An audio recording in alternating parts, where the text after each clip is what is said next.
It's fixed. It's fixed.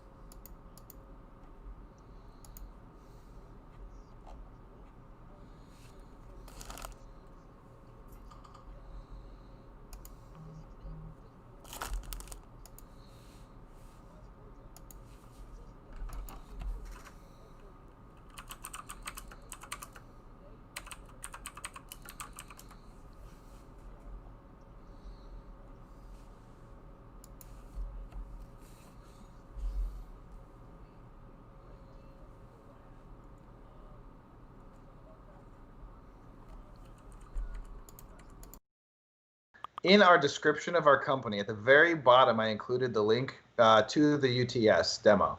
And what I mean by UTS demo, if you aren't familiar with the game system, this is the Street Fighter miniatures game full demo of Ryu versus Chun-Li, approved for Gen Con by Capcom, so you guys can play it digitally. Usually digital games are a little taboo when you're licensing from video game companies. Yeah. But they allowed it for this, so you guys can learn the game. It will be available on Tabletop Simulator for a limited time, so now's your chance to get that and try it out and play as many matches as you want before the physical game comes out, expected to land at your doorstep in November.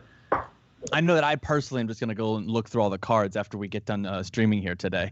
So I'm excited to see all the artwork and all the effects and stuff. Yeah, go ahead. Oh, sorry. I was going to say there are 660 unique pieces of artwork in that game. Wow. That's a ton. It's nuts. That's so bad. In addition to that, we at Jasco, having been the best booth here at Gen Con, we've got a bunch of seminars. Yesterday, we had our retailer seminar, which is up on the VOD, so you guys can all check that out later. Today, we're doing the tabletop industry, where we've got a bunch of special guests giving a little bit of a behind-the-curtains look into how the tabletop industry works. I'm super, super excited to like listen to all you guys nerd out about this thing that you're really passionate about. I'm really excited for it. Yeah, Cameron, I'm going to go over the guest list just real quick. That we're For sure.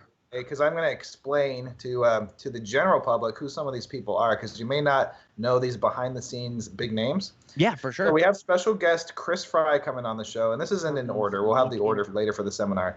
Chris Fry is our main representative at Leah International. That's our manufacturer that makes our Street Fighter the miniatures game, Mortal Kombat the miniatures game. They made Mega Man the board game for us and some other games.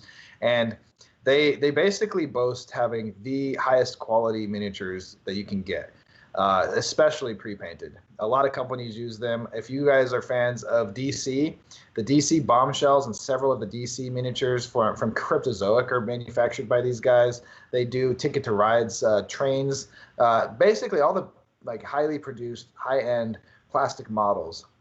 They even do a lot of product for Games Workshop, which is nuts. So that means they can do some really high-end plastics, whether they're painted or not. We just tend to go with the higher-end stuff with Jasco Games, as you'll see throughout the show.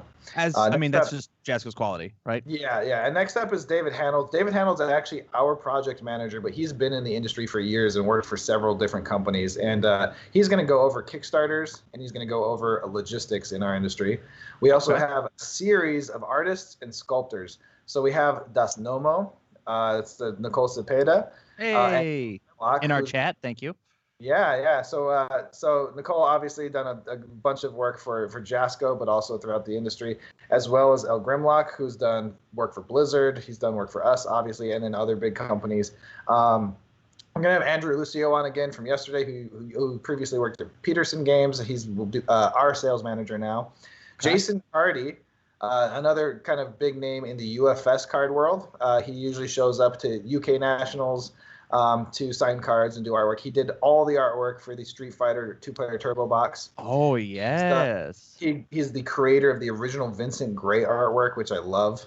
Yeah, for sure. From Red Horizon. He also featured most of the artwork from the UK edition of the Transformers comic book and a bunch of Spider-Man comic books. He's a pretty good comic artist as well, and he does a lot of Zetascope art for their comics. So very well known in the comic industry. And then finally, we have Hector Moran, who is our MVP, probably the best sculptor I've seen in the industry for 3D miniatures and sculpts and statues and everything like that. And we're going to show off our final version of our Natali today, I believe. Oh, rad. Yeah, this is the Natali statue that you can order from Jasco. We're showing as everything is being made and produced, taking hand holding the good people through you guys making a product. That's really cool. Yeah, so you get to see kind of the steps of production and the steps of art direction. We've been sharing it publicly since COVID. We've been trying to just kind of share what we're doing, because we're not just sitting on our hands back here waiting for stores to be completely open and just canceling release dates for no reason. That's not how we do it. So we've rescheduled things, but we're obviously moving forward on all of our projects, and there's some fun stuff that we like to share with our fans. So that's perfect. Those are our guests. Perfect. And that's today, right? This week. That was today's. Tomorrow we have the evolution of UFS into universes from 2006 all the way up to present. We've got a ton of guests coming on, players, champs, the likes, talking about their experiences. It's just going to be such a whirlwind of like seeing all the cool kids coming in and hanging out with us. Fun fact, Tamron Cardwell is actually one of our special guests there, because before he was going to co-host with us, he was also one of the players that's going to speak about the standard environment. And there's several different eras. Obviously, since 2006, there's a lot of CCG to cover there. It's 14 years of CCG already. A ton. And then the next day, the day that I'm waiting for, let's talk. We can get me out of here. Who cares about me? We're talking about My Hero Academia, the collectible card game, and more. Anything that Jasco can put their hands on when it comes to My Hero, we're spilling it all. I'm so excited. And I'm featuring the CCG in that title, even on the seminar first, because it is CCG and more, because the CCG is going to be the first big release for our games. So excited. There's obviously some awesome big My Hero product coming through Jasco Games, but the CCG launch is it's going to be huge. You guys as fans, you can't even fathom how much we've prepared for this, how big this thing is going to get. It's really nuts. That is so beautiful. I can see our producer setting up our Natali statue on the screen. It's oh my God. They can't see it yet. Don't give any spoilers. Don't give any spoilers. I'm just getting people prepared for whenever that happens. But and I imagine that's going to be what Hector will probably be showing off today in our seminar. So be sure to stay tuned to the seminar, because he's got some cool stuff. Every artist that's coming on is going to be featuring some of their favorite pieces, talking about it, why they did it, how they went about making these pieces. So that's going to be really fun. But yeah, My Hero Academia, in addition to the CCG, and we mentioned this yesterday, we have board games coming up. We have partnership games with some other companies. Since we have a dice card game coming up with White Wizard that we are planning. It's in the currently in approvals, been translated to Japanese, as we have to do with everything that goes to Toho, Shueisha, and Funimation. That's awesome. So we translate all of our rules every time we submit, and it's a pretty extensive process. They approve the concepts of the games, the concepts of the marketing, our rollout plan. They approve everything, and that's one of the reasons that unlike some other CCGs, some of our competitors, we actually did put a pretty hard hold on our releases for this year for COVID. A lot, like it's kind of a 50-50. Some companies did what we did and then just pause. Some companies are just moving forward and trucking through the releases, and you can get them at, Pokemon you can still get at Walmart, Target, and plenty other places. Magic, clearly you can get it everywhere. So it's on Amazon, and so pretty hard to not get it if you want it on Amazon.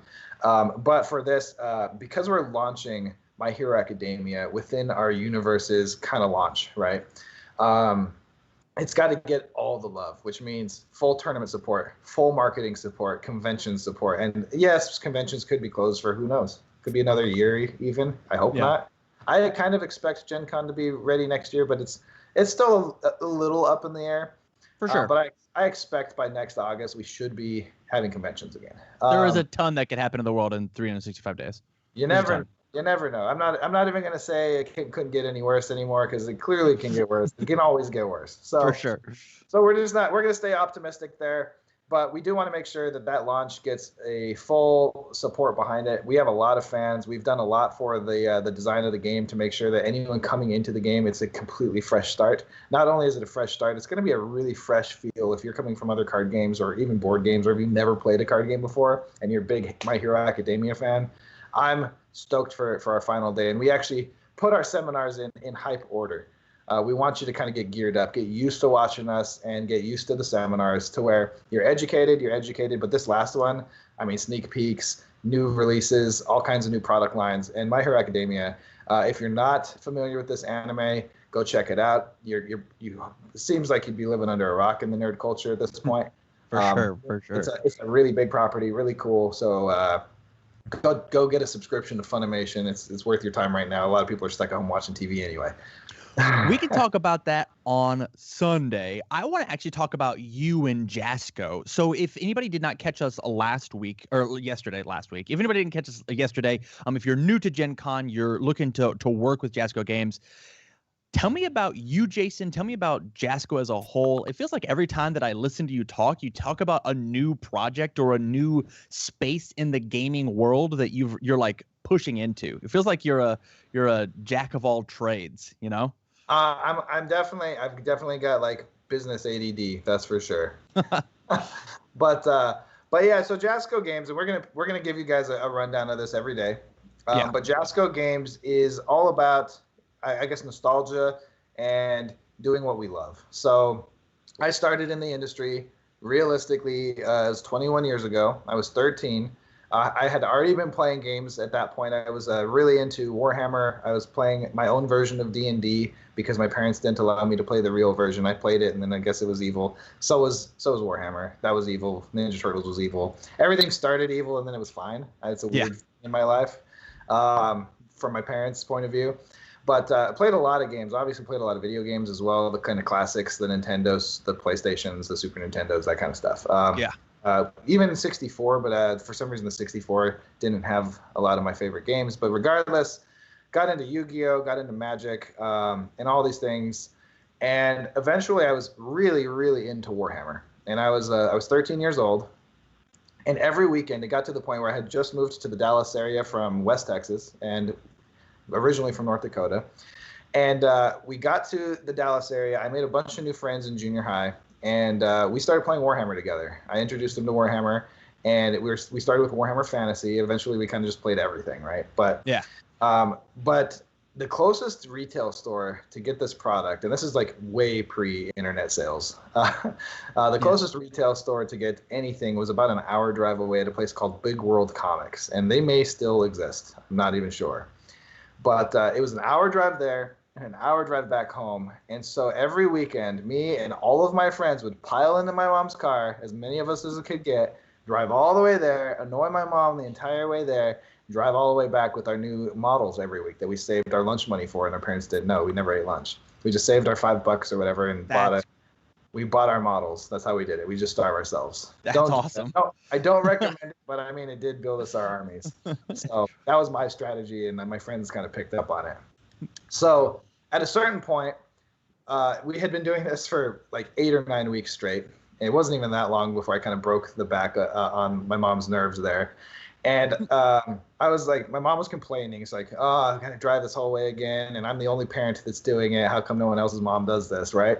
So I was like, well, why don't we just open our own store? We can just call Games Workshop, and maybe we'll just why don't we just sell it ourselves? So we don't have to drive all the way over there and drive all the way back. It seemed like a convenient, logical solution, right? So a compromise, yeah. Yeah, so we called up Games Workshop. My mom was like fairly open to the idea, mostly probably because it was annoying her. And she was like, okay, this could be a good business learning experience. He'll have fun. He'll maybe learn some taxes, and then it'll go away and it'll be a fad. That's not how Jason works. There are no fads. I obsess for my lifetime. That's just how it works. So she figured that out eventually. When I say stuff, I'm in. I don't say stuff if I'm not all in. So so we called up Games Workshop. We talked to our rep, who's now still in the industry somewhere, and we found out the minimum order. We became a real Games Workshop retailer, and we sold product with special permission. This was very rare back then, to sell it out of our house. The minimum order is normally, at that time, it was like $5,000 to become a stockist, and it was required that you have all the stock. We said, how about we do half of that, and we only want Warhammer Fantasy. We don't want 40K yet. We're just getting started. It's it's all our friends and stuff, and it's just like it's a kid doing a business experience, and my mom had to do all the legal paperwork because I was 13.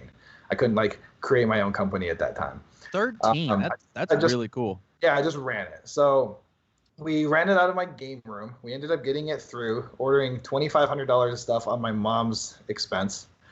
And from that point on, that was her one investment into that inventory. And I just used every sale I got, selling it in the lunchroom, selling it to all my friends in school for years, to double my inventory and double my inventory and double my inventory. Like the only overhead I had, I didn't have to pay rent, was inventory. So I kept growing and growing and growing inventory to a point where I'm like, I moved from my guest room of my house to my game room, which was essentially the size of another living room. So 2 whole rows of retail items, and then 2 Warhammer tables set up permanently. And we were starting to play Yu-Gi-Oh, started selling anime straight from Japan with fan subs and stuff. I was getting all this stuff at the time, didn't know it was illegal. Pretty sure I can't get in trouble for that anymore because it was like over 20 years ago. Statute of limitations are way gone. You're fine. Yeah, but so I just thought like, well, they clearly don't have the rights because it's not on TV here, so this is fine. Selling VHSs, of Dragon Ball GT and Super and Sailor Moon and all these cool animes that weren't even out here yet. They just started showing them on TV. So it was fun. It was a lot of fun. We ended up showing up in the White Dwarf magazine as a retail store with full stock of paint, full stock of miniatures, like all these different game lines, right? And then people randomly started showing up to my house out of nowhere. And they're like, is this the game store? Like, this is weird. This is like someone's random house. I'm like, oh, yeah, I guess let's just walk upstairs. I'll show you the stuff. And then it got to the point where my mom didn't really like that. Oh, sure. Yeah. I can imagine. By the time I was a sophomore in high school, I worked out an arrangement with my dad, and my parents had been separated this whole time since I was like 8 years old. So they got along okay, but it was a completely different kind of like business partner at the time. Yeah. And I was like, let's open up a store for real so we can take advantage of all this. And obviously I had not given up on the fad because at that point it's like 5 years in, and or 4 or 5 years in. And so we opened up a retail store on 2499 in Morris Road in Flower Mound, Texas. It's actually about 2 blocks away from the headquarters of Funimation, strangely enough, who's a big licensing partner of us for all anime in North America. And 2 major cross streets, one of my favorite Italian restaurants right there, El Forno's. And we ran that store through high school every day. I had 1 employee for a while, ended up getting rid of that employee and just running the store myself. So I would open the store after school, keep it open till about midnight, close it up, do my homework at like 5 or 6 in the morning. School would start at 9 or 9:45. I can't remember. It was a really late starting school. Whatever was done, and I would just rinse and repeat every day, running my store, selling at that. And then I got into the point where we were carrying Pokemon, Magic, Yu-Gi-Oh, Warcry, 40K card game, Warhammer Fantasy 40K, War Machine Hordes eventually came out, Flames of War, all the animes, books. We had a full LAN center. 10 computers. I said this yesterday. 10 computers set up, 52 of the newest games. You would rent $2 an hour, or you could get a day pass for $10. We had Xboxes, GameCubes, Dreamcast, all set up with couches and stuff, and then a couple arcade machines. Could fit about 30 Warhammer players at a time in my store, plus another 40 card gamers. And we were on the weekends. It was like a nightclub. We were at 2 fire code capacity nearly every day on the weekends. And we would end up setting up tables outside on the sidewalks to keep capacity for our tournaments and stuff. That's we intense. ended up in the Dallas area, we ended up being like a hub for all tabletop gaming. Like a lot of people on the weekends would tell me, I drove over an hour just to come play at the store, and I do it every week. And I'm like, that's awesome. And Reaper Miniatures was only about a 30-minute drive away from my store. So we had pro painters and Golden Demon winners showing up at the store all the time, which was really cool. And we had Games Workshop store in the Grapevine Mills Mall, sending all their players to us because they didn't have room for play area. So That's it was crazy. It was like the gaming mecca. It was awesome in the Dallas area, and I ran that through high school. And then in college, I reopened in West Texas again, and then I ran more retail until we got into publishing in 2010. Speaking of publishing, we're gonna actually go ahead and move on. It's time for our first sale of the day. All right, what do we got today? We're in. Today, we have the Zenescope Foil Puzzle Bundle. All 5 designs. One of the newest things that Jessica Games is doing. Normally, it's $200 for all these posters. We're doing it for $130 today. Oh, 5 available. Look at those. Man, my girlfriend's going to have a field day. They're 500-piece puzzles. This is the open one, and you can see that they're in a standard puzzle box, made in America, completely foil. All of them are foil. There's your puzzle inside there, all foil pieces with this awesome artwork from Zenescope. Looks super good. Artwork looks familiar. Yeah, it's the exclusive poster for today, which we'll talk about here in just a second. Yeah, here's some more. We have some really iconic characters handpicked from Zenescope to make their first set of 5 puzzles. And they're on sale right now, so now's your chance to get them. How many are available? We only have 5 available. You get the whole bundle, 130, normally 200, all 5 puzzles. Tons of entertainment. Honestly, puzzles like that are amazing to hang up on your wall. I have my little nerd cave where I've got a bunch of Legend of Zelda puzzles. I've got some Yu-Gi-Oh puzzles. And we have a couple of Zenescope puzzles that we got from the Jasco that my girlfriend has to put together. We toss in some frames, and now they're going to be inside of the set here at TCGU. They're just going to live in our little game area. Yeah. Yep, and as you mentioned, putting it on your wall. So the exclusive of today is, and I think we were muted when I showed this. You were, but that's okay. There's only 100 of these available, and produced for con exclusive. Flip that guy over. Whoop. There we go. That makes more sense. Yeah. Thank you. It's the Alice in Wonderland with the Mad Hatter in the background, foiled just like the puzzle, and we also have a reference. This puzzle is pre-framed, and this is the exclusive Buffy the Vampire Slayer, one of 999. A couple of these are going to be available probably throughout the show until they sell out. Yesterday there's about 300 left. Not sure how many are available now, but they will be out eventually, and they're super cool. They come in a frame. You can't really see it there, but there's a foil. It's part of the artwork. It's in the frame, so you can hang it up right away once you finish putting it together, or right out of the pack if you don't feel like putting it together. So real quick, anybody in chat, we will have a small Q&A at the very end of this 30-minute section. So if you got something that you want to ask Jason or myself about Jasco or Jasco, let us know, and I'll keep track of them. But my question is, Jason, you got into puzzles. You had this crazy, lucrative, amazing game store. You ran out of space inside.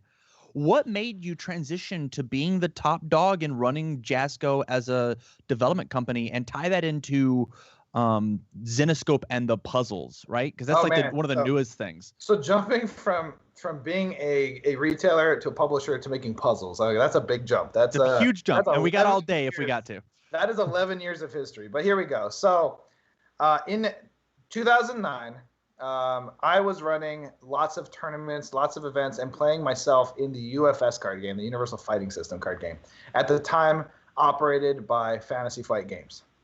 I had just attended Worlds 2009. I did fairly well. However, I did drive straight through from Texas to Indianapolis. So about round 4, I started falling asleep in the middle of my matches. So I went from beating 2 of the world champions back to back and staying at the top tables to having a tie to eventually, after round 4, just starting to lose because I was actually hallucinating in the middle of my matches. So wow. Note to self, if you're going to Gen Con and you have a big event like a world championship, don't just drive straight through and not sleep. Seems like a good idea at the time, especially as a young guy. It's going to catch up to you. Sure. So I ended up finishing something like 4-2-2 or 4-2-1 or something like that, and not making top cuts, which is unfortunate. But it was a blast. I met a lot of cool people. It was my first really huge tournament. I had been playing in regionals all over the country, met a lot of people there, and I was running my own Pro Tour circuit. And so we had what we called Baycon. It was the convention in Lubbock, Texas that we ran that was tabletop gaming. So it was all done by Jasco Games, the retail store side. And we ran miniatures games and a UFS tournament. Okay. Or an UFS tournament, I guess is what that would be. But we had a great show up, over 30 players for UFS in the middle of West Texas, which it's never happened there before. And we were ready to start this whole Pro Tour idea, which nobody had ever heard of. And Steve Horvath, at the time VP at Fantasy Flight, he's obviously been moved up in the ranks since then. Yeah. Right, Asmodee. But I was pitching these ideas. I was like, we can run these tournaments, and I can give out all kinds of cool prizes, maybe even cash prizes, funded ourselves to keep the tournament scene going and keep it a little bit more hype than it was. Because one of the big holes that happened when Sabretooth was acquired by Fantasy Flight is organized play kind of just like fell off a little bit. Fantasy Flight wasn't really ready for CCG play in tournaments and supporting organized play and how much work a CCG really is on a monthly basis. Yeah. So I was ready to just go in there and help. I was also submitting game design ideas to James Hada, who was the lead designer at the time, and just kind of helping out where I could. But what happened was they ended up, after the release of Soul Calibur 4 Set 2, and it was right after the Tekken release, Fantasy Flight Games at that Christmas sale canceled all of their CCGs in 2009. So not only was it UFS, but it was the Call of Cthulhu CCG. They canceled the Game of Thrones CCG. They canceled the Kingdom Hearts CCG, and I believe one or two others. And as we found out later, they were going to change their model to be LCGs.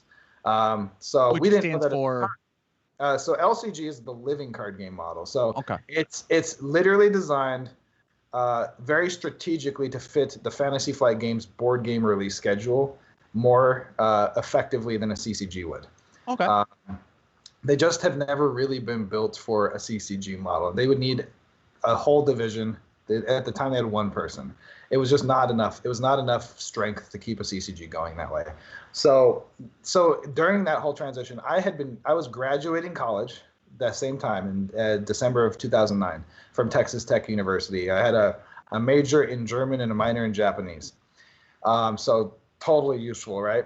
Yeah.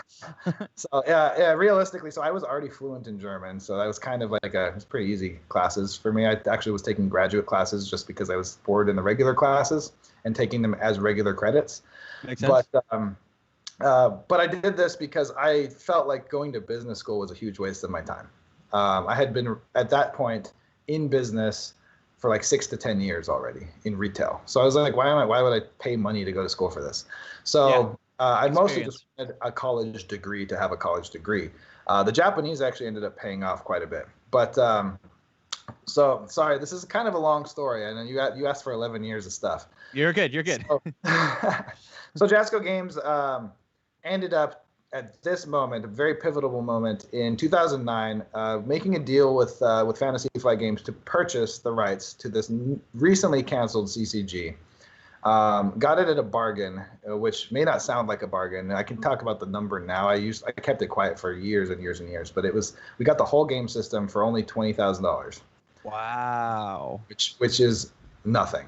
It's essentially just like they had to sell it for something, but Steve Horvath just wanted his baby to have a good home, essentially. And he put a lot of faith in me, and I'm glad that I don't think I let him down since we're still going, right? Yeah. We're here today. Yeah. So, and at the time, that was still a crap ton of money for me. Yeah, I'm because sure. I was a poor student that was just graduating from college. You barely, trying to just survive running my retail store, paying for college, and like have an apartment. So I ended up taking out student loans right before all of my college was done, and took out 2 student loans to purchase this at a low interest rate, and used the student loans to start my business. And from that point, and a lot of people think I was just like a trust fund baby. Turns out I just am like a grinding retail salesman. We grew up, both sides of my family, pretty poor, to be honest. And we just like over years, we all just kept doing the grind. And eventually this, like my immediate family just kind of got to the point of each of us independently being successful in what we're doing. But this was the turning point. It actually took me a month to make the decision to purchase UFS. Because it was a huge risk. And for the first 3 weeks of that month, I was like, no, I'm good. I'll just do something else. I'll figure out what I'm going to do with my life. Maybe I'll keep doing retail stores. I don't know. And then the last week, I was just like, I will regret this the rest of my life if I don't do this choice. So I might as well see if it fails or succeeds, but I got to try it, right? So that was my decision. And I went in. We signed the agreement, it was a long negotiation process. I was in the forums trying to let our remaining players know that I'm doing what I can. This random Jasco Games from Texas keeps saying, "We're going to keep the game alive. Don't worry, everybody. Don't worry. Don't It's worry. fine. You never heard of us. It's fine. I fell asleep round 4. I'm some random orc icon in the Fantasy Flight forums. Don't worry about it. Like, this is totally normal. We do this stuff all the time. Easy. And people don't believe me when I say I'm going to do stuff because they don't know me. But that's just not how it works. If I say I'm going to do it, that's always been what I do because I'm pretty single. Like, I'm one-track minded for a guy with ADD. So, right. So we ended up, and I'm sorry. This is, man, I feel like the story will never end. Sorry, we got 10 more minutes that you get to talk, but we got to talk about Cinescope at some point. So we started, and we got the agreement. We purchased the remaining inventory of all the existing sets from Fantasy Flight, and used that to talk to game stores. We were doing cold calls. It was me and some volunteers that were being paid on commission. Sean Kennedy was one of those. He's been here just helping us forever, just trying to get us off the ground and running my game store at the same time in West Texas still. And it was rough because when you're trying to pitch a game that everyone just got announced was canceled after a Christmas sale that they just purchased money into it and thinking it just got ripped off. It was, I would say, the first 3 or 4 years of having UFS was like lots of angry people yelling at us when we called them to say the game's fine, and really calming them down and saying, we're a different company. We didn't do that. This is the new plan. We have new sets coming out. This is what it's going to be. And we created our own world, Red Horizon, to launch because we had no licensing. The whole game was based on license clashes with Street Fighter and Soul Calibur and Tekken and Shadow War, Samurai Showdown, King of Fighters, and Penny Arcade. All those things you could slam against each other and fight your favorite characters. Well, we're coming in, we just made up a world because that's what we had the money to do. So we had a partnership with Genzuman. If you're familiar with his artwork, he did almost all the artwork from our very first set, Red Horizon 1. Created a whole world. It's very anime themed. And then moved into our second set, Tides of Vengeance, from the Red Horizon universe. Created this Red Horizon universe, which you'll see our statue of one of our succubus characters later on today when Hector comes on the show, our sculptor. It's a pretty sweet world, and I can't wait to get the comic book out and show everybody all the stuff that's going on. But that was our first set, and eventually my Japanese minor came into play, and I did get the rights to the King of Fighters through SNK Playmore, doing all of my negotiations, all of my interactions in Japanese first, and then immediately again in English, apologizing for my bad Japanese. Yeah. That's how I would do my emails, and then I would do in-person and phone calls to just keep everything going with the most polite Japanese business knowledge that I had. So you just fly over there? No, so we would meet at things like Licensing Expo, okay, or over the phone. I never actually went. I've never been to Japan. Oddly enough, I'm a huge Japan fan, but never made it over there yet. But one of these days I'll get over there. They've been wanting me to go visit for a long time at different companies. So we'll get the rounds. Yeah, we'll get there at some point. I'm a world traveler, except very, very inexperienced in Asia, sadly. But anyway, so that started our first relationship with our licensing, and then it went into kind of smoothly connecting into Capcom. We talked about that yesterday, how that Capcom dream all worked out. Yeah. And we just did a good job with our licenses. And because we were credible, we never really dropped the ball on any of them. We just kind of slowly added to our repertoire, a little taking baby steps each way. We were never going straight for Star Wars or straight for Marvel or DC. It wasn't like, let's start as this company no one's ever heard of and then go in and get the biggest brand. That's one of the hardest approaches you could take, and it's also going to set yourself up for likely failure. So we baby stepped and just kind of grew and grew and grew and grew as much as we could. Yeah. And to the point, to fast forward to now, we had at this point done CCGs, board games, accessories, miniatures games, all kinds of stuff. We make our own playmats in-house, partnered with Arcane Tinman for full art sleeves that are just the best quality art sleeves you can find on the market.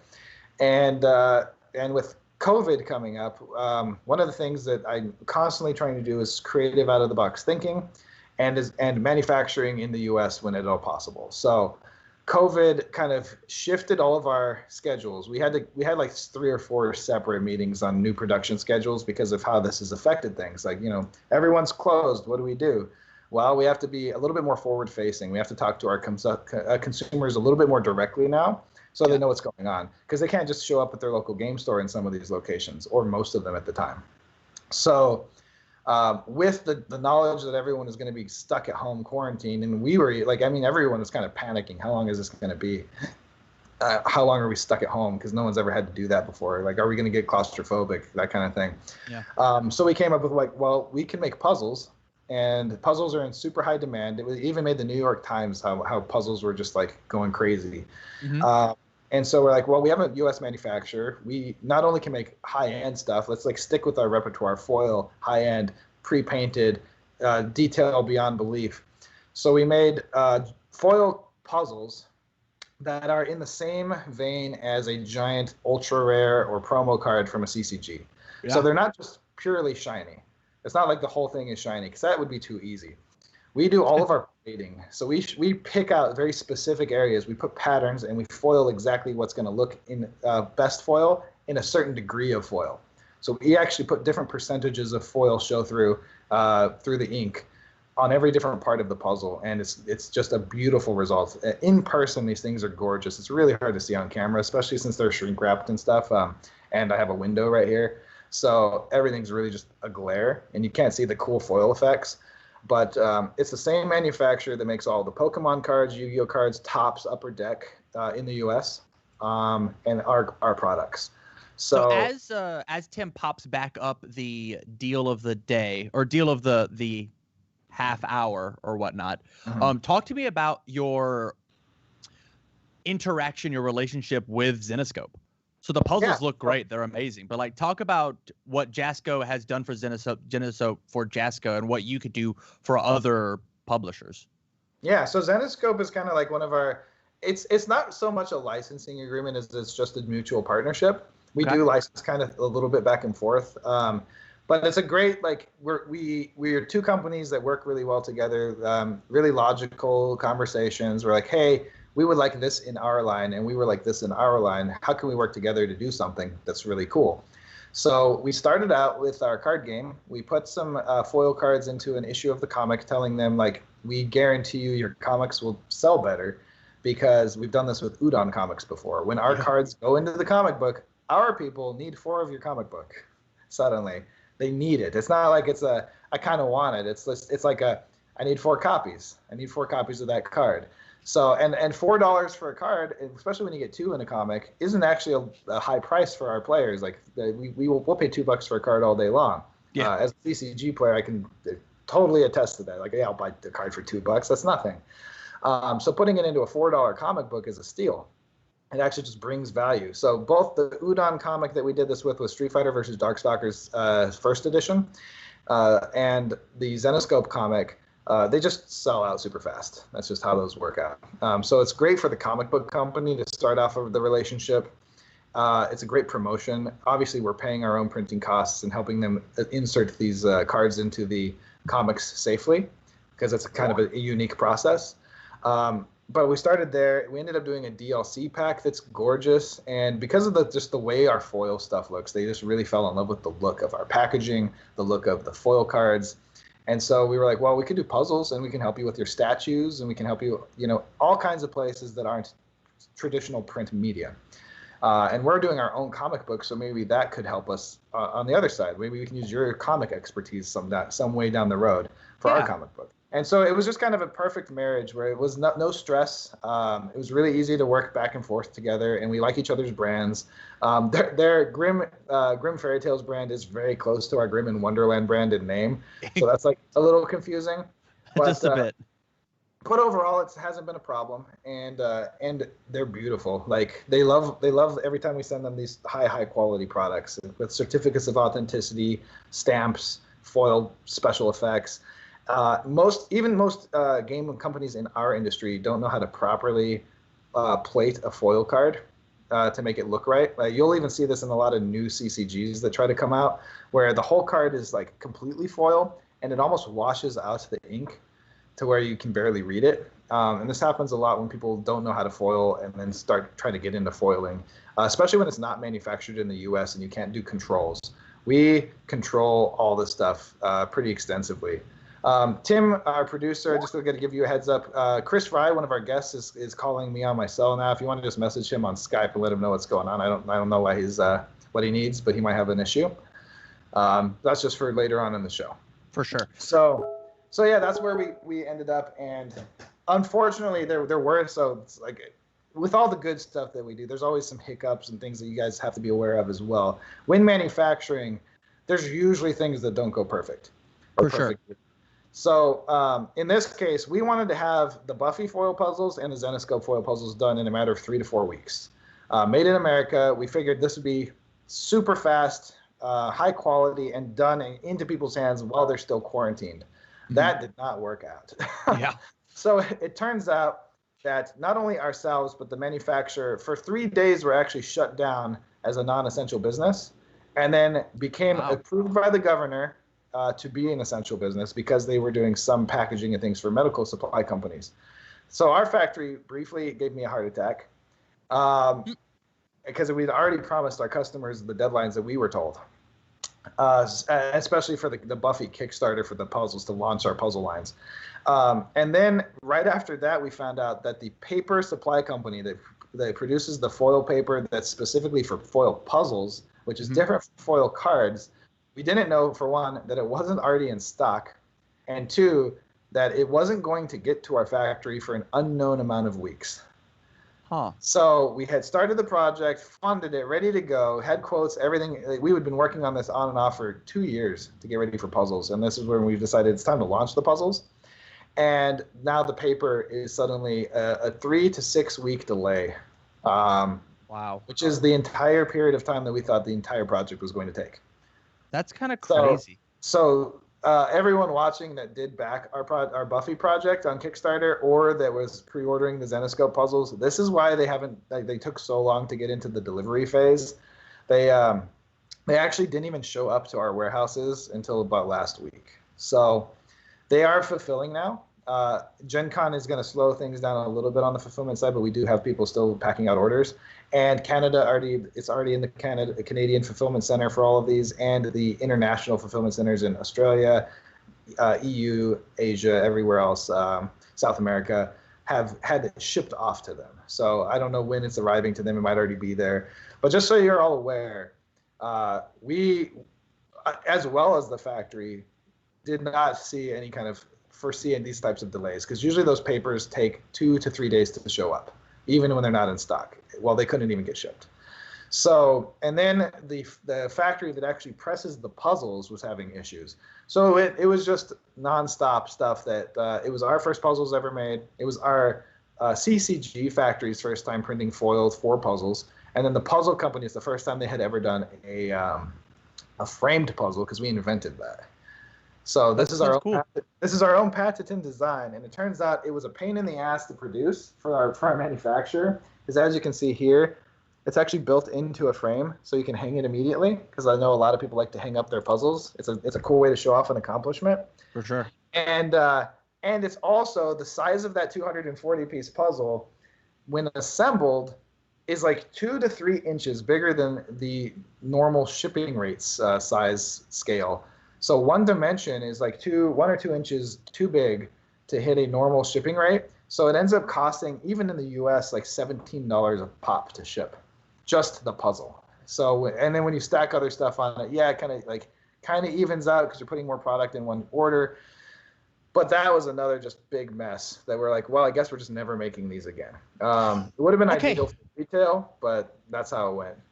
So I want to test the good people if they were listening.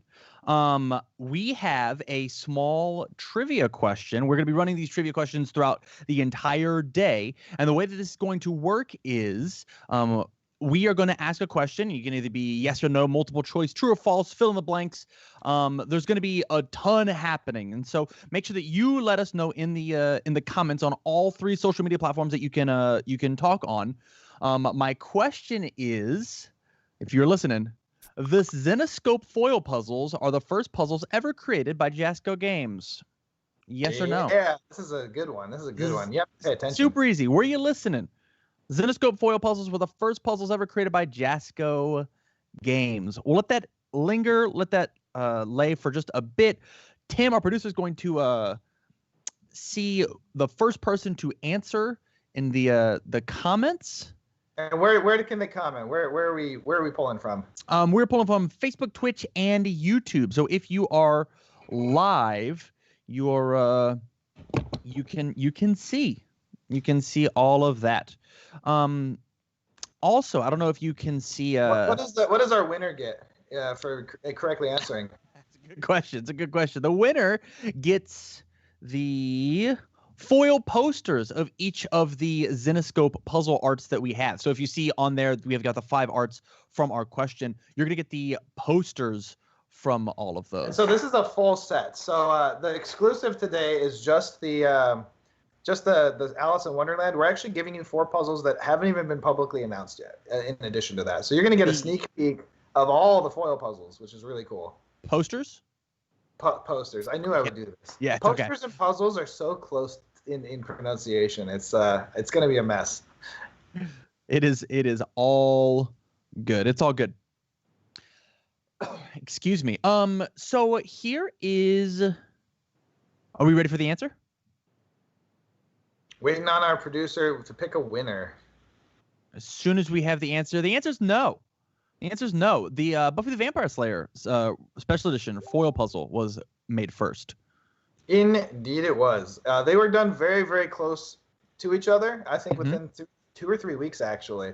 So in the fulfillment process, they'll actually probably fulfill around the same time, depending on, well, actually Buffy will still fulfill a little bit earlier, but Zenescope is like right after it. So it's a close window, but yes, yeah. Buffy the Vampire Slayer had the 3 puzzles produced before this, and that's also how we decided to not do framed puzzles for these. You live and you learn, right? You live and you learn. Yeah, you got to make some mistakes sometimes, and these ones, like, these are unforeseeable mistakes. This one you just can't know ahead of time. I guess I could research box sizes, but we didn't even know the size of the puzzle when it was assembled. Yeah. Until it was too late. We had already designed it and everything. It's like, uh-oh. All right, so it looks like we have our winner. Congratulations to Nick Reagan on YouTube. Congrats, buddy, for getting each of these posters. Make sure when you do get these posters, frame them, hang them up, and send it to us on any of our social media platforms. On yeah, we would love a shout out to see how cool they look, because they are beautiful. They really are, and they feature some of the best artists of Zenescope. So congratulations to you. All you had to do was say the right thing. You just had to say no. All you had to do. No, absolutely not. Take the 50-50 shot. We're going to go ahead and push on to our next special of the day, the next sale. For the next 30 minutes or the rest of the day until they are sold out, we have got for $25, the Universe's Mortal Kombat DLC pack plus a mystery playmat happening. That's fantastic. There are 20 of these available. You're essentially getting a mat for free. Pay for the DLC, which everybody needs 4 of because Noob Saibot's going to be amazing. And you get just a free playmat. Fantastic. I'm going to be updating the images here on Gen Con real quick. Perfect. So we're going to put up the new special of the day. We're going to replace the Mega Man bundle, which is still available right now until it's sold out, with it's the DLC, correct? This is the MK DLC with the mystery mat. Correct. And I want to know, for the next 30 minutes, I want you to kind of spin me the tale of, like, how did you come up with the idea for DLC, deck loadable content? This is a fun one.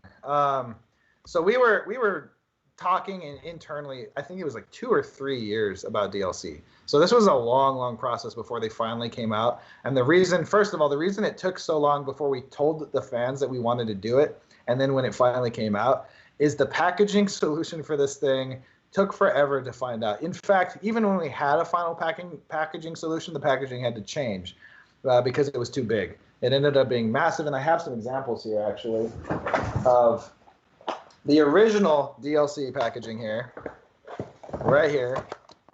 This is an original DLC package, and this is what it looks like now. And this is called a pillow pack, and they are still beautiful. They're foil. I love these things. I actually love the big ones just because they're so pretty and crazy. Like look at this thing compared to I have a very big head, and that's how big this is. I didn't want to say anything about it, but yeah, right. But hopefully some of that big head is brain, but you never know. But so DLC was we wanted more characters out in the format. We needed a solution to all the cool licensing we had, not always getting representation constantly in the standard format, because at any given time there are only 10 sets in standard. And in any given year, you're going to get probably 4 releases, tops. So that's not all of the brands we have. And your favorite characters may just not show up in that case. And when we have 17 brands to show off and only 10 standard slots, we're not getting all of our characters. So big Mega Man fans, when Mega Man would rotate out, like you're losing all those cool characters from the standard environment. And then same thing goes for like Turbo. So what we decided to do is copy the video game model, not the part where it's like everyone hates it because you're trying to get these like random loot things. That's not the model we copied. Yeah. We copied DLC where you know exactly what you're getting and upgrading to get new skins, new characters, whatever it is. And this is kind of imitating that. But instead of being downloadable content, this is like one of my proudest moments in the industry. We have deck loadable content. It's a clever name. That name is like probably the best thing I've ever done in my career. With all my accomplishments, deck loadable content is one of my proudest moments. Just coming up with the name.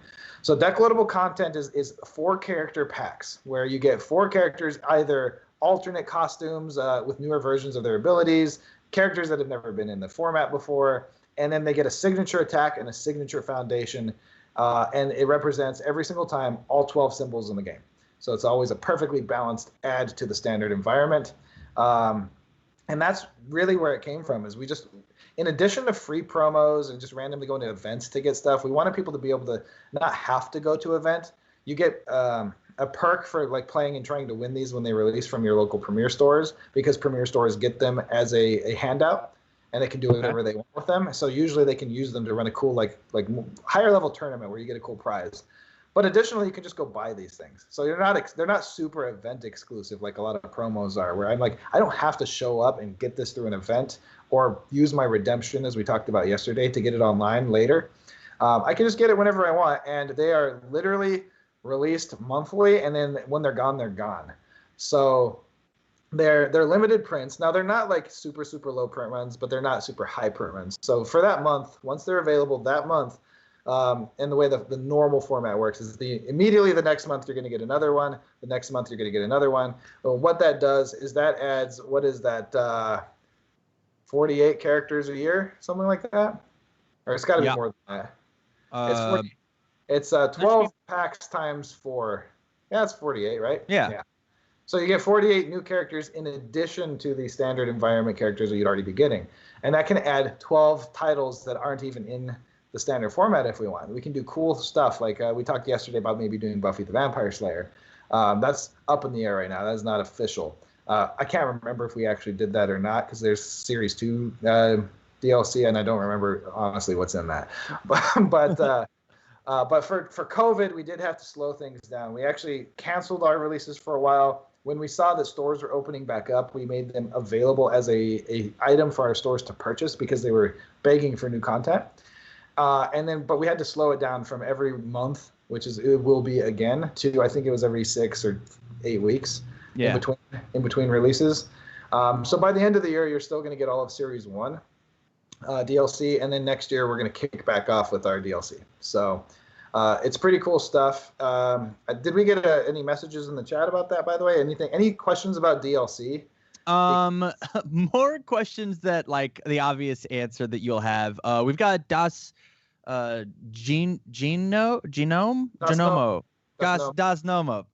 And they're gonna be on the show later, so I gotta have the name right.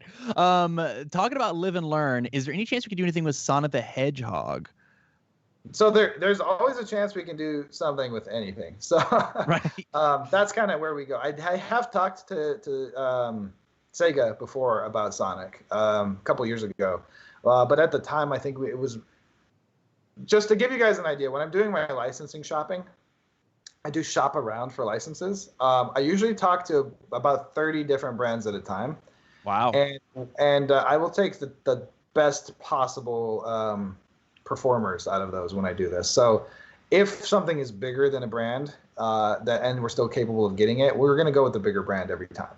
It's just how it works because they tend to cost us relatively the same amount. Sometimes it's a bit more of an investment if it's a huge brand.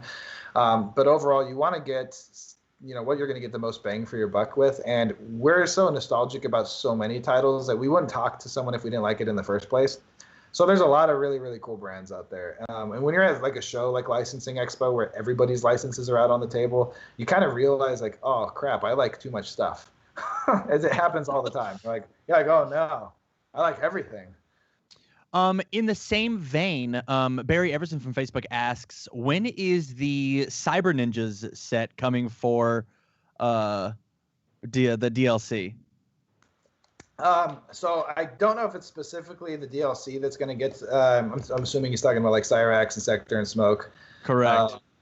The Tribot, so to speak. One problem there is I can't think of a fourth Cyber Ninja for a DLC. That would be kind of odd that you'd only have 3 in a 4-pack. But there is going to be another Mortal Kombat set down the road. At least that's in the plans. It's in our future. I can't tell you when it's coming out. It's probably pretty far down the road, but we do have another Mortal Kombat set coming out. We've got one coming out right now. We've got the booster box, the DLC. You can see it right now. So the DLC releases next week, I believe. So when you get that right now, you'll actually get it a little bit before everybody else. All right, I love it.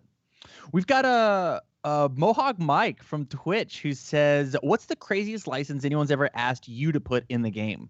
Has somebody come to you and been like, yo, hit me up?" Yes. I have been approached by Japanese RPGs that I had never heard of before. I've been approached by like a lot of smaller companies that have like independent comic books and stuff like that. We had a brief possible license with Captain Canuck, which ended up being handled by Linvander Studios instead of us. We ended up just passing. They're a Canadian company, so it's a little bit more fitting. The craziest license, I have a feeling that he's like digging for something because Mohawk Mike probably knows something I don't since he used to work here. I wonder what he's thinking I'm going to say. Mike, let us know in the comments. I have a little bit of amnesia on all the licenses that I've talked to. Like some of the weird ones would be like Care Bears or like the children stuff, like the Sanrio products, SpongeBob. Like there's some that like you wouldn't think are the like most ideal fitting things for the card game, but that doesn't necessarily mean we wouldn't license them because we have other products that we can put a lot of things on that would do really well. For sure.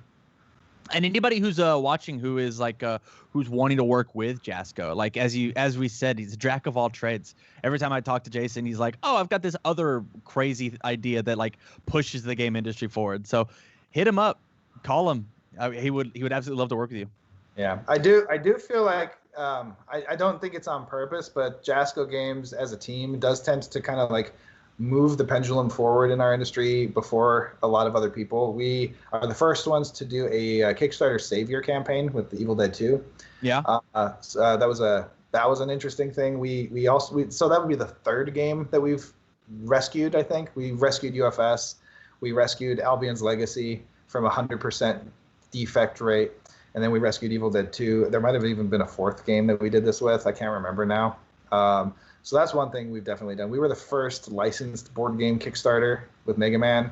That was one of the first things we'd done. Foil puzzles on Kickstarter. Definitely the first foil puzzle on Kickstarter and licensed puzzle on Kickstarter, I believe. I hadn't researched it too deeply, so I could be wrong on the puzzle one. But when I was looking, I couldn't find other puzzles on Kickstarter. Okay. So that was kind of a new thing. The DLC, definitely a new thing. Deck loadable content, obviously. We got a nice little trademark on deck loadable content there. Yeah.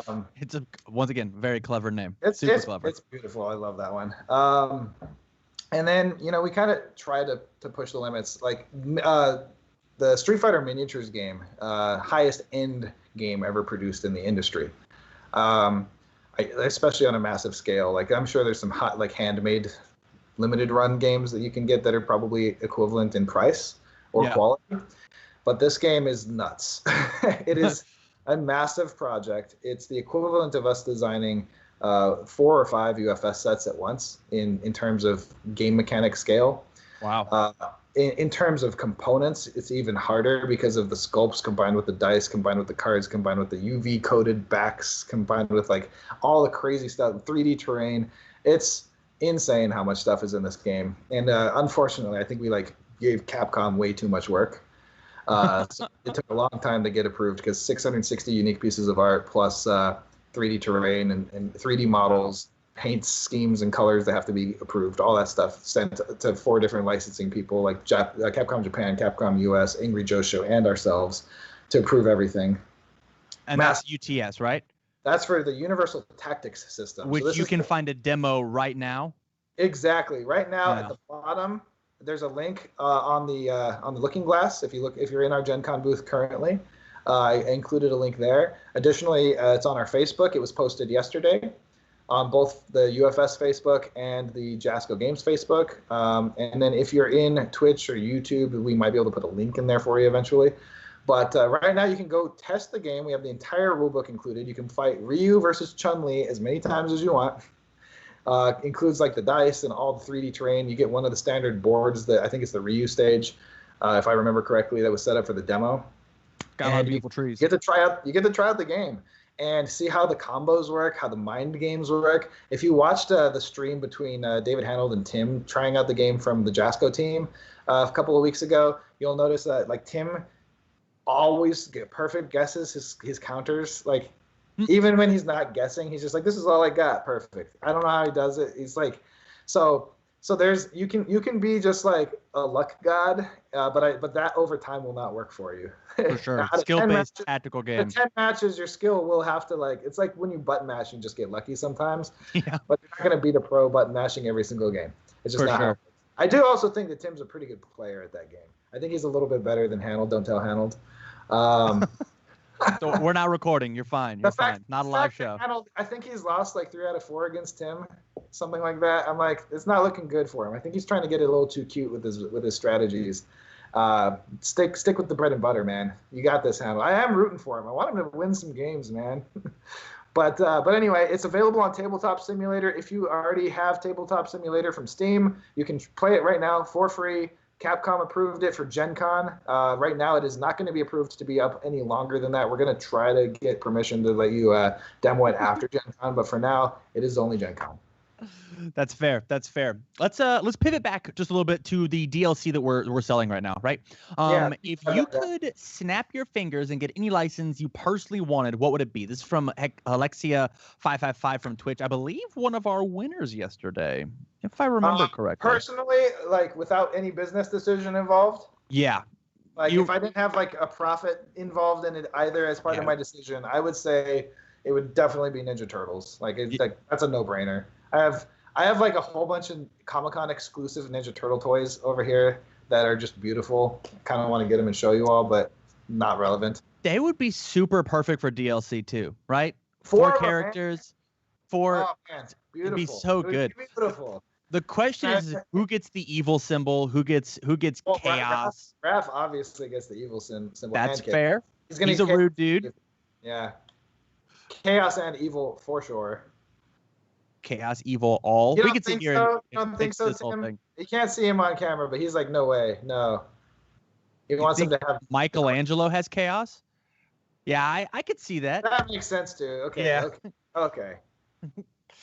Mikey, he is a party dude after all. He's a party dude. I love it. I love it. If I had to pick one, it would probably be, honestly, Avatar: The Last Airbender. It just got a huge resurgence on Netflix. It lives in the symbols. I'm actually designing a fan set right now, just like trying to flex my brain as a little bit of fun, creative like juices. Man, Avatar is just like honestly just perfect for universes. It's so good. On that note, I guess I did forget that I am a massive Dragon Ball fan too. So Dragon Ball anything would have been I would love it. Yes. We had a rough time. Like, I mean, I have Dragon Ball cards actually sitting next to me here. Yeah. I have a whole bunch back here too. But I mean, obviously we had the license for a while, and that was a kind of a licensing mess because it was licensed to 3 people in the same category at once. I mentioned yesterday. So Bandai Namco had it, IDW had it, and we had it first. But it ended up just being so messy that we ended up just collaborating with IDW on our board game, and that's kind of the extent of our Dragon Ball license in that case. So hopefully we can work with Toei again at some point and do something really cool. But right now, it didn't go according to plan, and that's just where that's at. If necessary, we can do puzzles. Puzzles are hype. Potentially, yeah. Like the puzzles could be a thing. I hope that our fans start picking up these puzzles and it becomes a real product line for us. We're kind of testing them out right now. So prove us right. Prove us that these foil puzzles are super cool and it's worth it by going and supporting, getting the foil puzzles made in America. They're not cheap to do it that way. We could have just taken a cheaper route, made them in Asia, and gotten them for much, much cheaper, but probably you would see the quality difference. They don't have the foil print technology that we have here in the U.S. The biggest thing is they don't have the selection of foil paper that we have here. Yeah. It's custom made here. So that's a big difference. And you can see that when you're looking at CCG cards. There really aren't any big CCGs made in China or Taiwan or Thailand or anywhere that I'm aware of. India is known for making playing cards, but even there, haven't seen anything of the quality that we can make here in the U.S. or in Japan. Japan has some pretty good factories for cards. But anyway, I digress. Let me flex your brain real quick, because I think this whole DLC idea is really, really cool, right? Mm-hmm. So let me put you on the spot here. If you could take what's the next step from DLC? Right? What's the next, either the next ancillary product you could possibly think of? And realize, anybody listening at home, we're just talking shop here. There's nothing confirmed. I'm not trying to do anything. I got to fill 12 more minutes until we get to our next big topic. But I also didn't show an example of that mystery playmat. So I have. Oh, please do. It could be anything. This is the one I showed yesterday that I just grabbed from the warehouse. This is the Street Fighter versus Darkstalkers mat. Look at that art. I have so good. Mats, obviously, it could be anything. That's the mystery mat. It's whatever is just in stock still. You might even end up getting event exclusive mats this way because they are still in stock. If we didn't go through all of them in an event, you could get a really cool mat that way, and those are beautiful. Actually, I think most of our mats are beautiful unless it's just a design you don't like because you just don't like the art. Yep, fair. Art is very subject to the person. It's some people love some design, some people don't. So. But that's what a mystery mat's going to be, and like you said yesterday, that's basically you're pretty much getting the DLC for free. In this case, it's $5 extra. Yeah, you're just getting the mat. Yeah, you're getting the mat for free in this case. Yep. So back to it. What's the next step for DLC? Obviously, Jasco's constantly pushing, making things better, always taking steps forward. Do you think 2 DLC a month? Do you think taking and doubling up what the DLC could be? Kind of brainstorm with me just a little bit. Let's get inside Jason's head just a smidge. Inside Jason's head, my concern for releases is always over flooding our customer base.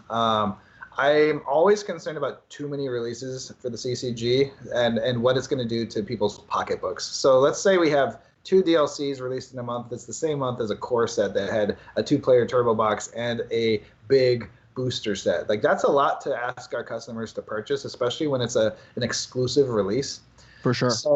So that's usually what I'm thinking. Not that it isn't cool. I actually think it's awesome to get a bunch of stuff out there. More likely, we would be doing more character promos in the future than we used to do. That just pure characters. So you can expect to show up and get more options for your decks to play different characters that may not have supports necessarily designed for them like a set would, but it gives you more options to play the characters that wouldn't be as likely to show up in a main set, because one of the things to keep in mind when we're producing an actual set for the game is that the characters that are chosen also have something to do with licensing requirements. There are certain characters that just have to show up sometimes in every product release. Yeah.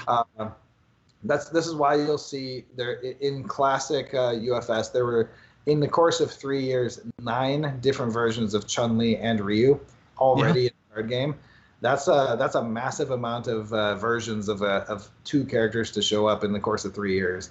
So that happens because they're just required a lot of the times by the licensor. I don't think they require them so much anymore in terms of Capcom. I think we kind of have pretty good leeway on what we're able to do.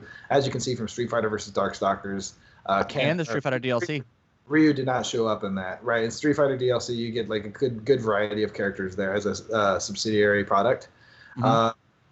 But I do know, like with My Hero Academia, a lot of the main characters are being pushed, especially at the beginning. So you can see like the demo decks, for instance, and then All Might being released. Like those characters like are almost a must, and they actually put their characters in tier lists of when they can show up together. Wow. So our rules of who we can select for some things, and sometimes we just pick our favorites if it's a little bit more lax. Really just depends. I think for Soul Calibur, we just literally got everybody in there. Yeah, it looks like it. Yeah. It was pretty easy to just get the whole cast within 2 sets, and that was awesome. But that's not always possible. Some of these games and some of these properties have so many characters, you're just like, it would take forever to get them all. So for sure. How would you feel about like a reprint series for a DLC, right? Like we could take cards from Retro, reformat them, reart them, and put them into either standard or even when Retro takes off in paper, we have Retro exclusive either reprints or formatted DLC. Is that a possibility? See, for Retro, one of the things we will probably be looking into, because it's actually a lot of reformatting work. It's almost as much work as designing a set. Obviously, playtest isn't going to be as necessary. So that whole phase kind of goes away, but that's actually not like the biggest phase of game design for creating a product. There's so many manufacturing and production steps. I had talked to Tim, I've talked to the team about doing maybe through either drive-through or other formats to get like all the old stuff back in the format somehow. The big thing is we don't want to take value away from cards by any means, but we do want them available. So for sure, there's kind of like a middle ground to figure out what to do there with Retro. I don't think a full like release makes sense for just a Retro only release, because it's just not the full audience that we're getting. We kind of get like some niches inside of niches when we do that, and you also can't bundle licenses together in packaging. Mm-hmm. So it's not like I could just be like, here's everything from Retro in one go. That's just not doable. So it would be like probably not ideal to release them in booster sets, but maybe as like a DLC or as like we said, drive-through makes a lot of sense to put them up on our partner at Drive-Thru Cards. They do the same quality paper stock as our other cards, and they usually turn out very, very good. So we've had a lot of trust with them over the years, like refining the looks of the cards that we do on demand with them, and making them available that way makes more sense than anything else at this time for Retro. I agree. We're going to go ahead and we're going to push it to our next trivia question. Another easy one. If you were listening, paying attention to yesterday's cast, well, it'll be easy. True or false? Mortal Kombat was Jason's favorite fighting game growing up. True or false? This is still under the easy category. It's a 50-50 super easy. Guess. 50-50 guess. How much do I like Mortal Kombat? If you're listening yesterday, you will know, because we talked about your favorite fighting game a ton yesterday. Like a bunch, like a whole lot. So, while you're thinking about that, think about the games you guys grew up with that just like formed your childhood. Because I think, especially for kids like me that grew up in the 80s and 90s, video games were like a big part of our lives. And sure. I think even before that, even in the 70s, like I still played Atari stuff growing up. Like I loved Atari games. And to me, like if I could bring back any era of like my perfect nostalgic, like if I had to like live in an infinite purgatory kind of thing, it'd be like I'd just be in the Goonies. I think I would just be a Goonies kid and just live that movie forever. That's awesome. It's like the perfect. You're outside. Your parents like somehow just don't even exist. Like in the 80s, they're just like go out and play until it's dark and do whatever the hell you want. Pardon my French. Those were the days. Like you didn't get distracted by social media, internet. The world was a little slower, and that was fun stuff. So I think the nostalgia. Did you lose me? I hope not. I think I'm back. Okay. Okay. Well, the nostalgia of the time frame with the entertainment that we had is kind of like a connection of why I get so like passionate about certain properties. Star Wars, Ninja Turtles, all the fighting games, and then just through the years, like all the different things that I've played, especially tabletop, I was clearly very involved in a lot of fantasy stuff, Lord of the Rings, Warhammer, even 40K. Like I've been a kind of an all-around nerd my whole life. Yeah. And the 80s and 90s was like the golden age for me because first of all, I didn't have anything to do. I didn't have a job till I was 13, which is still pretty early. But even my job was gaming. Yeah. Running your own so- game store.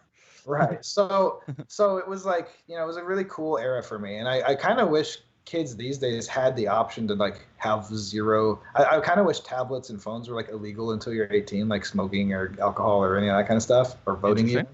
Because I think it really takes away your chance of creativity and being bored. Being bored is what creates everything in the world. Like when you have time to be bored, then you have time to explore, and you have time to create, and you have time to solve problems. And since right now, like obviously we make entertainment so you're not bored, but all of our entertainment is very interactive and it's thought-provoking, hopefully. Maybe a puzzle isn't super thought-provoking, but it's also meditative, and you do get to think. You kind of, especially if you do a puzzle by yourself, you have like this meditative moment to yourself when you're putting it. And more time to yourself to reflect or solve problems or get together with a group of kids and make your own games. This is what I've been doing since I was like 3 years old, is creating my own toys and games. Because like I said, we're pretty poor growing up. I had fun with sticks and stuff outside. For sure. Like magnifying glass was probably the most fun thing I had growing up. Because I'm sure the ants didn't feel that way. I would go, yeah, I know. I waged war on ants so many times. I had like full on, like, this is my enemy ant tribe and this is my allied ant tribe, and we're gonna pour gasoline on their hole, and it was pretty evil. But everybody listening, don't do that. It's not cool. I was kind of a pyromaniac as a kid too, so that era is probably a good thing that went away. But the magnifying glass, like I would burn my name into like any piece of wood that I found. That's awesome. So, which is really stupid because you know who did it at that point. It's like, Jason, why did you burn down your swing set? Oh man, whoops. It looked good. Anywho, we have a winner. We found it.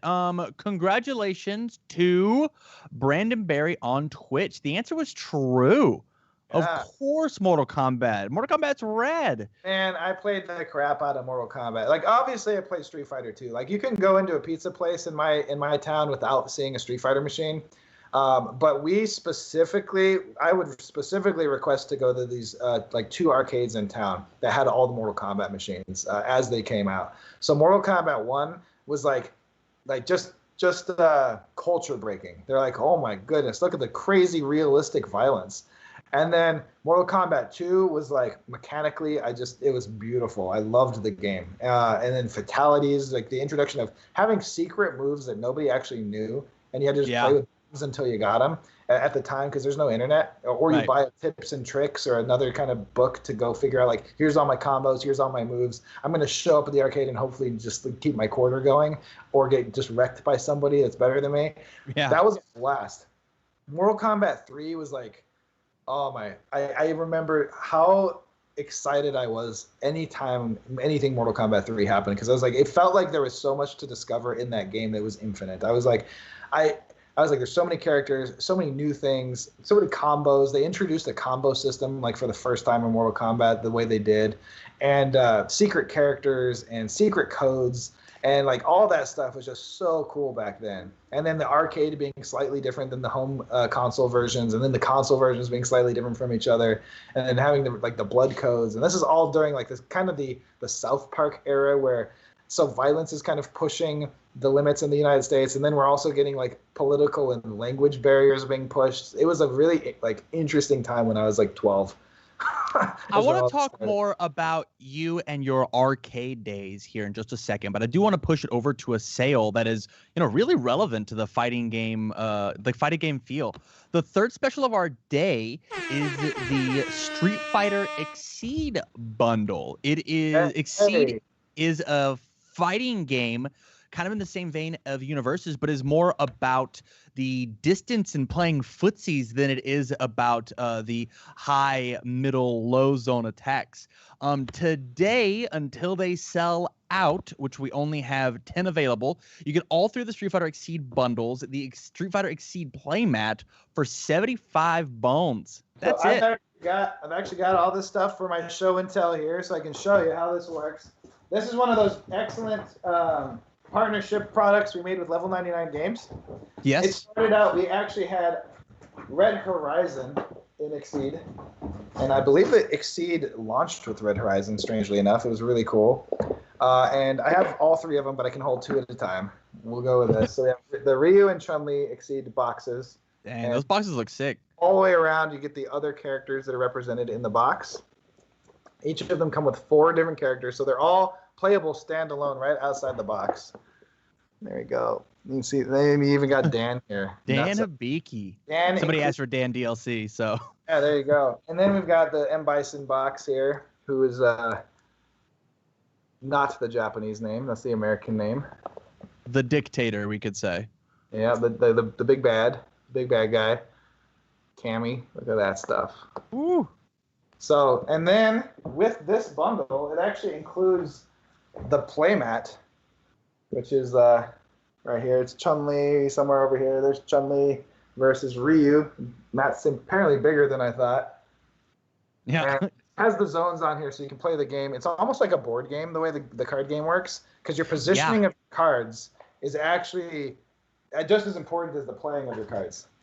I think that's one of my favorite things about Exceed is like how ranges and priorities work. It really has that in the same way that Universes feels like a fighting game in a card game, like Exceed takes that same formula and twists it on its head and feels like a fighting game in a card game.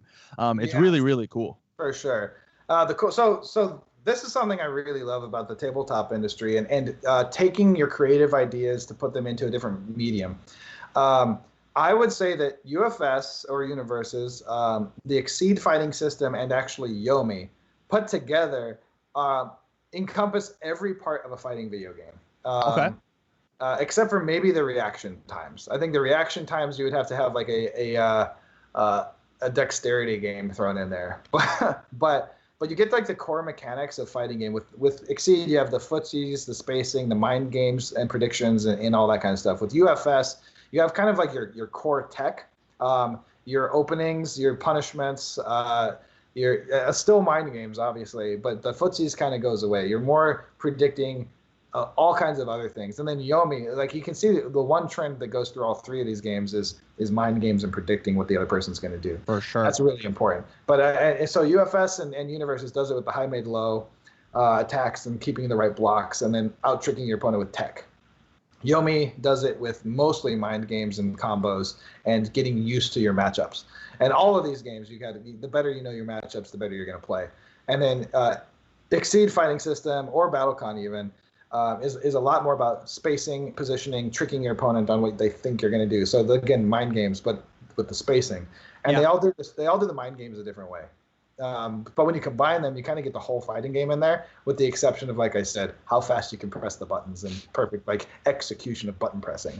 That's where the video game is like you're never going to be able to really imitate it perfectly.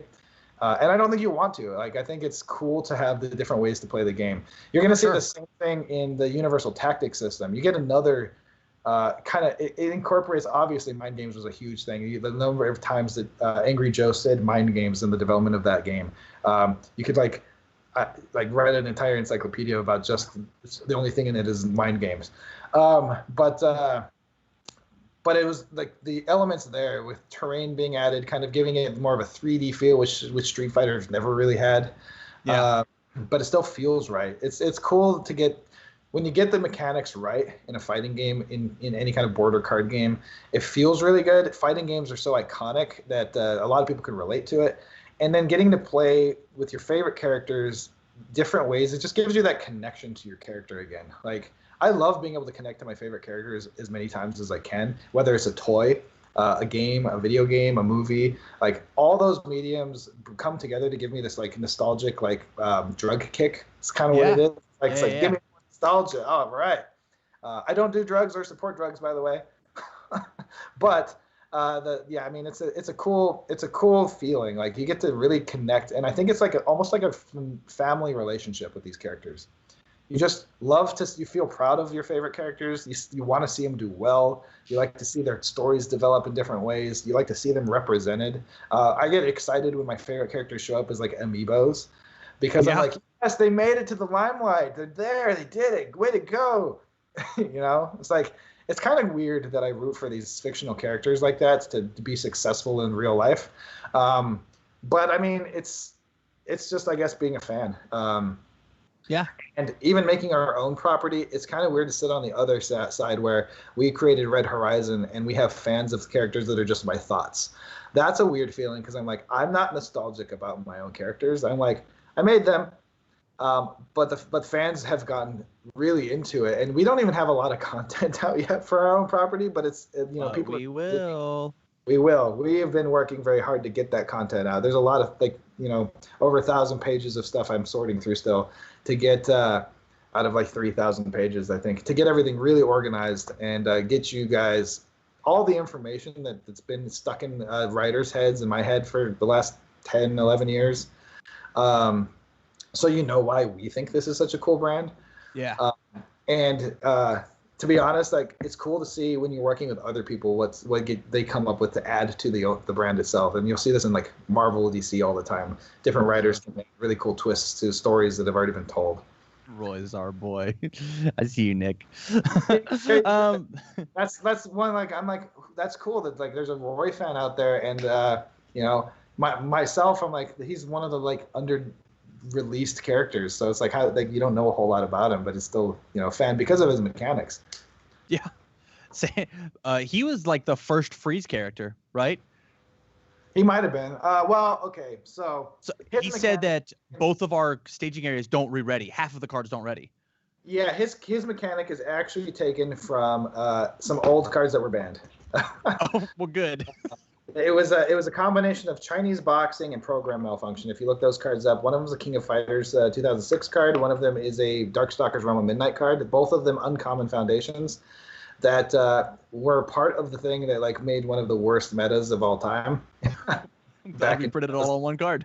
It's they're complete lockdown cards, and we made a toned down version of that. We took out the part that was actually the biggest problem out of those cards and then gave it to Roy.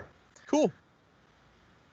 It's like little stories like that I just absolutely love to hear, of like, oh, this is just a combination of these two cards, and then you go back and you look and go, oh, of course, yeah, that's really, really cool. Or here was my thought. How did it look? A very common thing in design is you can't be completely creative all the time. So a lot of what we do is we'll take what's either extremely powerful and went overboard and see what we can do to tone it back and make it fun and fair and bring it back. Or we'll take things that didn't get the limelight, that were underpowered, that we thought were cool mechanics, but just didn't quite make it. And so a lot of times we'll go in and find, and this is any game designer, we'll get those things and try to get them up to par. And both of those are techniques that end up creating some unique mechanics that actually are fun and work, that are still viable in a game. In addition to those like off-the-wall new stuff that we come up with all the time as designers. That makes sense. So, just a quick reminder to everybody, exceeds $75 for the whole kit and caboodle. We do have some questions from the chat, and I will get to those real quick. We have one, and if you want to save this for tomorrow, or honestly, don't even answer it, right? We've got Jordan Severson that says, not sure if you can comment on it, but something like My Hero Academia. Do you get access for all of Funimation's IPs or just My Hero Academia? And since you're working with them, do you get any discount if you want to pick up additional IPs under Funimation? Okay, so I can easily answer that one. This is not like illegal to talk about. Cool. It's license by license, property by property, and even within those properties, the TV series is different from the movies, and those are different from the mangas, and those are different from the untranslated or undubbed subbed product that's out. Sure. So when you're licensing, you pick one of those, or you pay for each of them individually. And because it's not that Funimation doesn't own these brands, they are a U.S. representative for the English language, and then they release it to all English-speaking countries. So every other property, there's no way you can get a discount because they have nothing to do with each other. They're different studios and different houses, anime houses that make these products. So Sunrise Animation, Bandai Namco, Toei Animation, Shueisha, Toho, they don't have anything to do with each other, really. They're different companies. So you're not going to get a discount. It doesn't make a whole lot of sense that would even make sense to get a discount from two different companies. And definitely you don't get the whole access to the whole library. What we do is offer Funimation, bundles because we want to be their premier anime partner. Yeah. So we'll say we will try to promote what you are promoting as an incentive to get, access to licenses that are harder to get or whatever, because we want to promote with your trends. Whatever you're pushing, we want to push it alongside you, which will just help the marketing on both sides. So that's kind of our approach. And it doesn't mean it's like the only way that it works either. Licensing is a lot about how well your product is perceived to do in the market. So just because you have ideas and you think it's going to be cool, they actually don't want typically to ride their coattails. If you ride their success, they probably just aren't interested in working with you. They want their product to ride your success. Yeah. And keep that in mind. That's why when you're a smaller company or an individual trying to get the rights to something, they're going to be very uninterested for the most part unless you've proven yourself. And it's hard to prove yourself without a license, which is why I recommend start small and work your way up. If you start big and you disappoint, you'll probably never work in the industry again with licensing. It happens a lot. It's a slow game. It is not an instant success game. You're never going to get if you somehow show up to a Disney licensing meeting with any of their brands, whether it's Marvel or Pixar or whatever, and you come in and you're like, this is the amount we're offering you. We're going to give you $1 million for 3 years to produce this game at 20% royalty, whatever it is, right? Yeah. And we project that we're going to make $200 million in this amount of time. Those numbers sound fantastic. That's Disney kind of expects that to do that if they're working with a big brand that already does it. And then if you go in and the very first quarterly report after your release, you turn in $40,000 of sales or something, they're going to be like, cancel the contract. You guys are out. We get to keep your money, by the way. Yeah. That's just how that would work. Not specifically Disney. This is just licensing in general. Yeah. So if you're looking to get into the licensing industry, we'll have a whole thing about it later today, but for sure. It's not like easy, and it's definitely not cheap. And you have to do a lot of bookkeeping because royalty reports are no joke. Yeah, it's one of those things that I think a lot of people in especially with universes, because of how successful you've been with licensing, everybody's just clamoring at obviously get this thing in the game. Duh. Come on, Jay. If you got this thing, you'd be so successful. It'd be so easy. We make it look so easy. It is years of negotiations. Typically, it's 3 to 5 years of a negotiation before a license actually shows up publicly by us. We've been just working on it in the background for that long. For sure. Building up relationships, making the right offer, making the right product line available, getting the right marketing. And we've also we haven't been perfectly successful ourselves with every single thing. Sometimes we think we have a great product and idea, and it's just not what the fans want, and that can hurt us too. We're just lucky that overall that doesn't typically happen, and our quality is so good that we're never going to misrepresent the brands. You're going to get it, and if there is any kind of manufacturing problem, we fix them. We are known to do that. We will spend the money to fix our mistakes, and you have to have that money to do that. And then we make sure that the quality, when you compare it to most of the other brands that are out there, when you stick things side by side, our quality is just outdoing the competition. Let me go ahead and ask the trivia question, because I actually have a really fun question to ask after that. All right, so we're gonna go ahead and jump to our third trivia question, which once again, we're just blasting through these today. It's so good. It's the conversation that we're having. I'm really enjoying getting to know you and share your experience, your knowledge with the good people. So our question is, if you paid attention earlier today, which character is featured on the front of the Street Fighter Exceed box with the orange background colors? I did show Jason all of them. I literally showed showed this. all of them. If you pay attention to the show, we kind of give you the answers, especially if you watch 4 days. For sure. So the first person to say was it A, Guy, B, Ken, C, Chun-Li, or D, M, Bison. You can put either the name of the character or the letter in the chat, and we will pick a winner. So while Tim is figuring out who is the winner, my question for you is, you said obviously we haven't had the most success with every single property ever, right? What is a property that you have not had success with, and what's the lesson you've learned from that? We'll use the word failure, but if you learn something, it's not really a failure, right? Let's see. I'm not able to talk directly to most of these points. I can bring up one of them that we're no longer in an agreement with that ended very well between the companies. Okay. And let's just go with like Captain Canuck, which I mentioned earlier. So I can't throw anybody under the bus in any way. I'm not trying to, and I don't want to hurt any relationships with our licensors. Know what I ask you to. Yeah, a lot of this is, I can't talk about individual product lines very, very well. For sure. But in the case of Captain Canuck, which actually never even released by us, this was one where we had the capacity for this at one point. We opened up Jasco North. And there was a big announcement for that. It had a new logo and everything. And we were working very closely with Lindvander Studios on a lot of the designs. Mm-hmm. And Captain Canuck had been in development. And we just couldn't get the game where we wanted it to be gameplay-wise. And it took so long. We had missed one Canada Day. It was going to launch on Canada Day.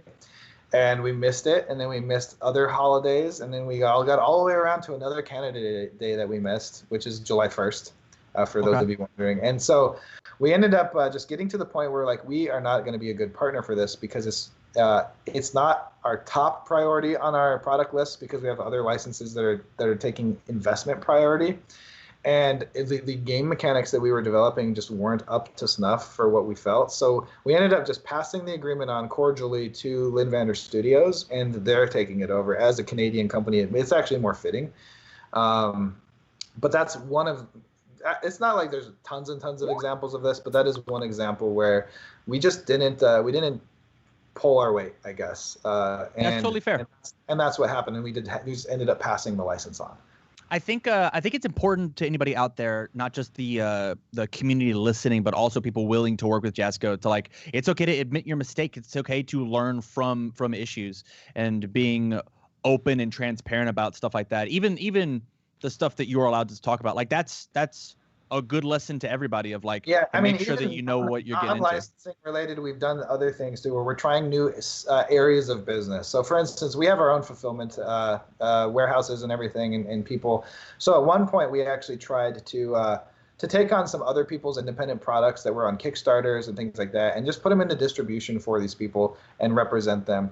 And we did that with a game called Dungeon Cup, which is a local company here, where it's a really awesome RPG beer pong game. Mm-hmm. Super cool. I think I might have that one on the shelf. If I see it later, I'll pull it out. We did the same thing with Chaosmos by Mirrorbox Games, which is a really cool space adventure game, like discovery game. And a couple other titles. And we ended up being like their distributor. And we found out that we're not a distributor. So not only was it something where we gave them decent numbers, but we weren't giving them like the numbers that I would expect if I were them, because at this point there's too many middlemen in the pot. So that you have a distributor as a middleman, we're a middleman to the middleman, to the retailer who's a middleman, to the customer. So it ended up being a thing where it's like it doesn't make sense for us to be taking you're losing so much of your cut. And we're also not able to promote the game as well as we would want our games promoted, because our games are going to take priority because we're also a publisher. So we did sell through quite a bit of product for them.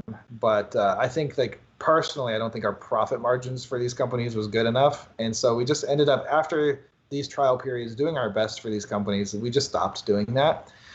Because it wasn't worth it. And instead, if we're going to do that, we take it in as our brand, like we had with Mega Man Pixel Tactics and Street Fighter Exceed, where it's like, it could have been produced through or distributed through Level 99 Games or through us, but we're the license holder, so it's, we just took that side of things, and it worked out quite a bit better, I feel like.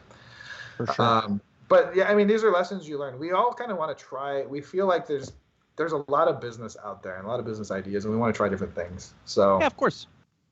Did we already announce our winner, or did I just talk through that? I'm sorry. No, you're totally good. I pushed us a little early in order to make sure we had plenty of time, because I thought that was a really good question to ask. Showing, as you said yesterday, all of these companies are human, right? And humans make mistakes. Yeah, I love it. I love it. The biggest thing about following a company is following a company that has humans that are willing to own up to their mistakes. Because we are going to make them. Every company is going to, and we publicly have to, basically shame ourselves and say, yeah, we made a mistake. Sorry, everybody. You can hate us, or you can hope that, you can have faith in us that we will try to correct our mistakes. And in our case, we've even tried to, like we've said, correct the mistakes of other companies so that their products still can live in the limelight at some point, or we take over their products or whatever else, right? Which is like amazing, right? So like to be the phoenix of a project is really, really cool. Take something from the ashes and make it a beautiful bird. It's a fun industry, and I think like a lot of people, I don't think hardly anyone actually has like malintent. It can happen, obviously, but when we get into this, and we've been doing it for like, especially companies that are doing it for multiple years, and they just step into a field that they weren't previously in and didn't realize that they're like the bite that they were about to take to chew. That's when it's like, okay, there are some major mistakes that had been had, and if we can help, we would like to help, because the industry, everyone knows each other, like I said yesterday. Yeah.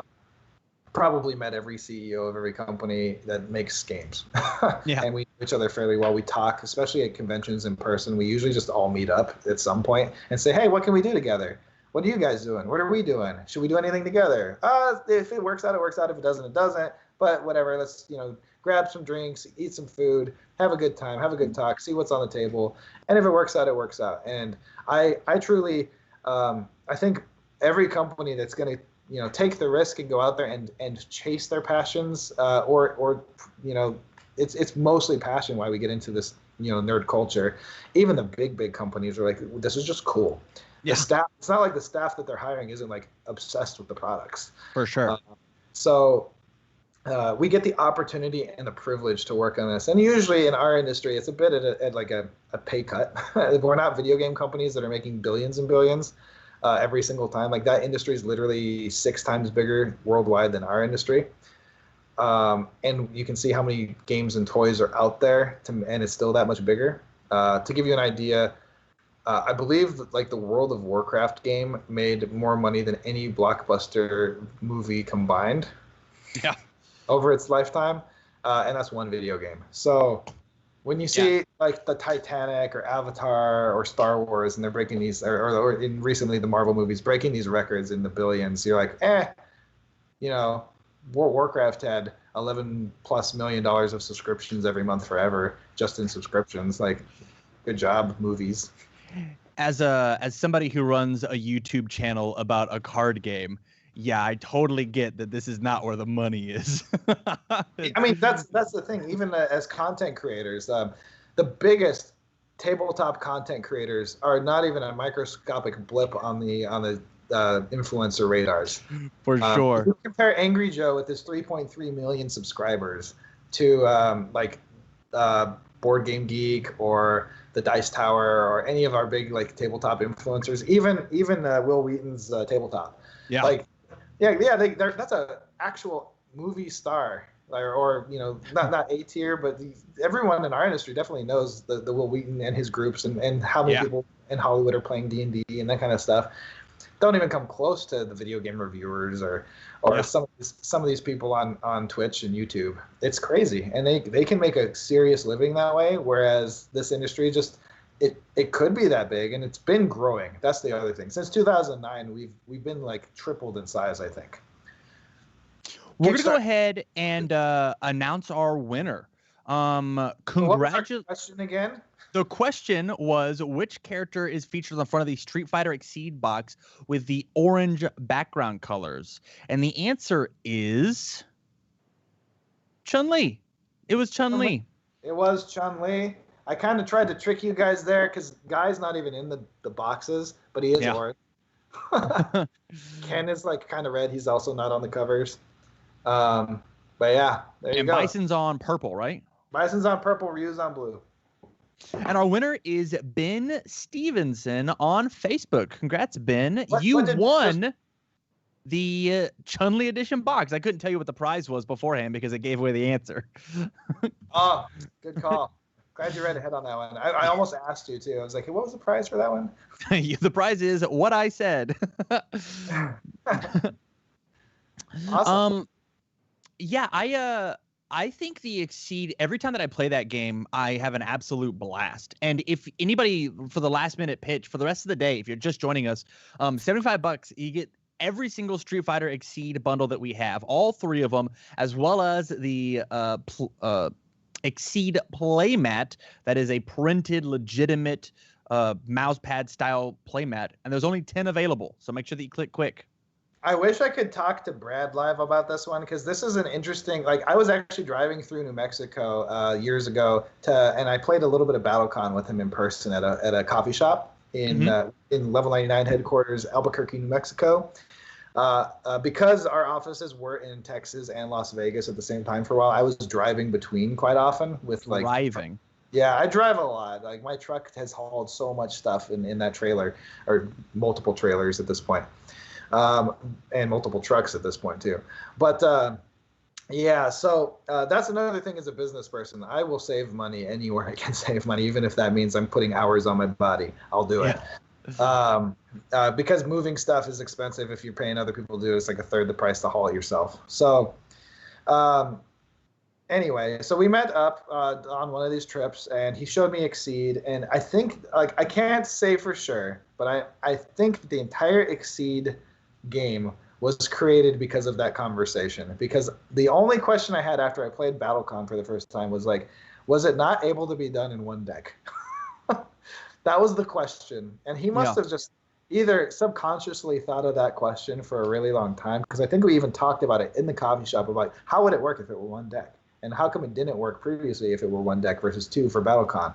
And then suddenly Exceed popped up with Red Horizon in it, and then Street Fighter, and so it's kind of cool to just like planting these ideas and just having these discussions with other creative brains in the industry, and I'm not going to take credit for that. He might have been thinking about this way before that, but that little meeting was, a discussion about this whole topic, and it could have been him that brought it up to me. I don't even remember. So again, not going to take any credit for Exceed at all, because he did all the work on that. But it's interesting how these like thought processes go between designers. Quick 2-minute question. Speaking of Red Horizon, jumping over to Exceed, if you could once again snap your fingers, this is from me, Tamron Cardwell, the guest host on all three platforms. What would you put Red Horizon into? If you could push Red Horizon into another card game, if you could push it into a board game, into a video game, what would you put it into? I think Red Horizon, first of all, would do fantastic in UTS. I would love to see the minis for that, just because it's I do think it would do very cool. Like, it'd just be awesome in UTS. I don't know how well it would do, and I don't think it's one of those things that Angry Joe's particularly excited to push, because he doesn't know anything about it. For sure. But I think it would be really cool. And just so you guys are aware, like the UTS project is a complete family relationship between us and the Angry Joe show. So it requires both of us to agree on anything we do there. But otherwise, I actually really, really want a Red Horizon anime. Obviously, we're doing a comic. I've looked into this for years. The problem is to do the anime, it's about $1 million an episode for like an 18-minute episode. Yeah. So if I'm looking to invest $23 million for like a series or something, or even $10 million to do a 10 show series, that's a big risk to not know if anyone's going to care about it. And I have no producers, or I'd have to pitch it around to like Netflix and other content providers.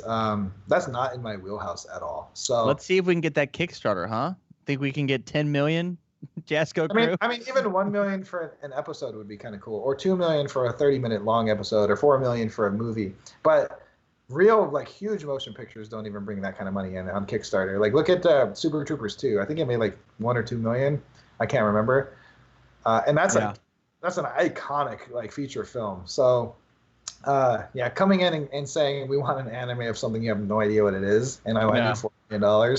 I need four big ones. It's a bit of a reach. It's a bit of an ask, and I don't even think it's realistic to even take that to Kickstarter at this point. I mean, maybe I'm wrong. If I get 100,000 comments right now that says, "Yeah, we're all going to give you $10," then hey, I'd be in. But that's okay. Save your viewers. money for the Kickstarter because we got another sale. We got another one. I got a big one coming. Our fourth special of the day, the Buffy the Vampire Slayer board game. All expansions, all puzzles. You're getting it all. Hey, the whole every single thing. The whole collection. Here's the deal, though. There are only 5 of these available. It's for $120. The MSRP is $110. You're pretty much getting 50% off this entire order. Actually, crazy. You get the board game, you get the Friends and Frenemies expansion, you get both the Buffy the Vampire Slayer foil puzzles, and the limited edition 1 out of 999 framed puzzles. So you could get one of those, and there's only just under 1,000 of those made, and then it's done. It's over. So fun fact. Did I ever tell you why there's only 999 of these and not 1,000? I would love to hear. So with the good people.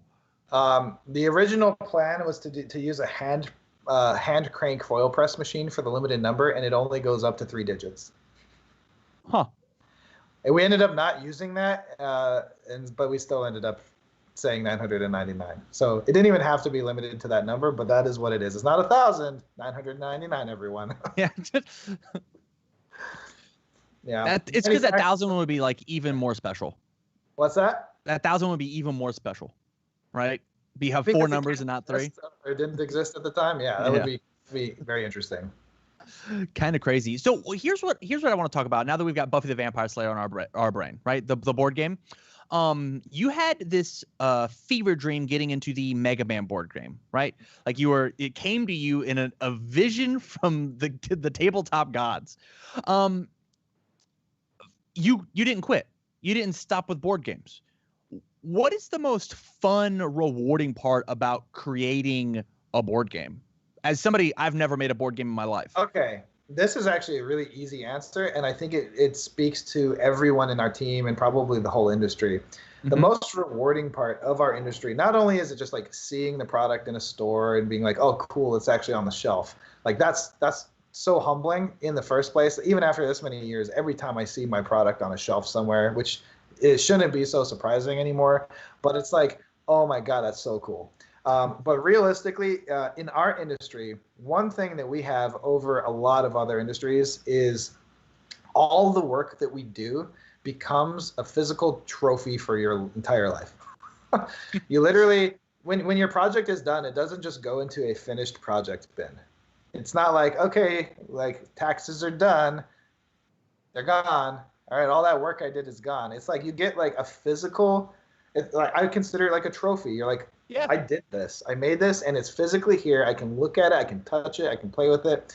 And we can be so proud of any of these games that we make, any of these products, any of these miniatures. Like, and I think that's why I want to keep making them, because it's just like I can pick it up and be like, rub it on my face. Look, Mom, I did this. Who doesn't smell the paper when they open up a card game or a board game? Like, for sure. You're missing out if you don't just smell the deck. Oh man, that fresh paper smell, that fresh printed smell, there's nothing like it. And so that's I think the answer to your question there is like that's the most rewarding thing in the industry when you're doing content creation or creation I consider it still content creation, but it's product creation essentially.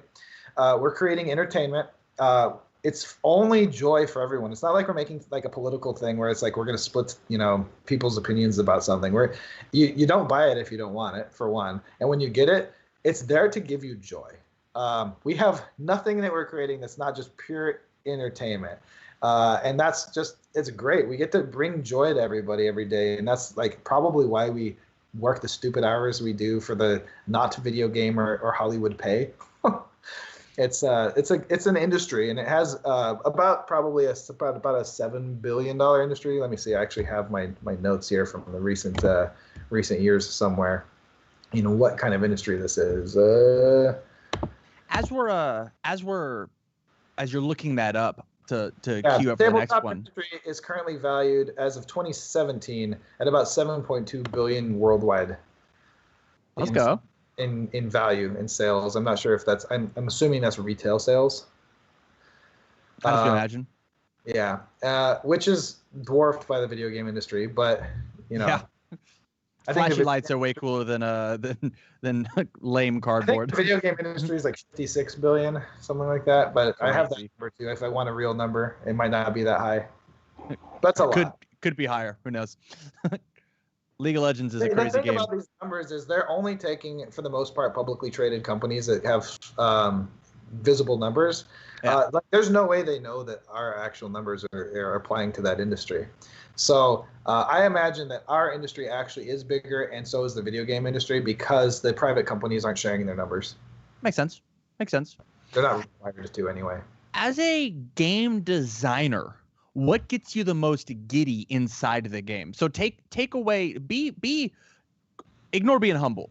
What gets you the most excited whenever is it, I found this really interesting interaction, I made a whole set work, I can put the rubber stamp on a game and be like, it's done? What gets you excited? I think it's for game design, it's all of that. I love every aspect of game design with a passion, except for the number balancing.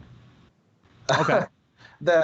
The part that I don't like would be what you would call like your balancing check, where it's like, all right, just keep making these numbers different, keep plugging things into cards or into like the tedious stuff. I'm awful at. Like I do it, but I like, if I were to procrastinate, which I've like just kind of cut out of my system anyway, that's where it's going to be like I'm doing everything before this, but. Naming stuff and filling things out, that's just like the tedious, like I need these numbers to line up in alphabetical order or whatever. That kind of stuff, hate it. That's the homework for me. If I were in school, that would be my homework. Yeah. But the creative process, anything that's even remotely a creative process, I am in love with figuring out interactions, figuring out new mechanics, how to solve problems. I can do that all day, every day, and I think any game designer could. I think that's like what everyone dreams of, actually, is that. And my job consists maybe of like 3% doing that. Yeah. So you're all aware. If there are these fantasies, if you've never been in the game industry, that it's all just playing games all day, I would say 1% of your time is testing games in your actual job, and 2% of your time is playing games in your actual job, and the rest of it is work. I can totally agree. As somebody who's making videos on YouTube, I spent like 8 hours editing over the past week, and it's just like I could be just playing games, like I could be, but then it doesn't get out to the good people, you know? You could be good enough to where you don't need edits. You just live perfect stream every time. Man. Well, one day. I'm sure one day. Well, I have to put your cool cards up on the screen and go find prices so people know how expensive my dumb decks are. You can memorize it all. I mean, you don't have to do that. Just do a daily memorization, so every time a price changes, you just know. That's not right. Just download Google to your brain. Easy. So let's actually take you back all the way to a very young Jason. We've just bought UFS, not even Universes, not even a thought in your head. You have to design Red Horizon 1. What does that look like? It's a little bit daunting and terrifying, for sure. The biggest thing, so especially in this card game, the one thing I don't want to do is disappoint the fans. That's actually probably why we do all of our customer service and everything. Is my biggest fear is disappointing all these people judging what we're doing. I want to go above and beyond your expectations, and it doesn't mean we always do that, but that is the ultimate goal. I'm disappointed if there's a typo somewhere. I feel like we made a huge mistake with a typo, a letter missing or a period missing or something.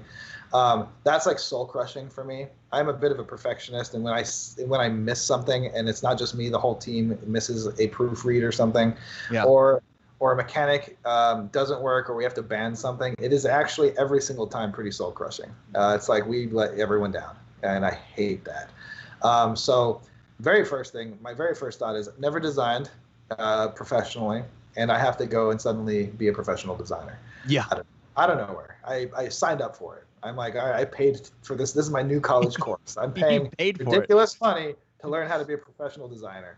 So what I did was I did not do it alone, and I actually think no designer should hermit themselves. You should work with as many people as possible, and do not have too much pride, because other ideas can be good, they can be bad, and they can be good, and you need outside eyes to make a perfect product. If without as much help as you can possibly get, you are not going to do it perfectly yourself. It is impossible. You are one perspective. And so when you're appealing to a mass audience, you cannot go to a mass audience with one perspective and expect everyone to like something. Yeah. So what I did is I approached the entire community, and that it still was following us, and not just abandoning ship because they thought the game was dead because it was announced to be. And I reached out to players like Jeremy Ray, Drew Maffei, Dave Wagner. Some of these people who will be on the show on tomorrow. Yari Melkor helped me design Reese. Drew Maffei helped me design Miska originally. I can't remember who helped me design Eva. It was like every single character here was outside information helping me develop them to where they needed to be. It was not just myself. And this is continual. I've never actually taken on a whole design without opinions and help from other people. I will always bounce it off other veteran players, other community leaders. Shane Duckworth, while he was the CCG director here, bounced everything off of him and took his words. We got into some heated arguments frequently, but they were always in good faith. And we were happy at the end of every heated argument. We're like, it looked like we were pissed at each other. We're like, thanks, man, that was great. I'm so glad we came to this, argument to solve this problem that I didn't think was a problem, or you didn't think was a problem. Yeah. Because that's just like, we get passionate, and you need to be okay as a designer to throw away your designs infinite times. Yeah. You cannot be married to your ideas. That is going to give you a bad product. You need to be able to go, crap, someone didn't like it, don't defend it. Give them a reason, and hear their reasons for why they don't like it, and go, okay, let me solve the problem, and not be prideful. Always solve the problem. So that's how I approached Red Horizon. I approached it as the art director, the game designer, the publisher, manufacturer, janitor, like literally everything. I don't know if you guys are aware, the first 4 years of Jasco Games was a huge facade trying to make us look like we could handle this game so that people would actually buy it, with no staff. All of our staff was commissioned. So first 4 years, we had no real W-2 employees. It was me working crazy hours, and then my friends helping me as much as possible. That's awesome. And so it's really like a community-driven game in that sense, for that game. This kind of feels like an announcement that we're going to be having later on in the week about the public playtesting. So if you guys are interested in more information, if that sounds cool and this big, huge community-based driven thing, make sure you come back to the stream, because we have more ways that you, the good people, can be involved in the future of universes and Jasco as a whole. We're doing the same thing with Red Horizon as well. We are allowing our fans to see behind the scenes right now on some design. We're letting you choose the direction of our art direction. We actually, the Natali art that we put up, we can choose between. You'll see it later today. Yeah, choose between chibi art or the standard kind of look that we've been doing with the anime look. And we asked the community, what do you guys prefer? Because we don't want to just give you something you don't want. And and the chibi look was about 25% of votes, and the standard anime look was 75% of votes. And so we decided it wasn't that they don't want the chibi look at all. It became something where most people were like, that would be a great promo. That's fantastic feedback for us. The more questions we can ask as a design studio or a designer, even an independent designer, the more we're going to understand our role and where we need to be bringing our product. And that's how you get a really successful product out there. If you look at like Gloomhaven and Icehaven, I think it's called, Frosthaven. There we go. Well, sorry to butcher that like brand new $11 million Kickstarter, guys, or whatever, maybe even more.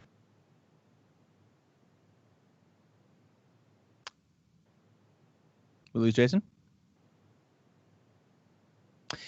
while we're waiting for Jason to come back, I have a trivia question. No idea what happened there, everyone. I don't know either, but we do have the trivia question. We got our last. This isn't our last one, right? No. We've got our trivia question, and this one's pretty tough. This one's kind of tough. We'll go ahead and toss it over to the new screen while I read it out loud.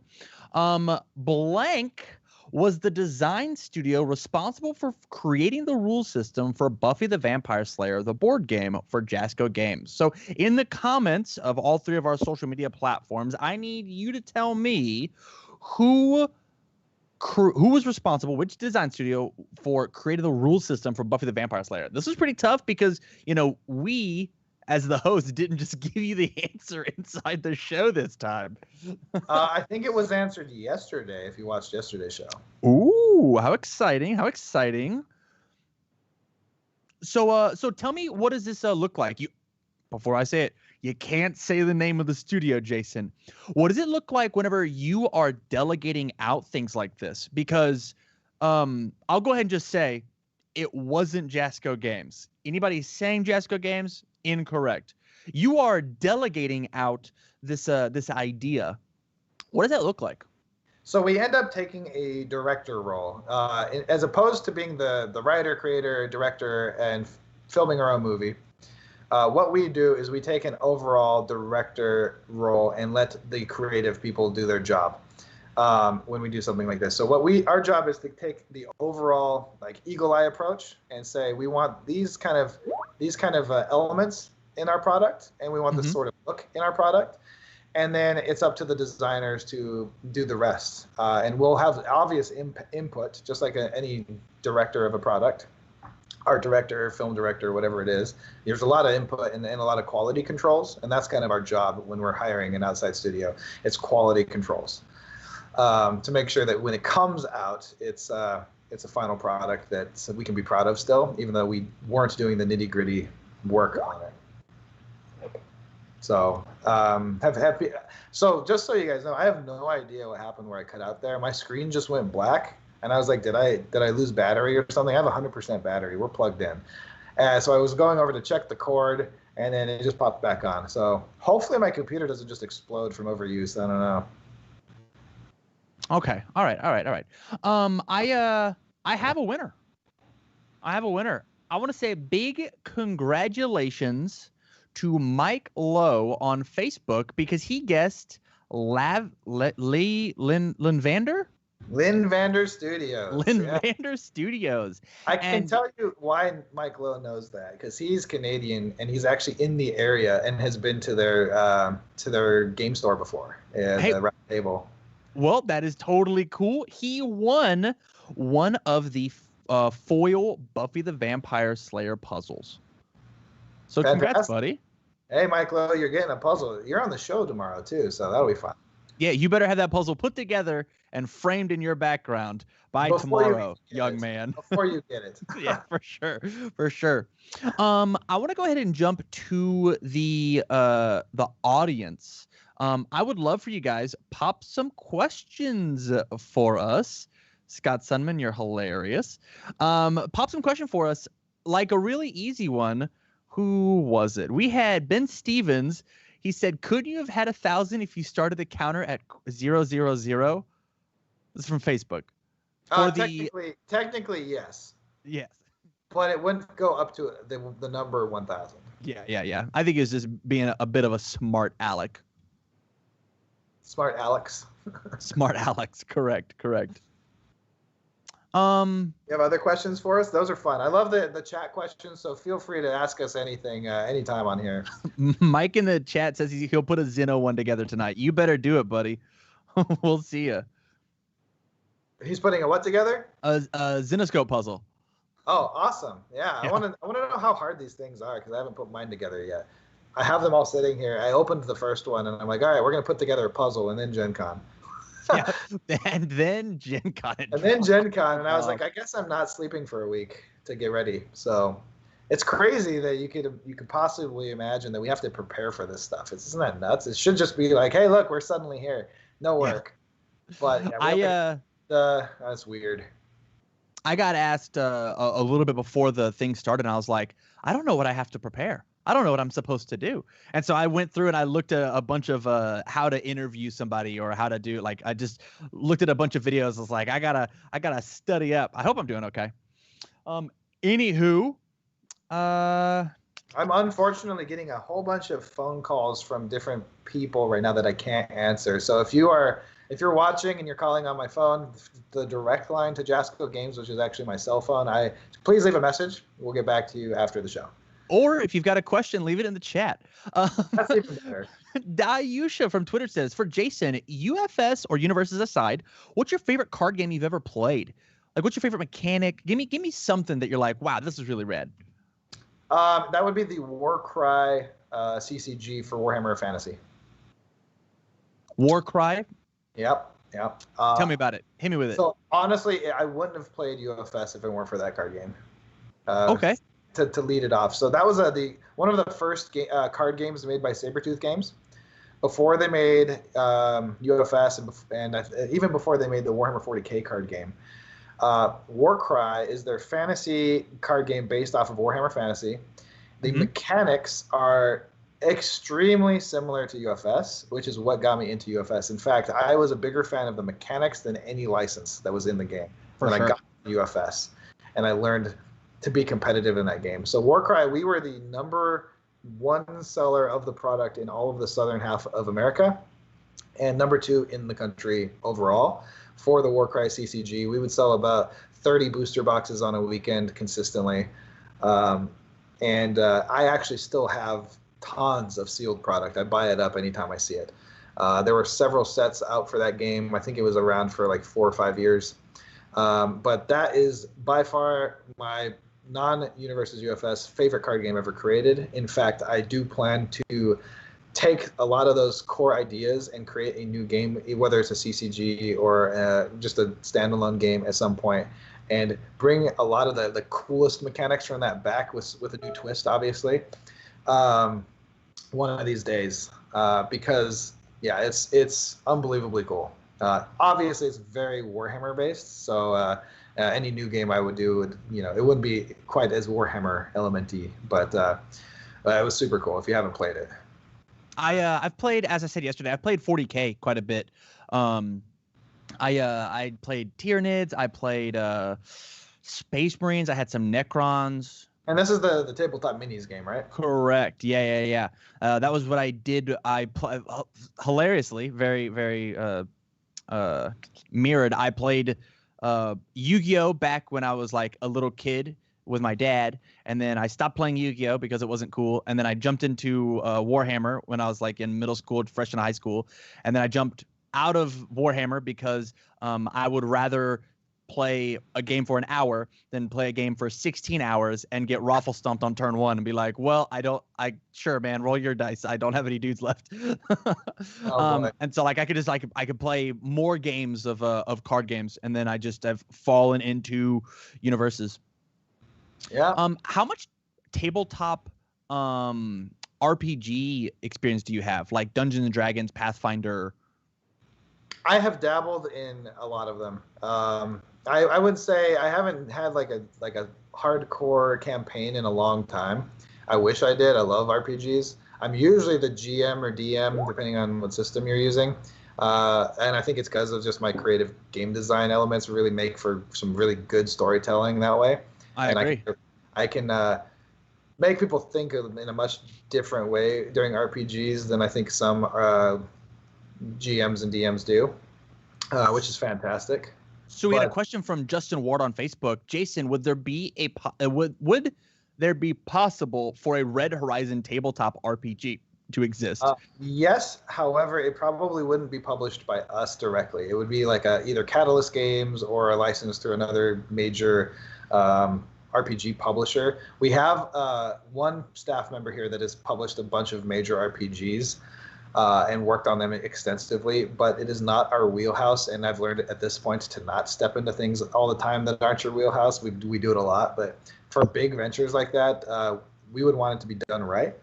For sure. So it would definitely be a collaboration, and it'd be something that the other party would need to want to do. So it's Yeah, on the I would absolutely love to play as one of the Soulbound, you know? Make my own Super Skullman-esque character in something. That'd be really cool. Super Skullman is awesome because he is actually he's a first generation hero, so he's not a soulbound. He is the power. And yeah, that's right. Awesome. Question from Mohawk Mike, fan of the show. This is kind of some inside baseball. How did Gen Con being canceled change the company's plans from this year's event sales? Event/sales. Is that right? Man, events being canceled changes everything. Yeah. It wasn't just Gen Con. We go to a lot of events, and they're all canceled. And that means there's no Essen. So Spielmesse Essen is canceled in Germany. So we have to consider doing a digital booth there if we're going to do anything. We probably just won't be able to make it this time. Gen Con, usually it's 3 weeks of really, really hardcore prep for Gen Con and about a year of slow prep for Gen Con every year. We usually start prepping for Gen Con in January, February. Mm-hmm. And then immediately when Gen Con ends, we purchase our booth at Gen Con for the next year. So we actually already have our entire booth paid for next year. Hey. Booth if we go into a physical convention next year. And we are always trying to expand our booth. We spend a lot of money going to Gen Con every year and a lot of time, and it takes away from development time. So I will say that there are some pros and cons for sure. We definitely lost probably a lot of our con sales and exposure because the way that this is working on Gen Con right now, I don't know if it's like really that obvious to go click on our booth and know that you're going to see anything. In fact, I think we're the only company that's daily live streaming. There might be one or two other. I think Paizo's doing some stuff and maybe one or two other booths. But there's so many booths to click on, it's hard to tell. I think that Gen Con, one of the things where they could improve is they told us as exhibitors that they had a platform every week, multiple reminders a week, but they never really told anyone how it should work. And the only reason that we are doing it, what I would say is the proper way, is because we followed the lead of other online conventions, and we had business partners that had done things like Emerald City Comic Con to launch and other Comic Cons, that this is how you do a digital booth. You actually have a digital booth where you can interact with us like it's the booth. I don't think anyone else is even doing this, except for, like I said, maybe Paizo, and then I think Weiss Schwarz from Bushy Road is at least showing demos of the new what's the game that they're doing? It's it's Weiss Schwarz, and it's from Adventure Time. Adventure Time, yeah, that's the one. Yeah. Pretty high. Anyone that wants to go check out those booths, like I said, competitors aren't really competitors. I've talked to a bunch of the people at Bushy Road a bunch, and same thing with Paizo. Like, we all talk to each other, and we're friends. It's not we're trying to take each other's sales or anything. Go support anyone in our industry. We would love it. But if Gen Con next year, if they do a digital booth, even in addition to the physical booths, anything I could tell them is this should be the way that they have taught everyone to not only set up as an exhibitor, but I actually don't think the general public knows that there's an exhibit hall. With all the emails and things that they could have sent out, not only is it not called an exhibit hall, it's called the Looking Glass. It's not under the attendee section. It's under Gen Con Online. So you have to know to not go to being an attendee. You have to go to the Looking Glass, and you have to know that the Looking Glass is the exhibit hall.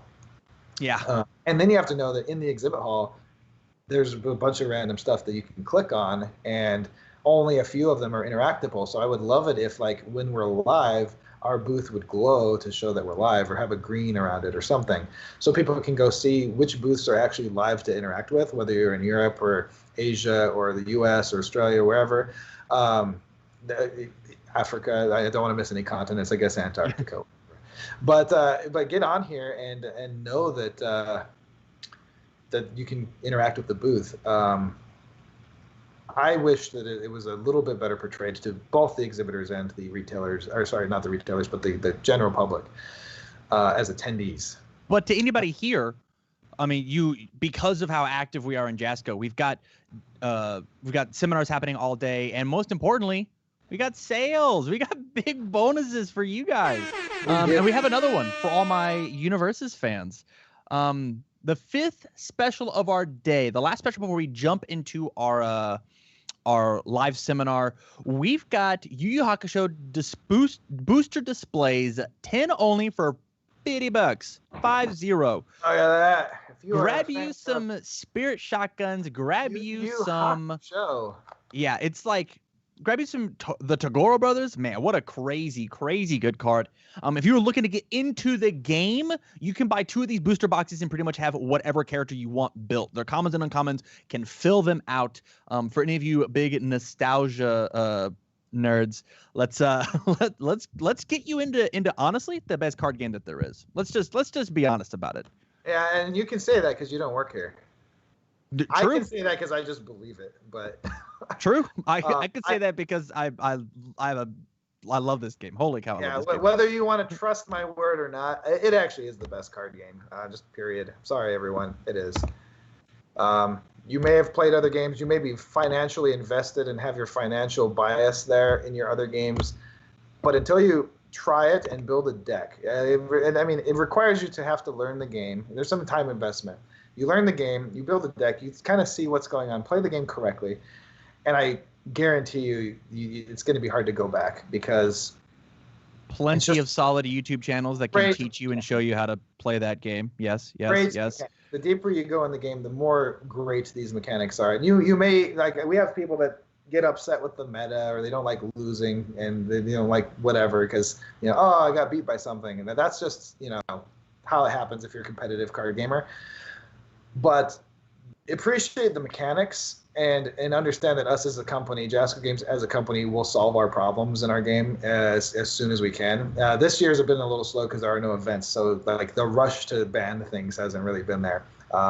So this is the tightest sale hour that we have for us communicating with each other, right, and having this interview.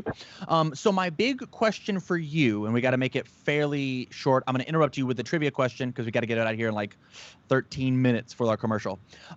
Is Yu Yu Hakusho, Cowboy Bebop, they're animes, not fighting games.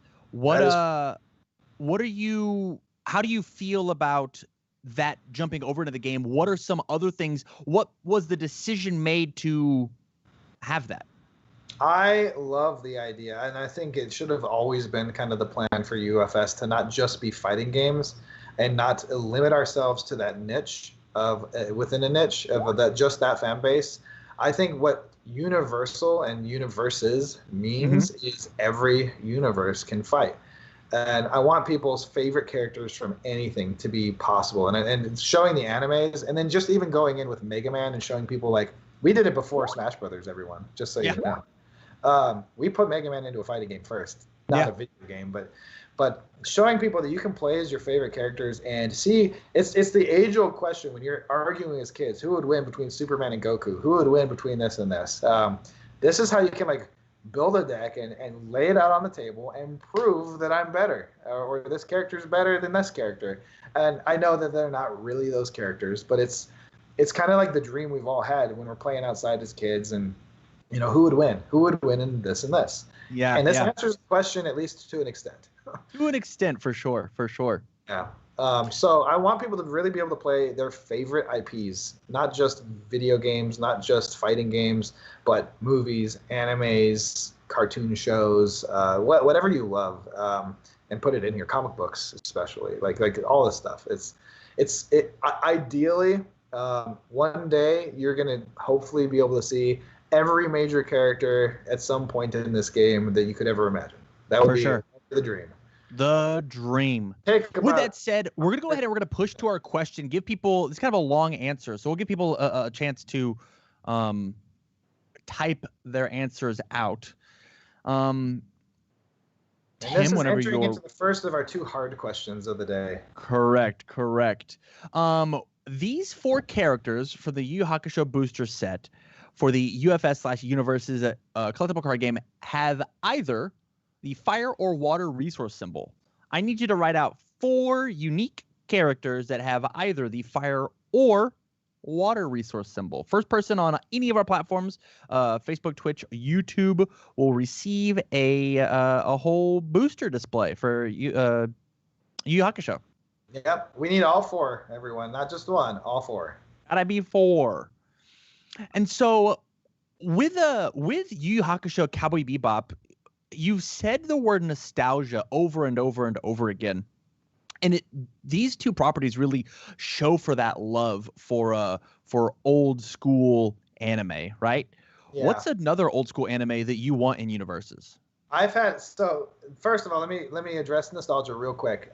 For some reason, I just like in my head have always thought that after 10 years, things become really nostalgic, and then after 20 years, it happens again, and then after 30 years, it tries to happen again.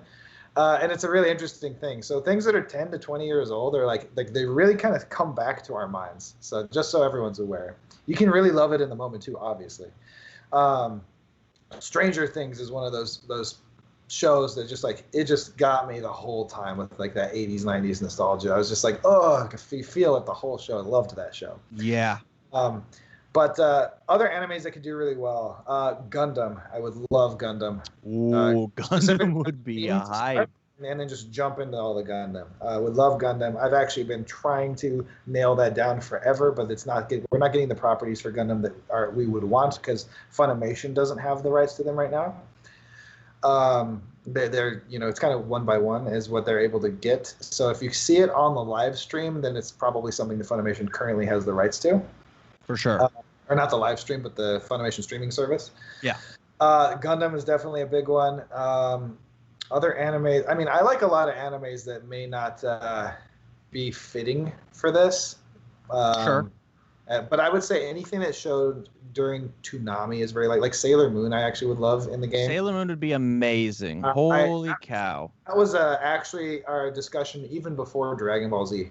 Was to get Sailor Moon into the CCG, and I talked directly with Toys, Japanese president at Licensing Expo, and it was looking like it was pretty on the table. But then when we moved to speak to the U.S. representatives, things changed pretty drastically. Could you imagine Spike, Yusuke, Midoriya, and Sailor Moon all at top tables at nationals? That would be awesome. Man, that'd be so cool. Tuxedo mask throwing roses all over the place. Oh man, he's so rad, so rad. Yeah, but I mean, there's a lot of like really cool current animes too. Like Demon Slayer is really awesome. Yeah.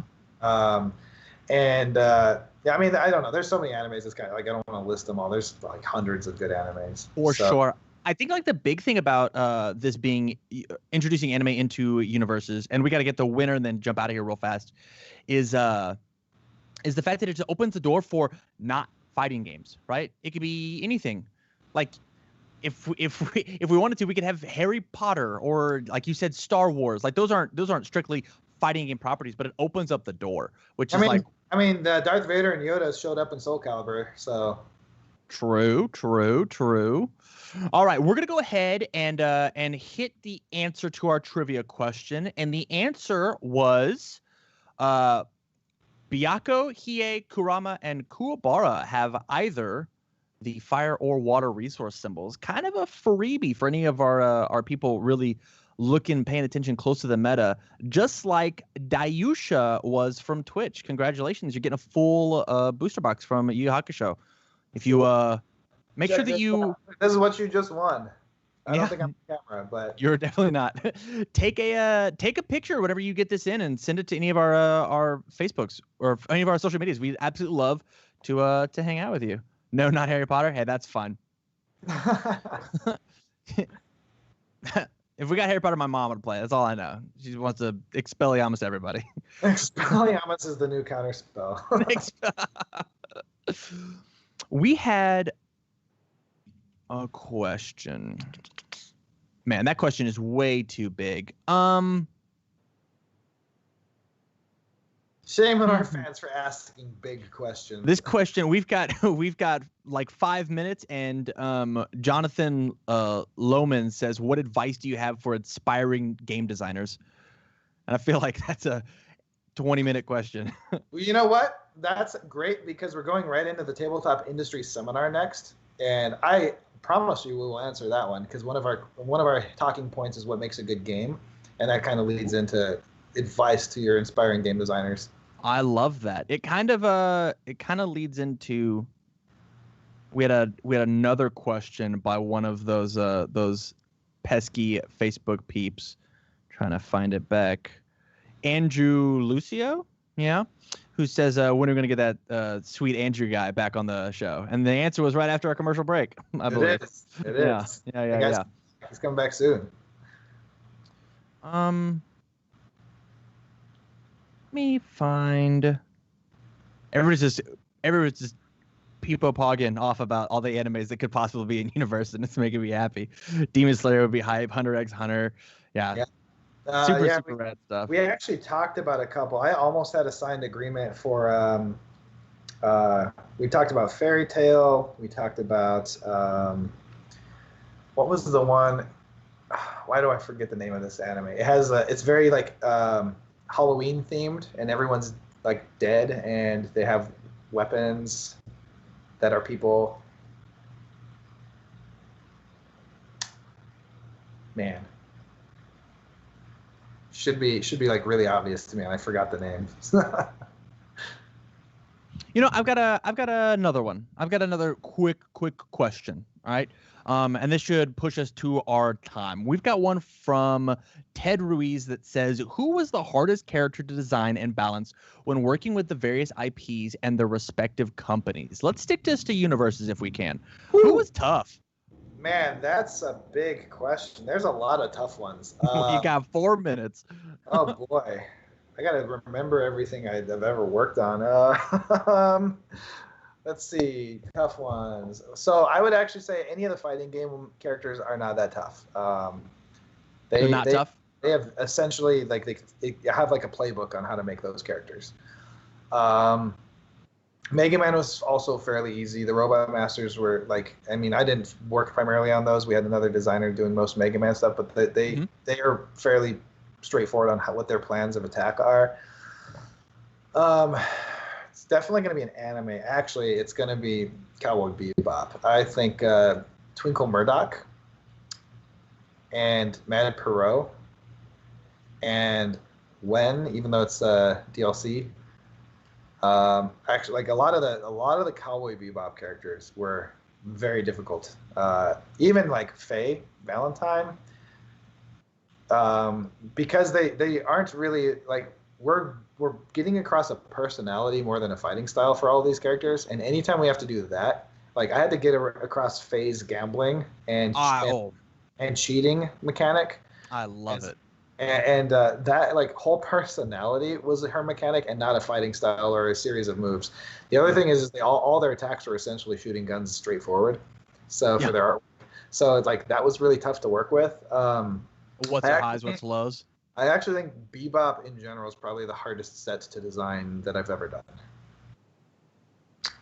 That's totally fair, and it would be because like it's not when you look at Yu Yu Hakusho, it's a fighting anime, whereas like Cowboy Bebop is more of, I don't want to say slice of life because that's not right, but it's like not every episode has to have this big climactic fight at the end, right?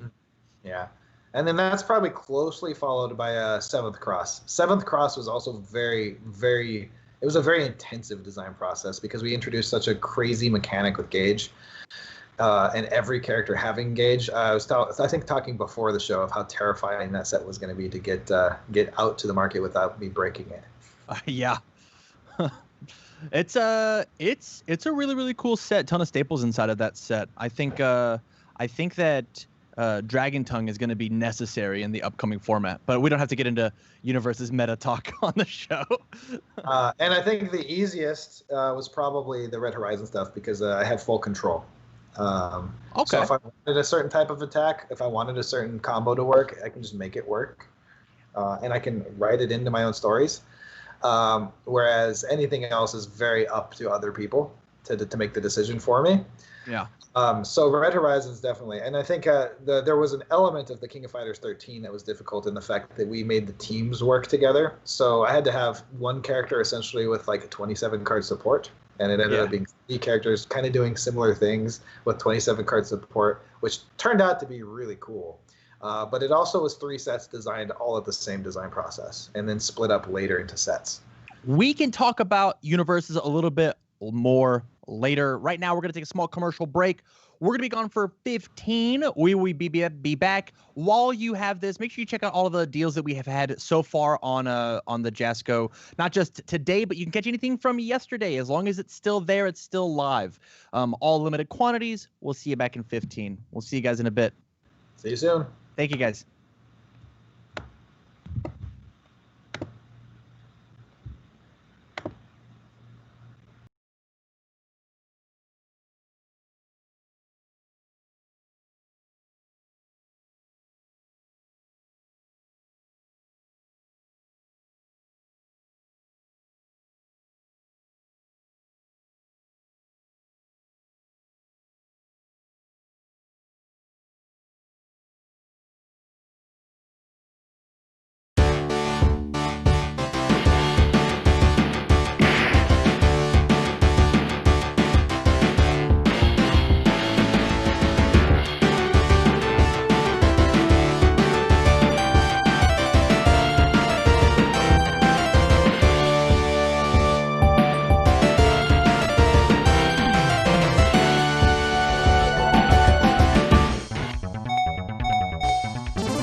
Celebrate over 30 years of the greatest fighting game franchise by playing in a whole new way. Welcome to Street Fighter, the miniatures game. Select your favorite fighter as you battle 1-on-1, 2-on-2, 3-on-3, and even in up to 6-player free-for-alls on stages inspired directly from the video games. Using beautifully detailed collector-sized miniatures, you vie to outmaneuver your opponents by knocking them into 3D terrain, outsmarting them by predicting their attacks, outplaying them by building combos for maximum damage, and filling your meter gauge for powerful super and ultra combos to end the match in victory.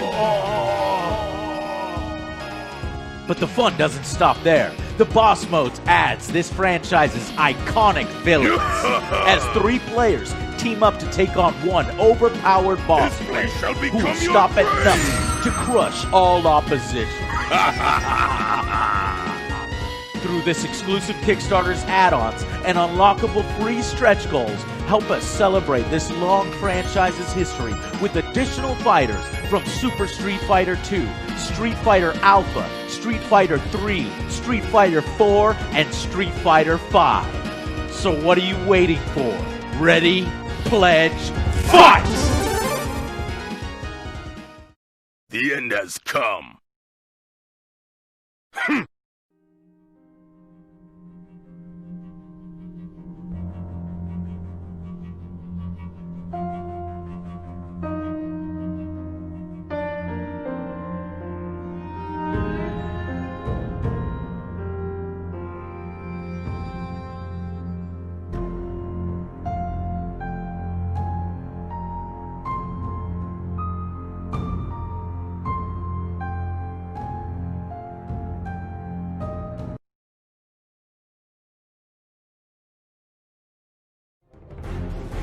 Legend has it that it was written by the Dark Ones, Necronomicon Ex Mortis, roughly translated, the Book of the Dead. The book served as a passageway to the evil worlds beyond. It was written long ago, when the seas ran red with blood.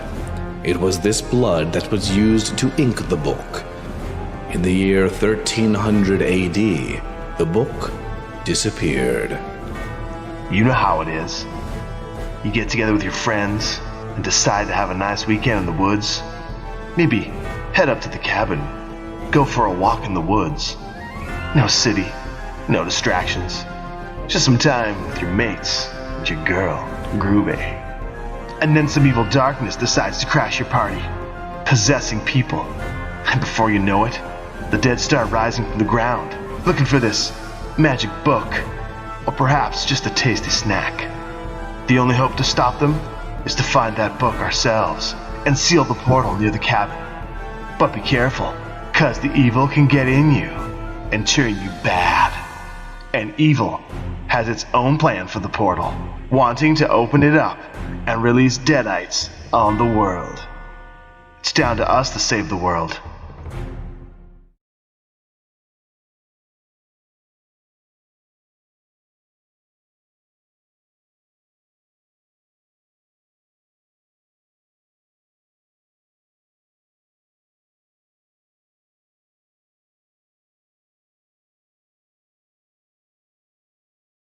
Thanks for joining us, Hector. Hey everyone. Welcome to the show. Thanks for having me.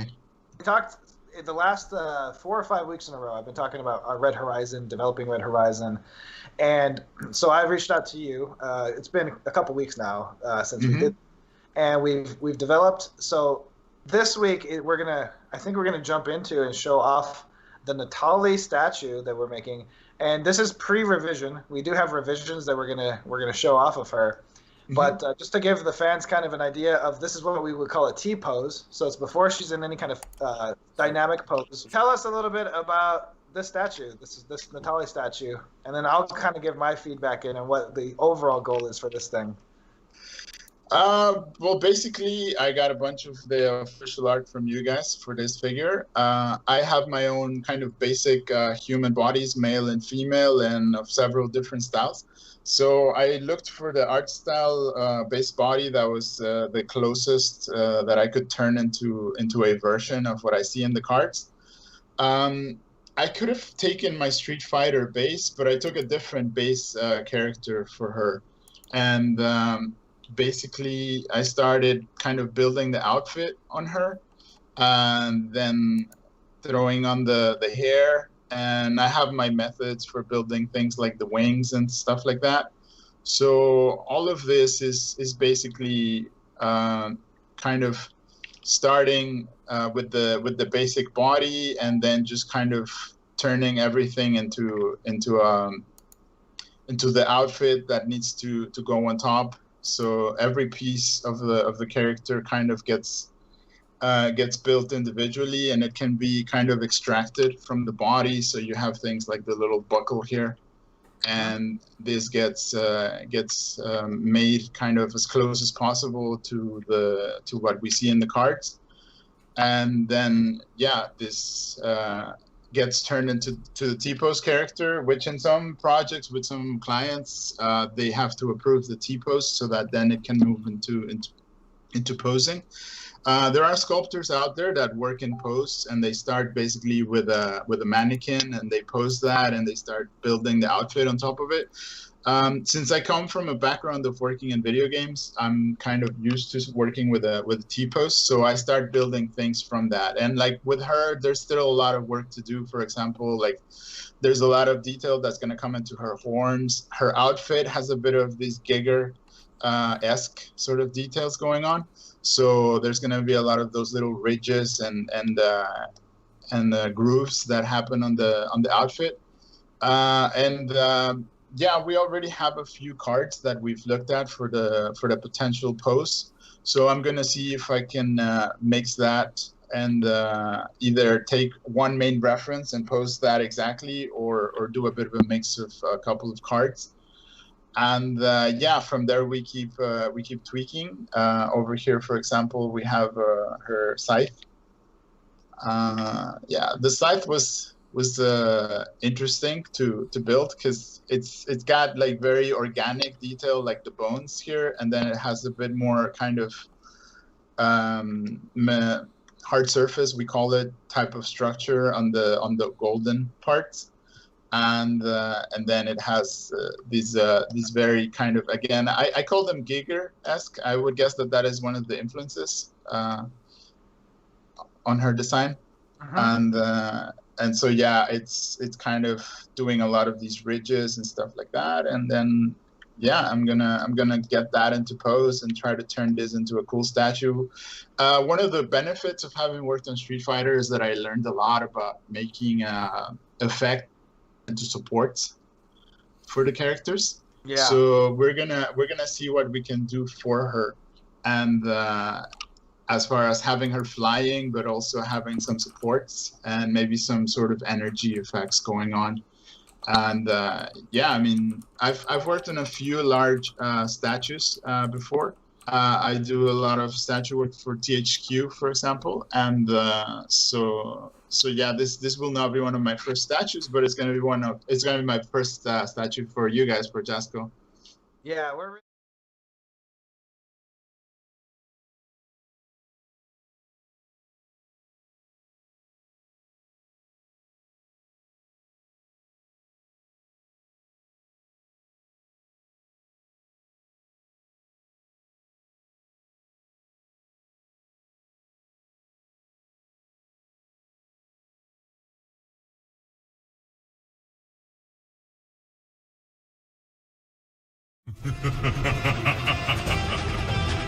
Challenge accepted.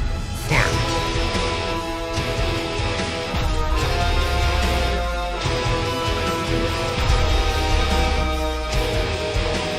Excellent. There is a new king. Finish him. Flawless victory.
Celebrate over 30 years of the greatest fighting game franchise by playing in a whole new way.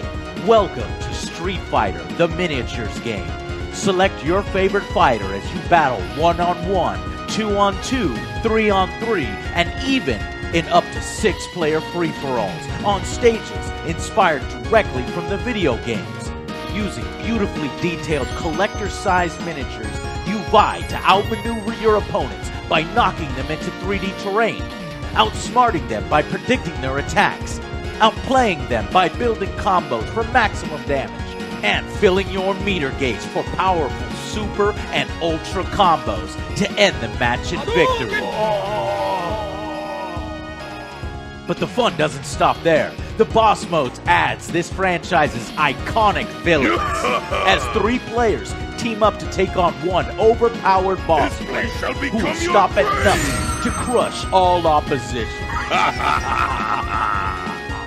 Through this exclusive Kickstarter's add-ons and unlockable free stretch goals, help us celebrate this long franchise's history with additional fighters from Super Street Fighter 2, Street Fighter Alpha, Street Fighter 3, Street Fighter 4, and Street Fighter 5. So what are you waiting for? Ready, pledge, fight! The end has come.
What's up, everybody? We're back with a second seminar we have here at Jasco's Gen Con booth. This is going to be a doozy. I'm really excited to hear some industry secrets from these pros. I'll push it over to Jason because he knows these fellows way better than I do. Everybody at home, take some notes. So this is the seminar. This is our tabletop industry seminar. So we're going over quite a few things, and we're starting off with our artists and sculptors. So I have Jason Cardy here and Hector Moran. And I'm going to kick it over to Hector first because we have a bit of a schedule to keep. So Hector is our lead sculptor. He not only sculpts all of our cool stuff and manages our sculpting teams, but he's done the Street Fighter miniatures game models for us, and we're working on other projects. So tell us a bit about yourself, Hector, and I guess any aspiring sculptors out there, anything they can learn from you. Yeah, so I'm originally from Mexico. I studied computer animation in the US. And then I ended up getting my first job in the video game industry in Europe, in the Netherlands. So I've been in Europe for about 15 years now. And I've been freelancing for about 8 years from that. And most of those 8 years have been freelancing for sculpting for collectibles, for video games, a lot of miniatures, and lately, some larger statues, some toys, and some video game art. I still do video game art every now and then. And yeah, it's basically what I do. And for Jasco, I think my first project with Jasco was some figures for the Mega Man board game. I did all the Mega Man miniatures of Mega Man himself, and then some of the other characters from the Mega Man family, like Dr. Light and Roll. Mm-hmm. And after that, a couple of years after that, I worked with Jasco again, and I did all the miniatures for Street Fighter, the miniatures game. That's all of them. There's 37 miniatures in that game, just so you guys are aware. That's a ton. Yeah. So yeah. That's those stuff, and they're beautiful, by the way. We had a lot of back and forth between us, Angry Joe, and Capcom, and Hector, just like knocking them out. And then kind of the same thing for Mortal Kombat. We've been using Hector and his team for Mortal Kombat as well, and those are all done as well. So we're giving each of our artists the opportunity to show off some of their pieces here. What do you have for us? And I guess you've provided our producer some examples that we can talk about. Actually, I didn't send any specific pieces, but if you go just to my website, it's heck.mx, and oh yeah, I did provide that. Just a little thing, it's an 8 to 10 inch statue here for Natali. So we can go ahead and put this on screen. There we go. Wow. So this is our newest collectible statue that we're launching the line for Red Horizon, which Jason Cardy's also done some work on Red Horizon. We can talk about here in a second. But Hector, tell us about this process and Natali and what went into this whole thing. So for Natali, I received a lot of the original card art from the Red Horizons game. And I started her out similar to how I did a lot of the Street Fighter figures. So I started a base model of her, and we had a bit of back and forth with Jason, first on the body, then a bit on the face. And then we didn't have that much of back and forth on the details because a lot of those were pretty well defined already in the cards. Mm-hmm. And so I just kind of went straight in and modeled the outfit and the character. We had a bit of back and forth on, like I said, on the face and on the body. And then once we were ready with that, then we went ahead and started a pose for her. We had a lot of good poses for her in the cards, but I wanted to try kind of a new pose that mixed some of the cards. And so basically that's what we have now with this image and the pose that we have. It's a bit of a combination of some of the art that has previously existed of her, and it's its own new pose, but kind of calling back to a lot of that material.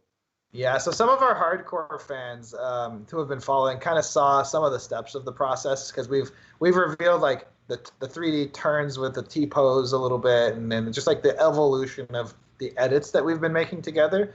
Obviously, this is our IP, so I'm pretty picky. So I went back a lot, mostly on like things like the face details, the proportions matching the character the way we want it to look. And I think we nailed it. You did a fantastic job. I didn't really have a whole lot to do on this except for give you examples. But I think this is only like the 4th iteration with the sculpts, combining 4 different elements of our existing cards. So you can see elements of all the existing 4 of the existing cards from Red Horizon in this sculpt here. So that's really cool. And so that's what Hector's been doing for us. I'm going to jump into Jason Carty real quick, and then we have a joint project we'd like to announce live here that we're all working on together. So Jason Carty, introduce yourself. What have you been doing in the industry these last several years? How do you know us, et cetera, et cetera? Oh, am I still wide? I'm still wide, aren't I? Yeah, I've been in the comic book industry for about 17 years now, I guess. Started out working for Marvel UK as a colorist, working on Spider-Man and various other Marvel franchises, and then moved to be a cover illustrator on Transformers. And I've worked on Thundercats, Ninja Turtles, the European comics. And Jason picked me up about, 10 years ago now, I think? And something like that, yeah, about 10 years ago. We're working on Red Horizon, so it's great seeing Natalie there because I drew her about 10 years ago. And I've been doing a lot of stuff since. I do a lot of stuff with Zenoscope at the moment. And just the things I do with Jasper Games are some of the most fun projects I've ever had the pleasure of working on. So that's all the licensed stuff like Soul Calibur and Street Fighter. I think you got some of the cards there. And yeah, it's been a fantastic 17 years, really. And yeah, it's great to work with Jasco. Yeah, so I mentioned earlier in the show that Jason Carty worked on both of the characters' entire support from the 2-player Turbo Box from Street Fighter. He's done, I would say, about half of the total Soul Calibur artwork that we have. Hopefully, you guys can't hear my binging from our notifications. We can. I don't know how to shut that off. I'm sorry. Let me see. I don't even know what program is binging me. But yeah, you've done a bunch, and you also helped with the original design of Vincent Gray, which is like one of my favorites. I love that stuff. Let me see if I can shut off notifications. Bam. Okay. Man, Jason, as somebody who like looks at this art every single week, I gotta say, man, every single card that I see your name on, stunning, dude. Absolutely stunning. Thank you very much. That's much appreciated. Yeah, it's great hearing feedback like that, and it's just an absolute thrill to like work with Jason and JT and the guys at Jasper Games, and to hear the things that go through approvals with Namco and Capcom, and it just makes me happy that the fans are happy, and that the license holders as well are happy, as well as Jason and the crew. Yeah, I have noticed. I don't know if this is something we can fix. At least on the stream for Gen Con, the whole stream seems to be strangely blurry. I don't know if that's the case on Twitch, YouTube, and Facebook. But if the comments can tell us that is everything looking blurry right now, maybe I don't know if we can fix that or not. So apologize for that while we're showing off some of the coolest art. Yeah, it's crazy, dude. Yeah, it's unfortunate if it's blurry for you while we're doing that. But we're going to lead in. So, yeah, Jason, we've been working together for a long time. It's been a blast. And we are currently working on a joint project, like I mentioned just a second ago, with Hector and Jason and myself kind of kicking things off for this project. And I have a writer that's not on the scene for a new mech project. We're doing a mech miniatures game, which is the plan. And so Jason Carty is doing our concept art and starting it off for us. And then Hector and his team is going to take that concept art and make concept sculpts for a whole new world, mech-based, where we are combining, I guess, the Earth forces against a alternate dimension invader. And so we have some of the concept art here. Obviously, we're still developing everything, so anything could change drastically in the amount of time from now to later. But we want to share you guys on the process. So we have a concept piece art here, and just Jason, share a little bit about this guy once that gets on the screen. Yeah, this guy just gives a kind of flavor of what the kind of mechs are going to look like. There's going to be some heavy industrial stuff in there and some Japanese influence as well.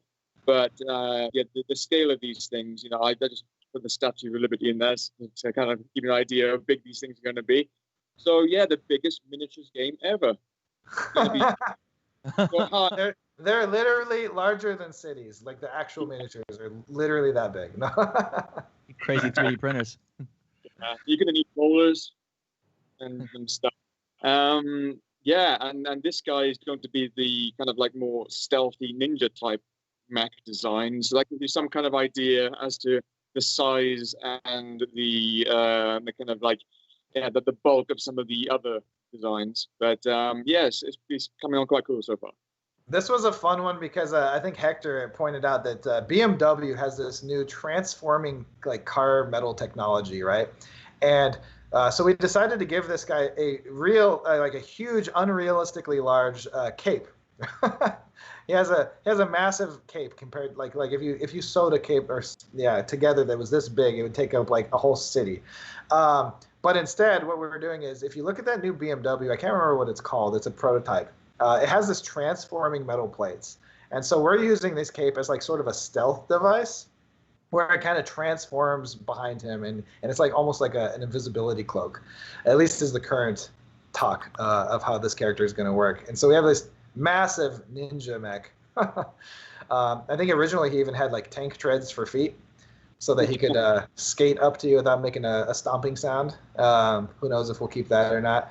But it's really cool. And Hector, so once we get these kind of nailed down, you're going to be taking over the sculpting process. So how does that work? When you take concept art like this, what steps go after this point in the process? In this case, I'm going to be running a small team like in Mortal Kombat for a lot of these pieces. But the process is the same, whether if it's me or someone in my team. So basically, the process is going to be that we're going to be using ZBrush, and in ZBrush, we're going to use a certain mode where you can start with basically just with a sphere, and kind of like Magneto when he's using Mercury, you can start shaping it around and moving it around, and it's going to start kind of becoming a bit of a like taking shape as a humanoid form. Like it's going to grow arms, it's going to grow some legs. And then from there, we're going to start playing with the proportions to start getting them into the realm of the concept from Jason. Once we have enough of those basic proportions, we can start breaking that up from a one kind of piece into the more of the single separate pieces that it's made of. And depending on how tight or how loose the detail on the concept is, we're going to be filling in some of the design gaps and some of the blanks with smaller details. I think to sell the scale of a piece like that, where you're trying to sell the fact that it's so big, you want to add little details like, for example, a maintenance hatch or a door somewhere, and like that would basically give you the idea of if a maintenance hatch is the size of his fingernail, for example, then you can see that like a human is about that size, So like things like that, all those details will help you sell the scale for how big these guys are. Yeah, and we currently have like kind of 3 scales planned for these mechs for each side, for each of the opposing factions. So we have like a massive, I would call it like a moving fortress almost, which is going to be the slow, super heavy weapon kind of type of mech. We have the ninja style mech, these like strikers that they're supposed to be quick and stealthy, and you go in and kind of like what an X-Wing would do to the Death Star. It's like come in, do a bunch of damage real quick, and get out, and maybe be a little bit smaller. And then we have sort of our like hybrid that's in between, and these mechs are going to be pretty heavy firepower, quick enough and mobile enough, but kind of in between the realms there. So when you put your force together, you kind of have the best of all 3 worlds there.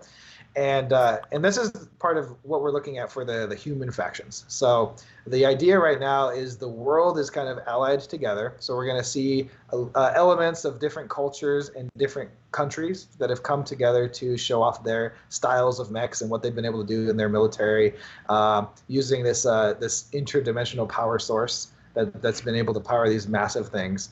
And then the opposing interdimensional faction that's going to come in with their style of mech and come in and, I guess, lay the smack down and go into these big war zones. We've talked fairly extensively on what those are going to look like. So I'm going to bring it back to Jason Cardy. What do we know currently about the invaders? It's going to be some kind of like body horror in there. They're going to be on an equal scale to the human robots, but biomechanical. So you've got organic features in there as well, and some kind of like really nightmare fuel visual. Yeah, and one of the things we're looking in, like he mentioned, like more bionical, like so a little bit of organic element to it, and a little bit of, like he said, nightmare horror elements to it.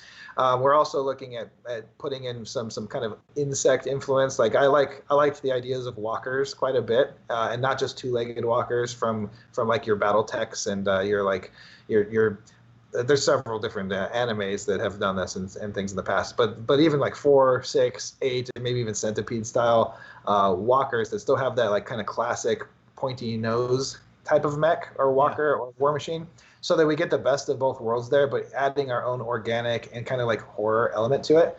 And then Hector, you've been putting together sort of like a design encyclopedia for us. What are some of the elements that are like really standing out to you? Well, basically, we want some of these guys to be really huge. The reason why humanity is needing such large mechs themselves is because the enemy is actually very large and imposing, but also like very creepy. Like they're gonna be very, very menacing. So we put together a lot of references. Some of them are not necessarily like normal alien references or a lot of straight up mechanical references. So they're gonna be a strange combination, and we're having a bit of a hard time kind of nailing that direction, but we're slowly getting there, and we have a pretty good library of the things that we like. So yeah, once Jason starts sketching, I'm pretty sure we're gonna start really finding that direction really well. And it's going to be really fun for my guys to work on those bad guys. Yeah, I'm excited for them because we get like the whole goal here is to get the fans behind both of these mechs, because like hello, different nostalgic. So we'll have classic kind of like Gundam looking humanoid, and then we'll have the mech. You guys probably hear a little bit of the backup sound from so. It's the mechs. It's the mechs. They just turned on their engines. That's what it was. So anyway, I think that kind of wraps up that exciting new chapter, the new type of game coming in. The stories are being written, so we're still nailing all this stuff down, everybody. This is like a really behind the scenes concept. So you can kind of see like the concept stage of just going through ideas, probably trashing tons of ideas, and then where it's going to end up is similar to like Natalia, except probably as fast, where you have several ideas, they go into stages, and then eventually we have something we all love. Like that's the goal. The more eyes that are on there, we want everyone to really be invested and love the product, because if we all love it, it's more likely that it's going to be something all of our fans are also going to get behind. With multiple opinions that think it's cool. So do either of you have any closing words, or we're going to jump into our next guests here? Feel free to plug your independent channels so people can follow your artwork too. For sure. So Jason, I'll start with you, go to Hector, and then we'll jump into our next guest. And thank you for being on the show. Yeah, I'm on and website, which is which does need an update. New stuff. So your audio's a little cut out. So what I'm going to do is let's give our producer some links and we'll put those in all the chats. And then up next, Hector, same thing. We'll give the links out to anywhere where the fans can follow you. And then feel free, everybody, go follow, buy art prints, buy whatever you can from these guys. Support them. It's going to be awesome. And then we're going to get into our next guest here. So thank you so much for being on the show. Cheers. Thanks, Jason. Thanks. Take care. All right. So up next, we have El Grimlock and Das Nomo. Those are their artist handles. Full names Mauricio and Nicole. And Nicole. Welcome to the show. So welcome to the show. Unmute now. You guys are welcome to unmute now. It'll get there at some point. I think you guys are still muted.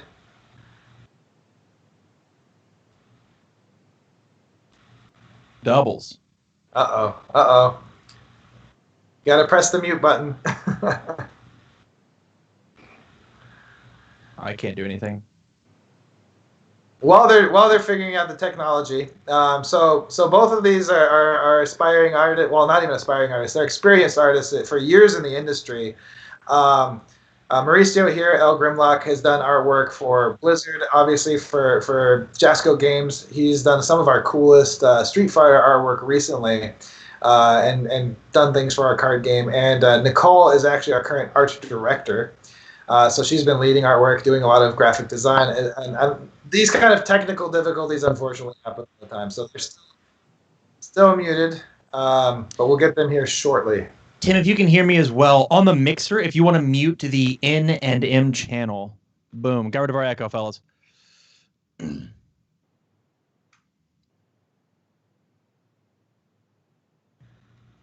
So Jason, how's it going? It's going good. Technology. It's not our thing. Anybody waiting? We still got those deals live. If this was a board game or a card game, it'd be no problem. I'd just be like, hey, look, it's a board game. Yeah. Done. Here's how you play.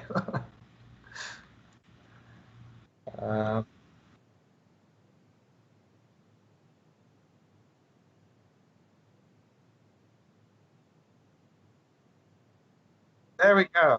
Hey, I think we got it. We did it. Oh, hello. What up? Whoa, what? Hey. Hey, welcome to the show. Oh, thank you. Sorry for that. We were like, oh my God, we have like 3 or 4 things here. So we didn't know where to press. No problem. So yeah, welcome to the show. I'm going to start off since we lost a little bit of time there. Nicole, go ahead and introduce yourself, what you've done in the industry, and then we'll go into Mauricio, and we'll go from there. So tell us about it. Okay, everyone. I'm Das Nomo, Nicole Cepeda, as Jason said. I'm the current art director, graphic designer, and in-house illustrator at Jasco Games. And right now we are working on all our licenses. We are working on My Hero. We have news for you on Sunday. And we are working for Soul Calibur, Cowboy Bebop, Street Fighter. So all the things. And I've been working with Jason for like 8 years now, Jason? Yeah, at least, yeah. Oh my God, 8 years. So yeah, it's a long time. Don't we feel old when we say stuff like that? Jason Cardy just said he was working with me for 10 years. I'm like, oh my God. Oh my God, yeah, I feel old now. Oh my God. And then Mauricio, go. So tell us about you a little bit and your experiences here. I know you're a veteran artist as well and have been teaching artists for a long time. Okay, I'm going to also translate for Mauricio a little bit. So he's going to speak Spanish and I'm going to translate for you. Perfect. Thank you. Jason está preguntando cuál ha sido su experiencia, con qué está trabajando actualmente, qué es lo que está haciendo actualmente en el mercado. Muy bien. Bueno, actualmente yo estoy haciendo imágenes tanto, ¿cierto? Tanto para Jasco Game, pero también trabajando para lo que es Blizzard, Hearthstone. Y últimamente han sido esos dos, bueno, en Jasco Game siempre hacemos cosas diferentes. vamos de un punto a otro, pero Hearthstone es el fuerte en Blizzard. Okay, currently I'm working on mostly Jasco games and also Blizzard Entertainment for Hearthstone. On Jasco games, of course, we do a lot of different things, but Jasco games and Blizzard Entertainment are currently my top two companies to work on. That's awesome. So I know that Mauricio's worked with Blizzard for quite a while now. And Hearthstone, I mean, obviously that's a high-profile product to be involved in. I guess, how did you each get started in the industry, and what advice can you give aspiring artists that want to get into the video game and the card and the tabletop industry? Okay, do you want me to start? Yeah, you go ahead and start. And I actually love the Spanish. It's really cool, especially for our Spanish-speaking fans out there. Right? It's like fantasy. Okay, I go first. So I actually started with Soda Pop Miniatures with John Cadice. He's our common friend, and he introduced us with Jason. The first work I did for Jasco Games was for Darkstalkers. My first illustrations were for Felicia. I remember very well, like it was yesterday. So I actually started doing card games for Chile. And then from that point on, I've been working with a lot of video game licenses and card games and everything. So for me, it's been a lifetime. I've always been working with games and video games and playing video games. So it's been basically my life. And let me interrupt you real quick right there. So recently, you actually just got awarded on DeviantArt, a special award because of your fandom and how much content you actually put out. Tell me about that real quick. Oh, that's a really nice story. Okay, I've been in DeviantArt like for 16 years now. I also have the badge right here. So lately, I was contributing to the community. Last year, they invited me to San Diego Comic-Con as a representative artist and everything. And this year I was awarded the senior badge. Last year Mauricio won his senior badge, so we are both seniors on the platform, and that is like the biggest like award that DeviantArt can give to any of their artists. So we are super proud to be a part of that community. And if it wasn't for DeviantArt, I probably wouldn't even have met you guys, because it was thanks to DeviantArt that I actually met Jason and I met John. So if it wasn't for them, I wouldn't actually be here. That is true. So as a game publisher, we use DeviantArt quite a bit to go find aspiring artists for the specific styles of art that we're looking for. And I can't deny it. I've been on DeviantArt for hours looking for and reaching out to artists to get the perfect art to match our certain products. And so same question over to Mauricio. You know, how did you get started? What can you advise for aspiring artists, that kind of thing? And then we'll move on to some examples of your artwork. ¿Entendió la pregunta? ¿Necesita traducción? Sin embargo, quiero asegurarme de... Ok, la misma pregunta va para ti, Mauricio. ¿Cómo empezaste en esta industria? ¿Qué es la industria de los videojuegos para ti? Y sería genial que pudiera comentar cómo llegó a Jasco Games, cómo conoció a Jasco Games. Claro que sí. Bueno, específicamente el área de cartas es la que yo trabajo habitualmente. Aproximadamente hace unos 20 años empecé a trabajar en esa área de juego de cartas coleccionables. Okay, the first area where I started to work actually was card games. I've been on the card game industry for almost 20 years now, so that was my start point. Very impressive. ¿Se cortó? Ya, completo la idea. Yes, he's going to complete the idea. Claro, bueno, yo estoy muy involucrado y me emociona todo lo relacionado a esa área de juego de carta, porque cuando empecé, yo participé en la creación de un juego de cartas y trabajé muchos años haciendo la historia y otros aspectos de ese juego. Okay, so in Chile, I actually started a card game called Myths and Legends, Mitos y Leyendas, where there I created the story, I created the backstory for the characters, and we created like the game mechanics and everything. So that was my first card game like work ever. Exacto, y también tuve la oportunidad, ¿cierto?, de formar equipos creativos y hacer una capacitación para otros autores. Entonces, para mí, el juego, esta parte de la industria significa mucho. Respeto mucho esa área. I also had the opportunity to create my own team of artists myself. I was art director. So this area of the industry is really important to me because it's the one where I began. Ya para terminar la pregunta. And so to finish the question. Yo llegué a trabajar a Jasco Games justamente por recomendación. He started to work with Jasco Games with my recommendation. I actually recommended Mauricio to work with Jasco Games, and he's been there with us since for like 4 years already. Sí. Yeah, like 4 years already. Haciendo algo que no hacía habitualmente, que era hacer dibujos más cercano al manga. And thanks to Jasco Games, I started to do a lot more manga and anime drawings that I usually do. So I'm really grateful for that. That's awesome. That's He's awesome. also helped us recently on the Evil Dead 2, which is really cool. Like very different genre entirely. Which is fun stuff. So what's really interesting about what you guys just said is we have, I would say, a massive chunk of our artists coming out of Chile. And tell me why, Nicole, do you know why so many great artists are in Chile? Like why so many?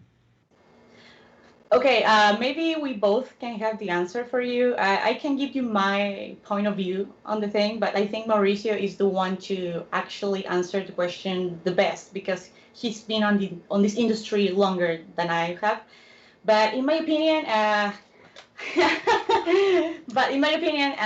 Chile has been a country really punished, by some things, and the art really fell behind in some point. But it's like Phoenix. We rise from the ashes in matters of art, and we started from scratch, and then we grew back again, and then we have a lot of events, we have a lot of projects from the government, and every single one of us wants to create again that art movement that we already had in the 70s.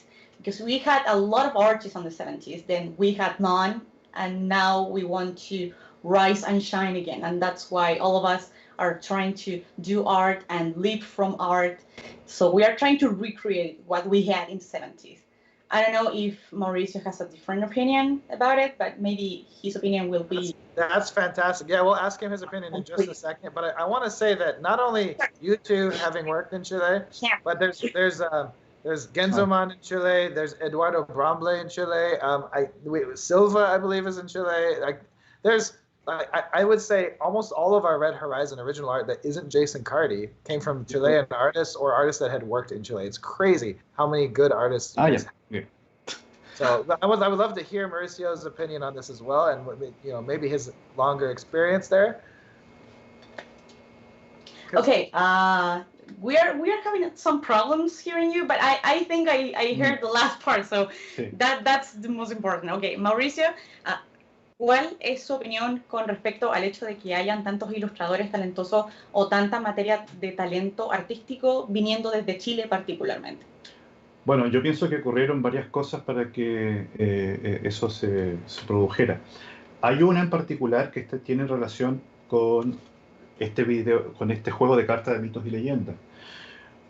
Porque si bien existían foros donde habían muchos dibujantes que estaban empezando, estos dibujantes, muchos de ellos se reunieron en una actividad formal en mitos y leyendas. Okay, so I think that the main issue and main thing about the collectible card games and art coming from Chile, I think everything was born, or a lot of things were born in this trading card game called Mitos y Leyendas, Myth and Legends in Chile, where all the artists gathered together and started creating art. Also, I don't know if you know this game, but this game was basically based on in Chilean myths and legends. So it was super local, but it gathered together a lot of people. I'm actually very familiar with that game because for some reason I was attracted every time someone worked on that game. I found that artist, and so I started learning. Everyone had already worked on that game, and I was seeing their example pieces from the Myths and Legends card game, and even one of the artists actually pitched me an idea that was an exact character from the game that we had to change because we didn't know that it was actually already copyrighted because we had never seen the game before. So we were like, oh, I love this design. It's fantastic. And it's like, oh, we can't steal designs. So we had to redo it again. Yeah, so we're going to go on and show some of you guys some of your pieces that you've done for Jasco games. Tim, our producer, is going to load those up, and we're going to start with Nicole. You have a couple pieces here that you've chosen that you would like to talk about, and maybe explain, what they are, the process, when we did them, etc. Okay, and see the illustrations right there. Sorry, we have the camera here and the screens there. So, okay, these pieces in particular, I love them. Because not only they are from one of my favorite games ever, but they are some illustrations that I really adore and that I had so much fun doing them. I love Mega Man, I love Street Fighter, and I love Soul Calibur. They are a big part of my history, and they are all for Jasco games. So I really enjoy watching these illustrations because the creative process to create them was really fun, and these are probably one of my top best illustrations for Jasco games until now. The second one is a really fun one because I really wanted to do Vega. Like I fought for this illustration a lot, and I'm super proud of it. So all the illustrations I have done for Jasco games are made with pure love, and that's it. Yeah. Yeah, Tim just pulled up some of the older stuff that you've done. So it starts with that Felicia that you talked about. It was one of the first things you did for us, and then leading into Chun-Li and then M. Bison there. Oh yeah, okay. These have some history too. Okay, the first one on the left, that Felicia was officially the first illustration I made for Jasco games. The first bounce one. And roll. Yeah, Bounce and Roll. That's the name of the Bounce and Roll was the first illustration I officially made for any illustration for Jasco games. That was the first one. Actually, when I was saving the PSD files on Photoshop, that was the first one to go. So that is super significant for me because it's like the beginning of everything. Sure. And it's thanks to this illustration that from that point on, I've been working with Jasco games until now. So I'm super proud, and every time I see this illustration, I'm like, oh, that is so cute. I would fix a lot of things. But that was the beginning on everything. I think the next thing coming up is showing examples of the card framework, I believe. Or, now that the artwork has changed. Yeah, so here's the cards into some card frames. Is that, if I understand correctly? Look at that. Yeah. Okay, wow. I don't think anyone knew here, but I am the frame designer of the game. I am the backstage doing all of the designs for the frames, the older ones and the new ones, all design, all the little drawings, the fire, the chains, everything. That's me. So if you guys see a lot of different things going on the frames, it's me.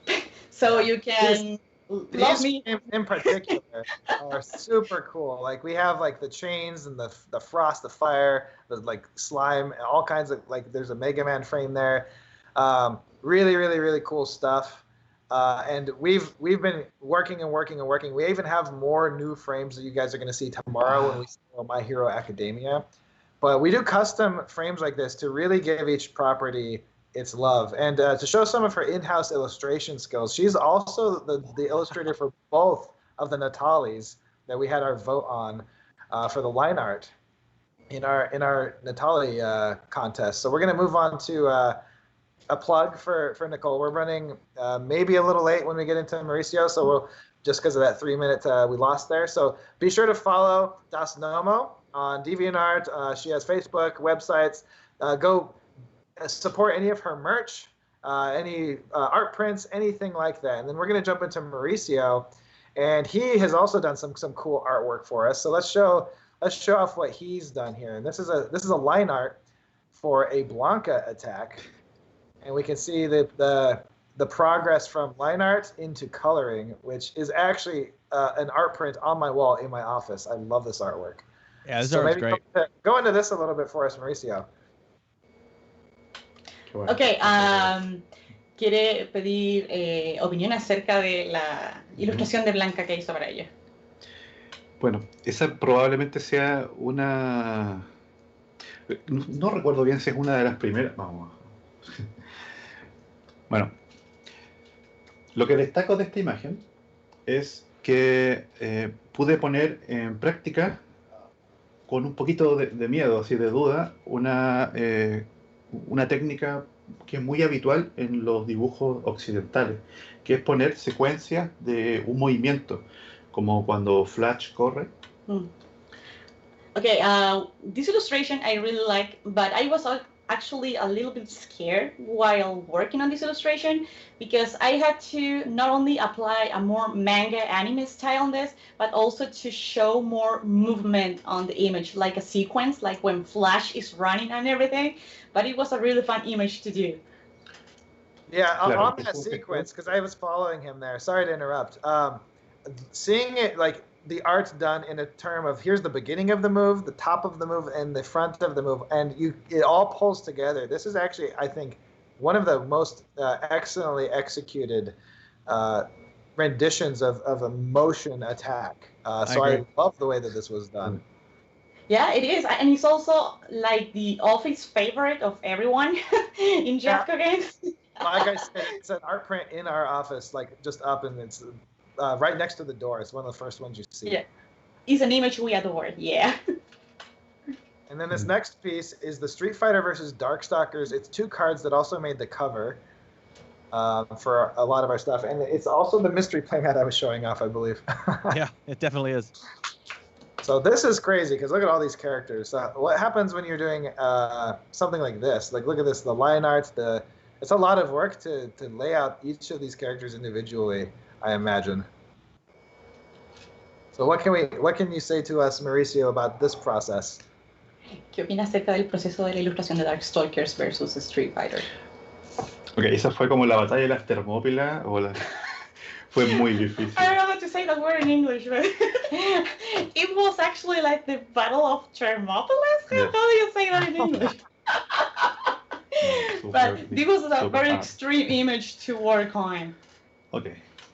La principal cosa que recuerdo fue la dificultad de que a mí me gusta, soy fan de la franquicia Street Fighter, pero la dificultad es que Street Fighter tiene muchas versiones, distintas animaciones, obviamente distintos videojuegos, muchos artistas, entonces no sabía con certeza cómo representar a cada personaje, y eso fue una pesadilla porque decisiones. Okay, for this illustration, the most difficult part was like every single character has a different version on a lot of video games, movies, OVAs, anime, and I was like, how do I do all of these different versions on one illustration? So the main challenge here in this illustration was to draw all of them together looking good, and I was also getting to a middle point from all the references I had for every single one of the faces of the characters. So yeah. Yeah, I mean that's a lot going on. Watching it being drawn is awesome, by the way. Yeah.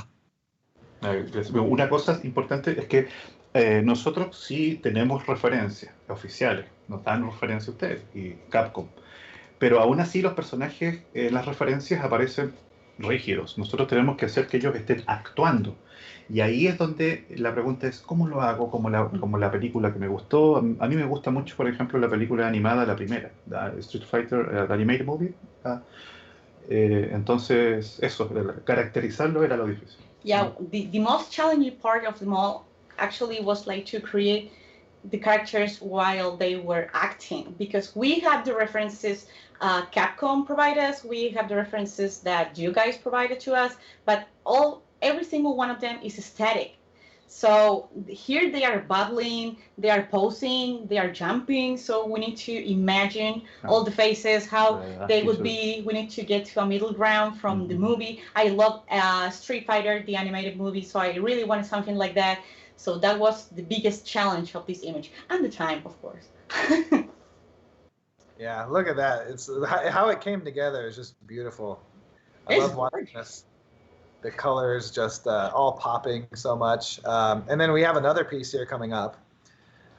And this one's not quite as crazy with all the characters on it, but it's definitely really iconic and really pulls across the character. Look at M. Bison here, just with his maniacal face, just the classic M. Bison. And then his painting of himself in the background that people may not notice on our card artwork. So tell us about this one. Ok, que le explique, que hable un poco acerca de la ilustración de Bison con Chun-Li. For me, it was just Tuesday. Sí, no, pues. Ok.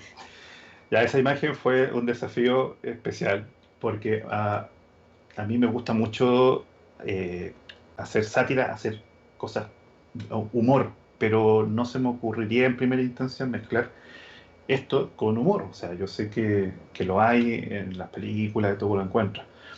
Hay situaciones absurdas, pero esta sí se me había olvidado por completo y cuando se presentó la oportunidad dije, voy a hacer que los personajes actúen, sobreactúen.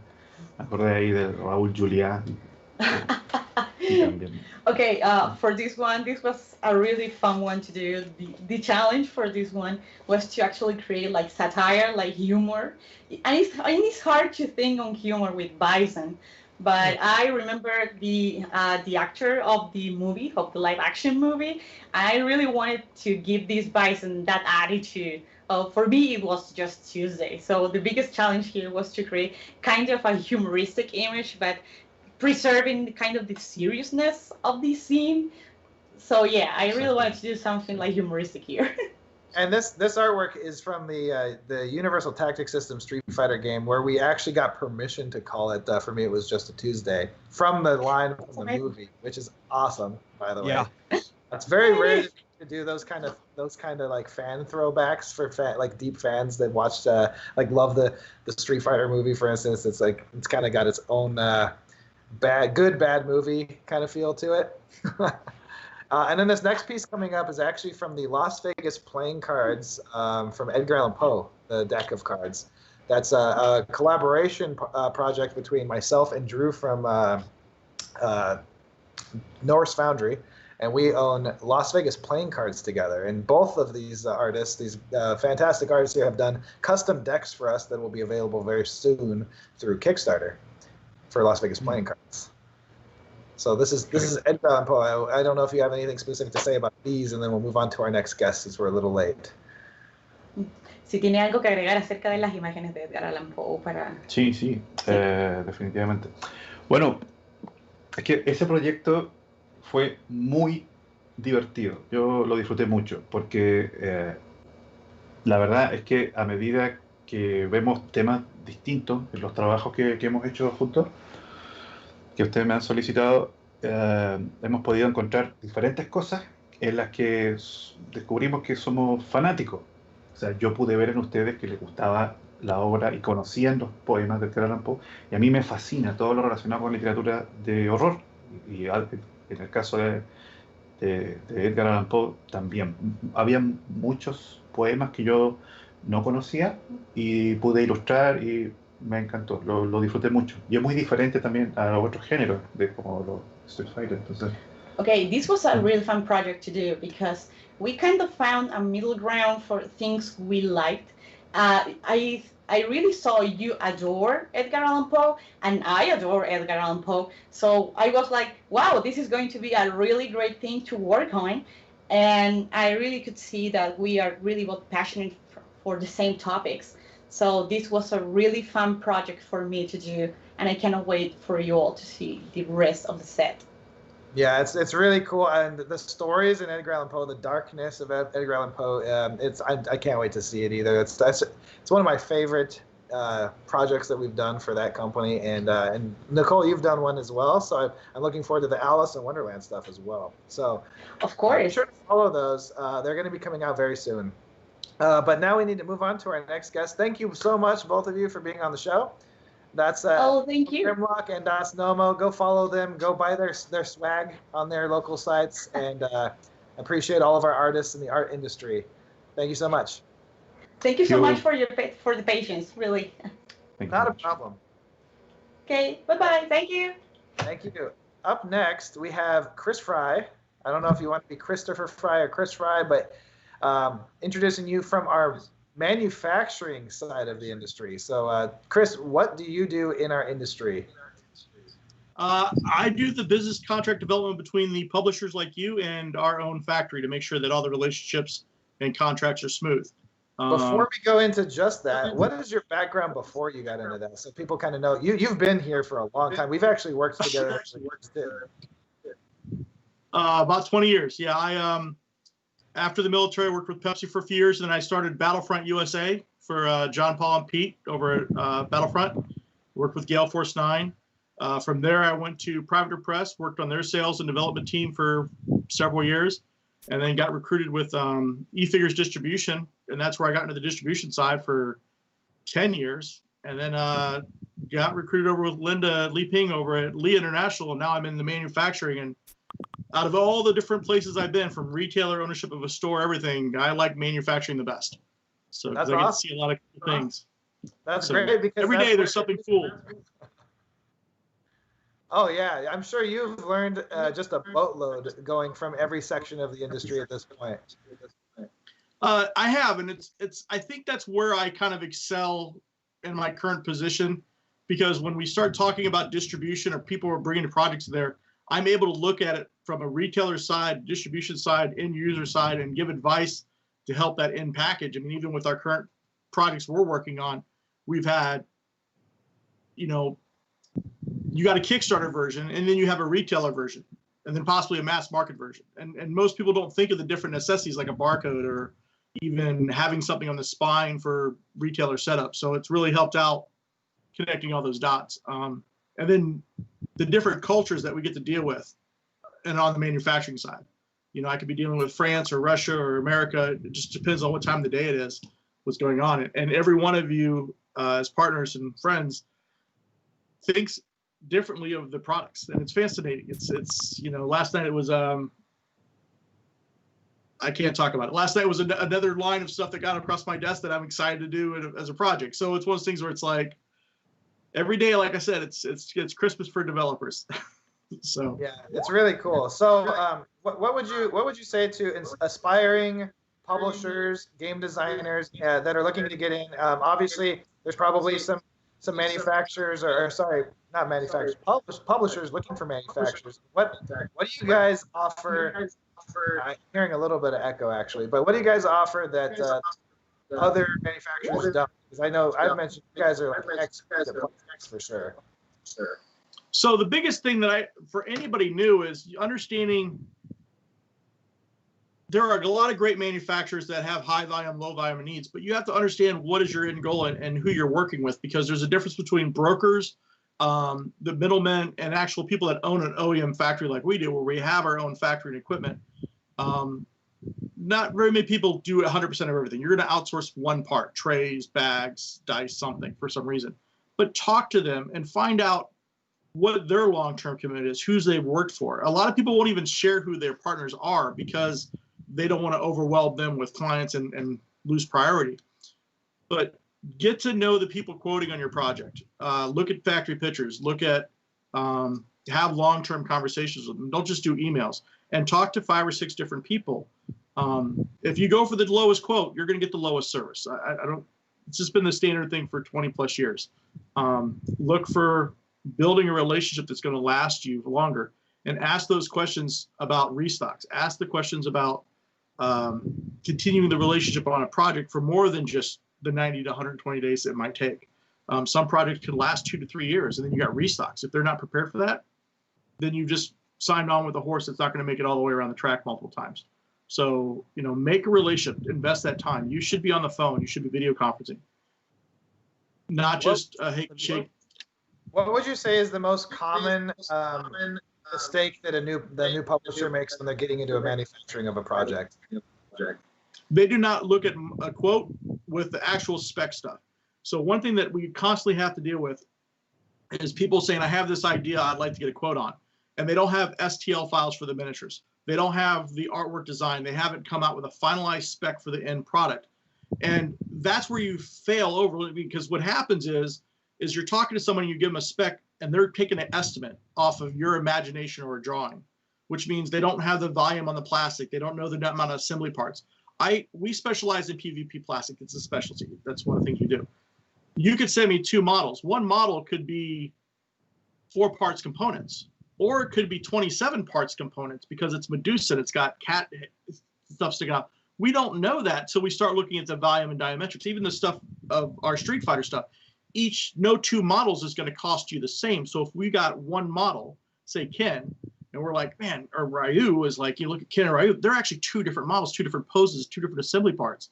And you can't quote that. And so what happens is 2 faults is people go to Kickstarter or go line and they're like, I've got $200,000 or $60,000 for this project. And then they give it over here and they're like, whoa, we just looked at your new spec and artwork and stuff, and it's going to cost you more. So now they're under deficit. And then the second biggest thing is understanding shipping. You always have to look at the end result. How much you should be talking to your distributors. You should be talking to the freight forwarder companies, whoever you're dealing with, and get an estimate and talk to other people in the industry and say, hey, how much does it cost to ship a container from China, Vietnam, or India to Los Angeles? Because if you got X amount of money for your Kickstarter project, and you remember you have overhead, you have labor, all sorts of things. These are got to be in consideration of anything. And the third thing I'm going to say to you is if you get an IP, okay, and you're lucky to get this great IP and you're like, man, this is going to be the great project, you need to understand that IP approvals are a unmeasurable time delay on any project, okay? Worse than COVID-19 in some cases. I'll tell you that now.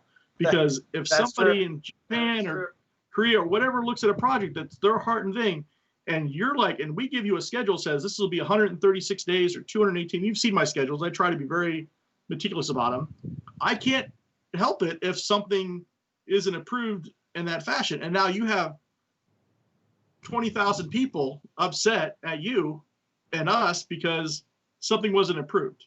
You can't calculate that. So be upfront with your clients. Your end users are your bread and butter. They're your family. And you have to think of all these different things so that you're not disappointing. And this is the mistakes I see repeatedly. Those are the 3 biggest things that people are challenged with. Yeah, and I would say the shipping for sure. There's a reason that most Kickstarters have gone to post-campaign shipping costs, because if you try to include your shipping, not only is it going to raise by the time your project comes out and completely change, you're probably way off because you haven't gotten your dimensions, you haven't gotten your weights, you haven't figured out how many countries are getting how many containers. For Street Fighter, for instance, we know that shipping to our customers is going to be at least $500,000 in just total shipping. Yeah. We know this, but we were prepared for that, and I don't think that the general public fathoms how much shipping actually is. I have a few Kickstarters that I'm a backer on that at least half of them are having shipping issues with financials, and I shake my head. This is where you get those conversations, and there's another thing I want to throw in there too. Another one that's come across the desk recently is testing. If you're going to the market and you want to do mass market or retailer, you may have to meet certain testing standards. The more information you tell your partner manufacturer, like me or any of the other ones, up front about what your end goal is, the better we can quote your projects. Because do you need European testing? Do you need 9 or better? You may not even need any testing. We could be like, hey, listen, if you make it 14 above, you can avoid all these additional testing. That doesn't mean you want to work with a non-professional factory. because you want to make sure that you're dealing with a factory that is paying their labor appropriately, that does have OEM, that does have all the safety standards anyways, because you don't want your product falling apart. You don't want labor issues later on down the road either. I want you to elaborate on testing just a little bit, because I doubt the general public understands what that even is. And if you look at our products, you'll notice that most of our products do say 14 plus, ages 14 plus. Why is that? Okay, so different paints and different materials. So there are let's take the example of Sonic the Hedgehog, because that's the one that I always use as an example. So I don't even have some in the box behind me. So the hair on Sonic the Hedgehog, the way Sega wants it, is very sharp and pointed. Okay, that will not pass little kids' inspections, because we did a Sonic game and the head was really sharp, and it wasn't sharp. I mean, you're not piercing your skin, but it becomes a choking hazard. It's a risk. So we had to go and change that for 9 and below. And I think it was actually 3 and below or 4 and below. We had to do a different one where we actually almost had it fully round off his hair on Sonic.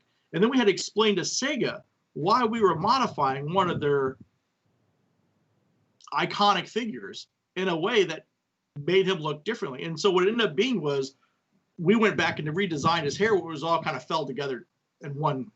You got defined edges.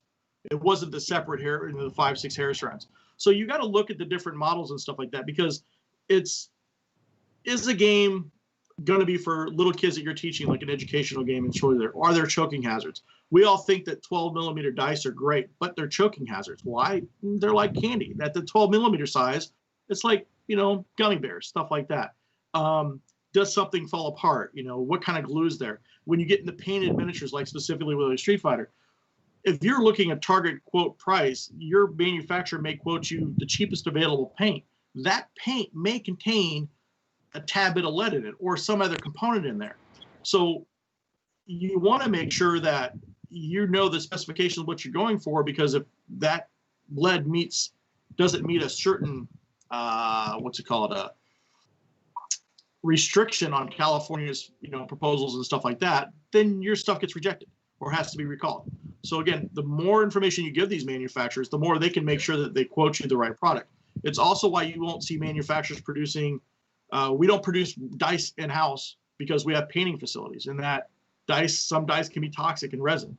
So you keep that separate, because that just a little bit of resin dust will change the testing quality of your plastic miniatures in the painting, even though there's no resin in the paint. So you see there's a big, huge thing, and you need to talk to your people about your expectations so that you can pass these tests if necessary.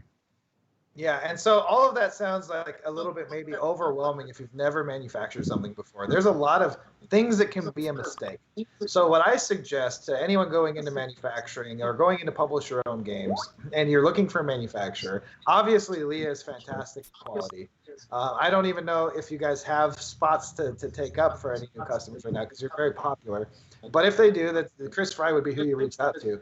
And but you need to do your research for sure, and talk to your factories extensively. They know Chris Fry has been around the block. He knows all these problems that can come up, and you need to not only listen 3 times and write it down, and try to learn from everyone else's mistakes so you don't make those mistakes, especially the financial ones. You can get away with some of the things that are financial. As soon as you start going in the hole, that's a problem.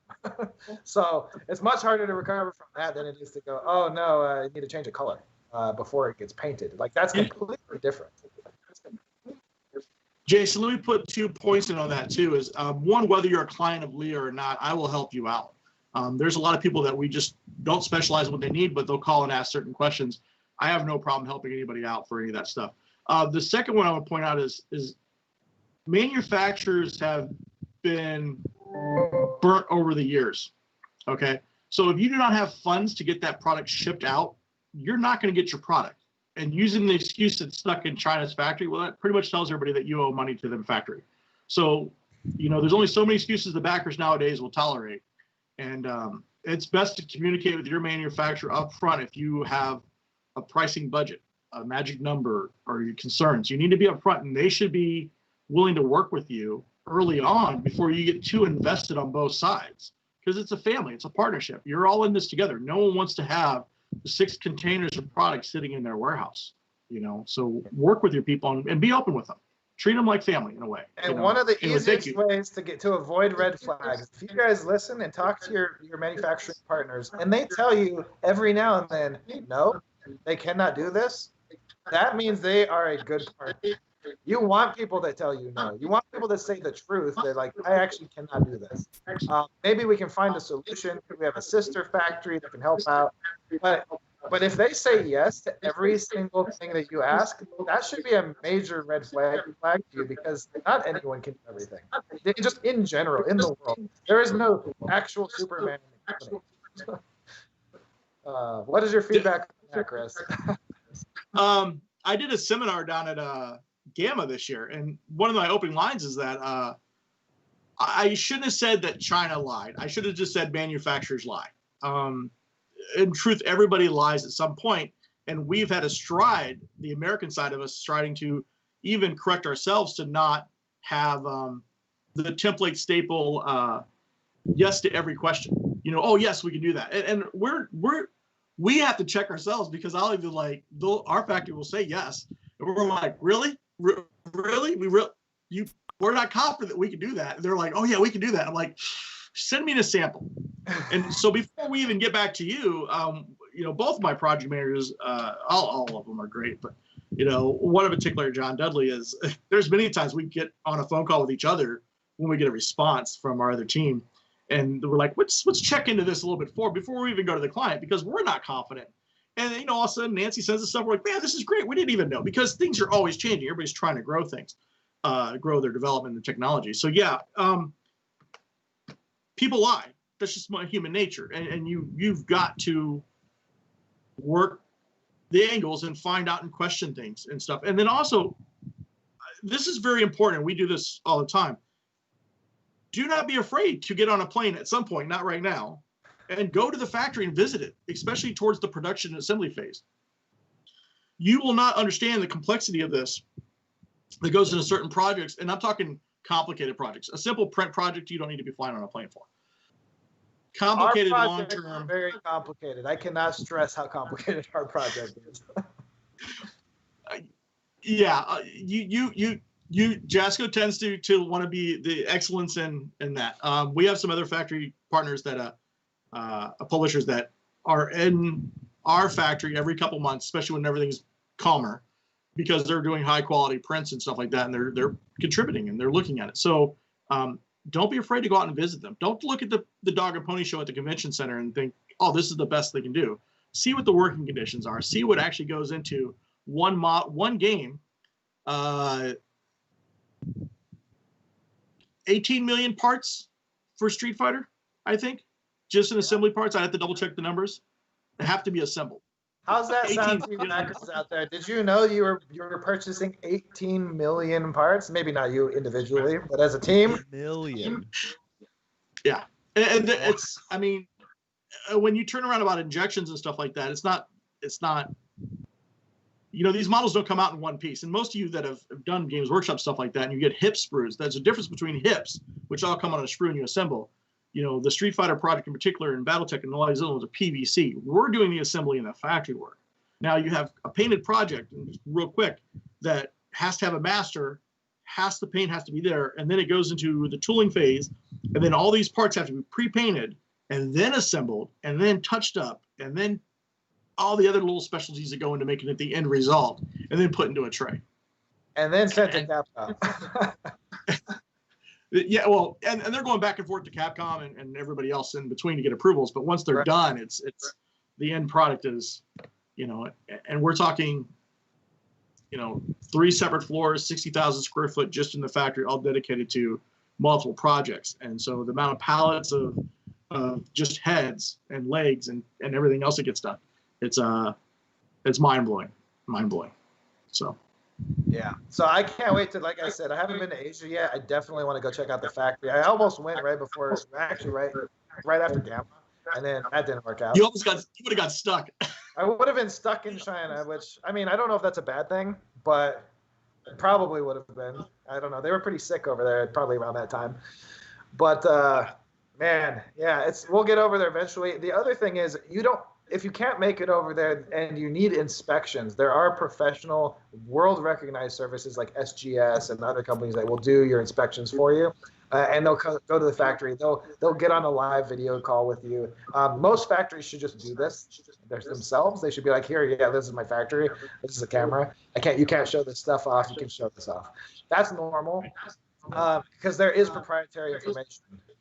So be aware that factories don't want to share how they're doing things the best way they can. And as long as you're under those NDAs and you're okay being like, okay, I can see this, I can't show anyone this stuff. And that's one of the reasons you don't get, as a backer, typically a ton of factory photos, because they're probably showing a bunch of proprietary information on how things are manufactured. These are multi-million-dollar machines. So especially with the injection molding, even just a printer, printers are easily $2 million. Easy. Right. So when you're getting into a big factory with multiple machines, you're looking at tens of millions of dollars, if not more, depending on how big a factory is, in equipment, proprietary knowledge, and engineers and everything like that. But don't just trust things ever. Question everything, because it's money, and money does not just grow on trees like we wish.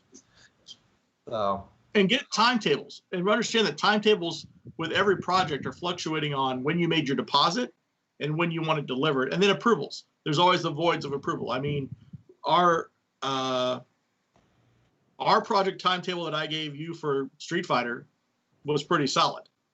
Yeah. And all of our voids were approvals. If approvals didn't take so long. COVID. Yeah. Yeah. I actually think all of our delays were approvals. I don't think we've had a single manufacturing delay at all. At all. It's just waiting on approvals, really. COVID shut us down for a couple months over there. That did have an effect on your stuff. COVID was that was several months of that, because no one could work and we weren't doing any injection. Even though it happened right around Chinese New Year, it did take some time from that. But we were able to it gave you more time for printing and stuff on America's side for the stuff. But yeah, the factory was not injecting for several weeks. And like I said, millions of parts being injected, that added up for a delay. All right, so we're gonna have to move into our next guest here pretty soon. Chris Fry, thank you so much for being on here. I hope that this enlightens our general public quite a bit, and I can't wait to hear what Tamron actually has to say. I want to hear what Tamron has to say about this as just a general player, because here in a second. Because I mean, there's no way that people know how much goes into these projects. Realistically, there's no way to know. So this is great stuff. David and I spend several nights a week talking for multiple times over production stuff. I mean, always, 2 to 3 hours sometimes, making sure all the details are just right at least 3 times a week, David? Yep, that's about right. He's going to be on here on the show here just in a second as one of our next guests. So thanks, Chris. How do people get a hold of you if they need to get their manufacturing project quoted out? I'd say go to leah-intl.com. or you call me directly, 253-678-8837. That's my 2 main contacts. You guys can reach out to me, okay? There you go. Thank you so much, Chris Fry. And that's Leah International. All right, so up next, we have David Hanold and Andrew Lucio. I guess we're going to bring you both on at the same time. We kind of had you scheduled for different blocks, but we're running a little behind because of some technical difficulties earlier. So welcome to both of you. And I'm going to start with David. David, what do you do here at Jasco Games and in the industry? What is your forte? I am the project manager. Forte. I have to have the knowledge to be able to do my job. I have to have the knowledge of years of experience, which I've picked up in various fields, to be able to communicate to various teams and team members kind of what one person may be looking for, that they can't directly communicate to the person. So, for example, like all the things that Chris Fry tells me, I have to be able to go to the individuals on our team and explain where we having issues in maybe art or production, communication, anything like that. So yeah, that's I guess that's like how you wrap it up. It's really hard to just sum up project manager. We'll definitely get into that in detail here in a second. And then Andrew Lucio, you have a little bit of experience here too. Give us your industry background real quick. So I started working in and around the board game industry with Peterson Games back when I was about 28. So we're talking, I'm 36 this year, so like roughly in and out of about past 8 years. I worked for Peterson for about 3. I worked shortly with ARG, Ultra Reality Games, when they were launching Argent Saga.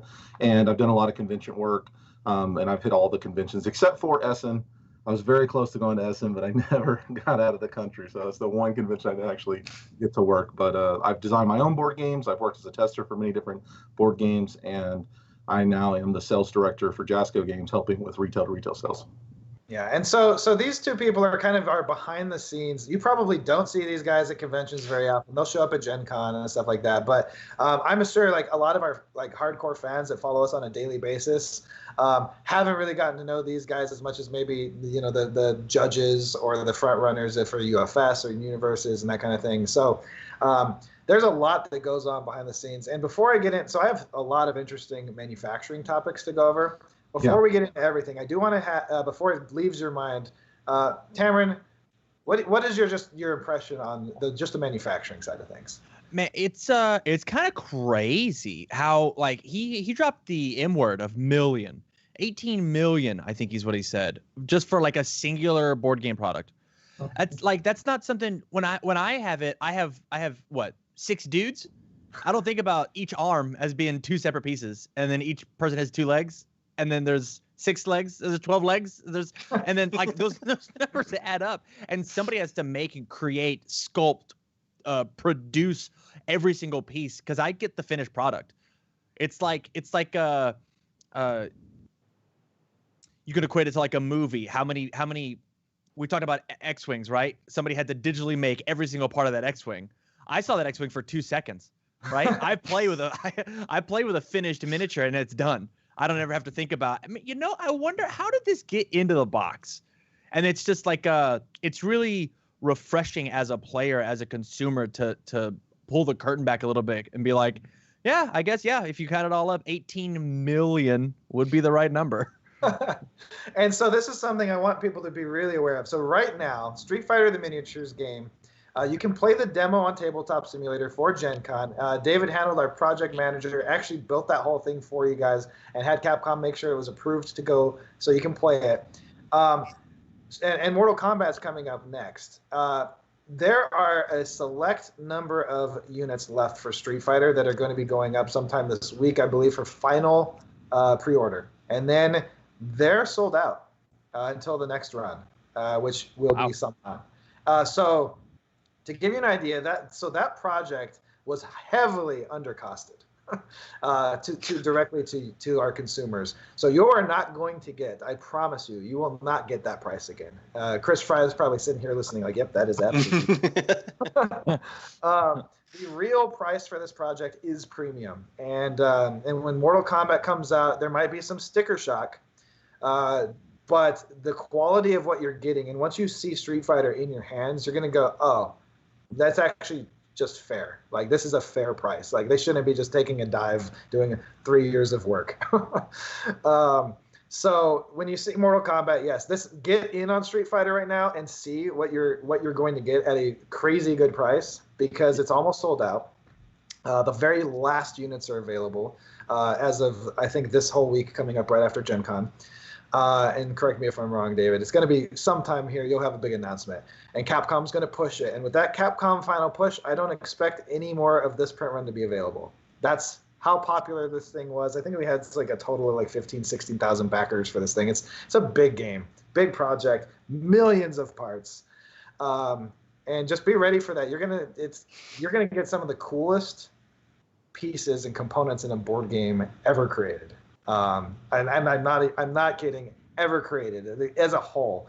The components are just premium across the board. The dice, the 3D terrain, the miniatures, the boards, the prints, the paints, the clear effects. It's nuts. We are literally crazy. We should not have even made that project, but now it's here, and now it's got to be realistic. So thanks, Tamron. So next we're going to get into David. You basically are making sure that Kickstarters work properly, and so you're in charge of fulfillment, logistics, project management of all projects at Jasco Games to make sure that they're on time, they're done properly, we don't miss anything. We have extreme measures put into place on our project management programs that our team is required to use. With Monday.com, it's been several different project management systems in the past, and now we're using this one. But tell us about Kickstarter a little bit. Okay, so I've had quite a bit of experience with Kickstarters. I started my time in the industry with Weird Miniatures. That was, I think, 10 years ago now. And whenever they kicked off second edition. And one of the things that I got to experience there was making a Kickstarter for their role-playing game. They wanted to do a role-playing game for Malifaux. So I got to kind of, at that point, just kind of sit on the back end and look and see how Kickstarter works. They also launched a game called Evil Baby Orphanage that what a name. we made it in 9 days or something like that, threw it up and made like 200,000 or something like that. So that like offset a lot of my perceived notions on Kickstarter at that point. I was like, oh, this is different. This is a game changer.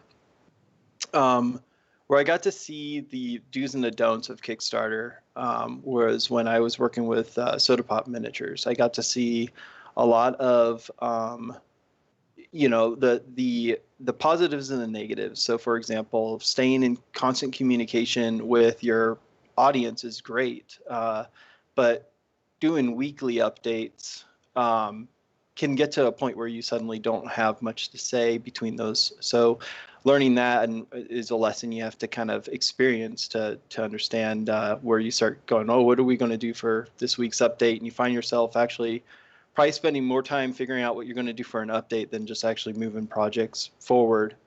The project with Chris Fry was fun. I also worked on that Sonic the Hedgehog game that he was talking about.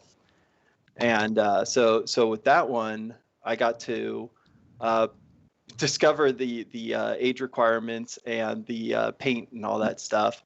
I joined that team later into the process and took care of all the logistical side of getting the Sonic the Hedgehog to all the backers.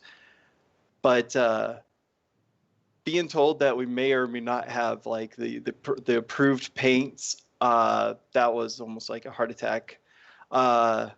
Thankfully, everything was safe with that project. I'm glad. Otherwise, we would have been going back and having everything redone. So I've learned like that. And then when it comes to like for Jasco, for example, it's been a lot of new experiences with pledge managers. Just thing I never really discovered on the back end of a pledge manager, from the way shipping tables work to the way shipping weights are added up. And as a project manager, you have a team and you know what all of their capabilities are. That's what you always want to make sure you kind of know, is everyone's strengths and weaknesses, how to slot them into things so you're not delayed. When it comes to let's say CrowdOx, for example, if a product is product-based weight shipping, it means that it's going to just take everything's final shipping costs, add them together, and be like, this is it, and that's sticker shock to customers if you don't know that kind of thing. So a lot of what I've been learning with Kickstarter is obviously, I've done the part that's building the Kickstarter, knowing how to work it on the back end. And I've even done a few seminars for like colleges and stuff on Kickstarters, mainly because I used to talk about games and design and project management stuff in general, and it would just turn into a Q&A for Kickstarter. So I just decided to start doing seminars on Kickstarter. Yeah. Kickstarter is a game changer for sure for the industry, and it's misleading. It's very misleading. There is a reason why the Kickstarters that are really successful are all established big companies. Tell me about what that reason might be. It's So when you go in as a project manager to any project in the past, I would say before Kickstarter, there was this thing called the Valley of Death. Most companies still face the Valley of Death, like Blizzard, and companies that are software-based companies actually do have this. We have to pay all of our staff ahead of time. We have to get all of our art ahead of time.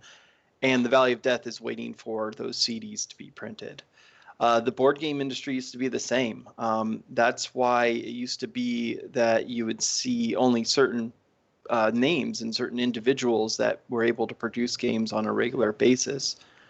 So what Kickstarter does is it eliminates that Valley of Death, so to speak. It removes this whole fear of, I'm going to sit and have to wait until this product is in retail before I make my money back. And what that allows your team to do is, you while the Kickstarter is running, you're making the money and you feel comfortable that you're going to be able to create this product, the team can move on to other products and projects, and essentially it keeps the ball rolling for our industry. It's also a great marketing tool. You know, like, I don't know how many people would have even known about Cool Mini or not if it wasn't for Kickstarter. They were a site that people used to go to and just vote on, is this mini cool or is it not? But it was literally like a painted Warhammer mini sites for a while. Yep, exactly. And you know, they got so big that they even changed their name to Come On and all that stuff, because they realized like this was a game changer for them. You know, Kingdom Death. At the same time, that's another thing. Is there is no book on Kickstarter. How to run a successful Kickstarter? I couldn't write that book. When I saw Kingdom Death go live on a Black Friday and make the numbers that it did, or Gloomhaven just coming out of nowhere on its second print run, it did really well on its first print run. Obviously, it was a great game, and people chatter started picking up. So it's a great marketing tool. I kind of sit there and I wonder, like, where would Gloomhaven have been if it wasn't for Kickstarter? Because that game was expensive to make. And then you're also talking like the 6 to 8 years of development for it. So it kind of works as both a financial and a marketing tool. That's the biggest thing from Kickstarter. There's definitely the back end of, you know, staying in constant communication, knowing what you're doing, manufacturing, like all the things Chris Fry just talked about. I mean, you have it's taken years of me learning all of that when he's had to have chats and explain that to me and things like that. So yeah, that's where Kickstarter's at. You've been all over the industry in the last 10 years, like you said, and you went to Full Sail University, which I know you've actually given a lot of credit to that school. Mm-hmm. Yep. For just kind of getting you ready for the grind, I would say. It's absolutely. When you come to Jasco games, what was different? Let's go with that. What was different about Jasco versus other companies that maybe? You're jumping right. The smack in the face is dealing with licenses. As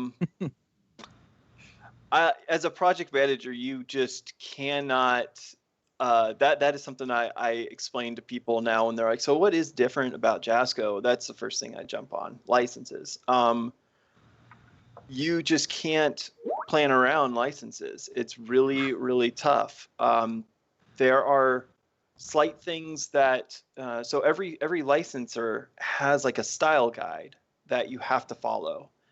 And if you miss any one of those things, I mean, it could be just a strand of hair is on the wrong side of the head. It's a setback. You have to send it back. And a lot of the artists that you acquire when you build a company, they're not the ones who designed, you know, let's say we're designing Simpsons. We're not, but let's say we were, right? Confirmed. Nope. Confirmed. Nope. Yep, there it was. But Homer Simpson is like a well-established character. And when I was at Full Sail, one of the things that one of the teachers I was there with showed us, like, how many times he had to learn how to draw Homer. He could just do it in his sleep because of how many times he drew Homer Simpson when he was working on the studio. And it's kind of like the same thing when you pull outside artists. They're not going to. They haven't drawn Vega, for example, like 1,000 times over, and so it doesn't help that sometimes even the style guides themselves change. So, for example, when you look at Vega in multiple iterations, he is either blonde or he's brunette, or he's got his tattoo on the different side, his arm bracelets change. So you have things like that also get kind of complicated, because then the artist needs to go, well, if I'm drawing the one that has brown hair, then his tattoo's on this side and he's got the bracelets on that side.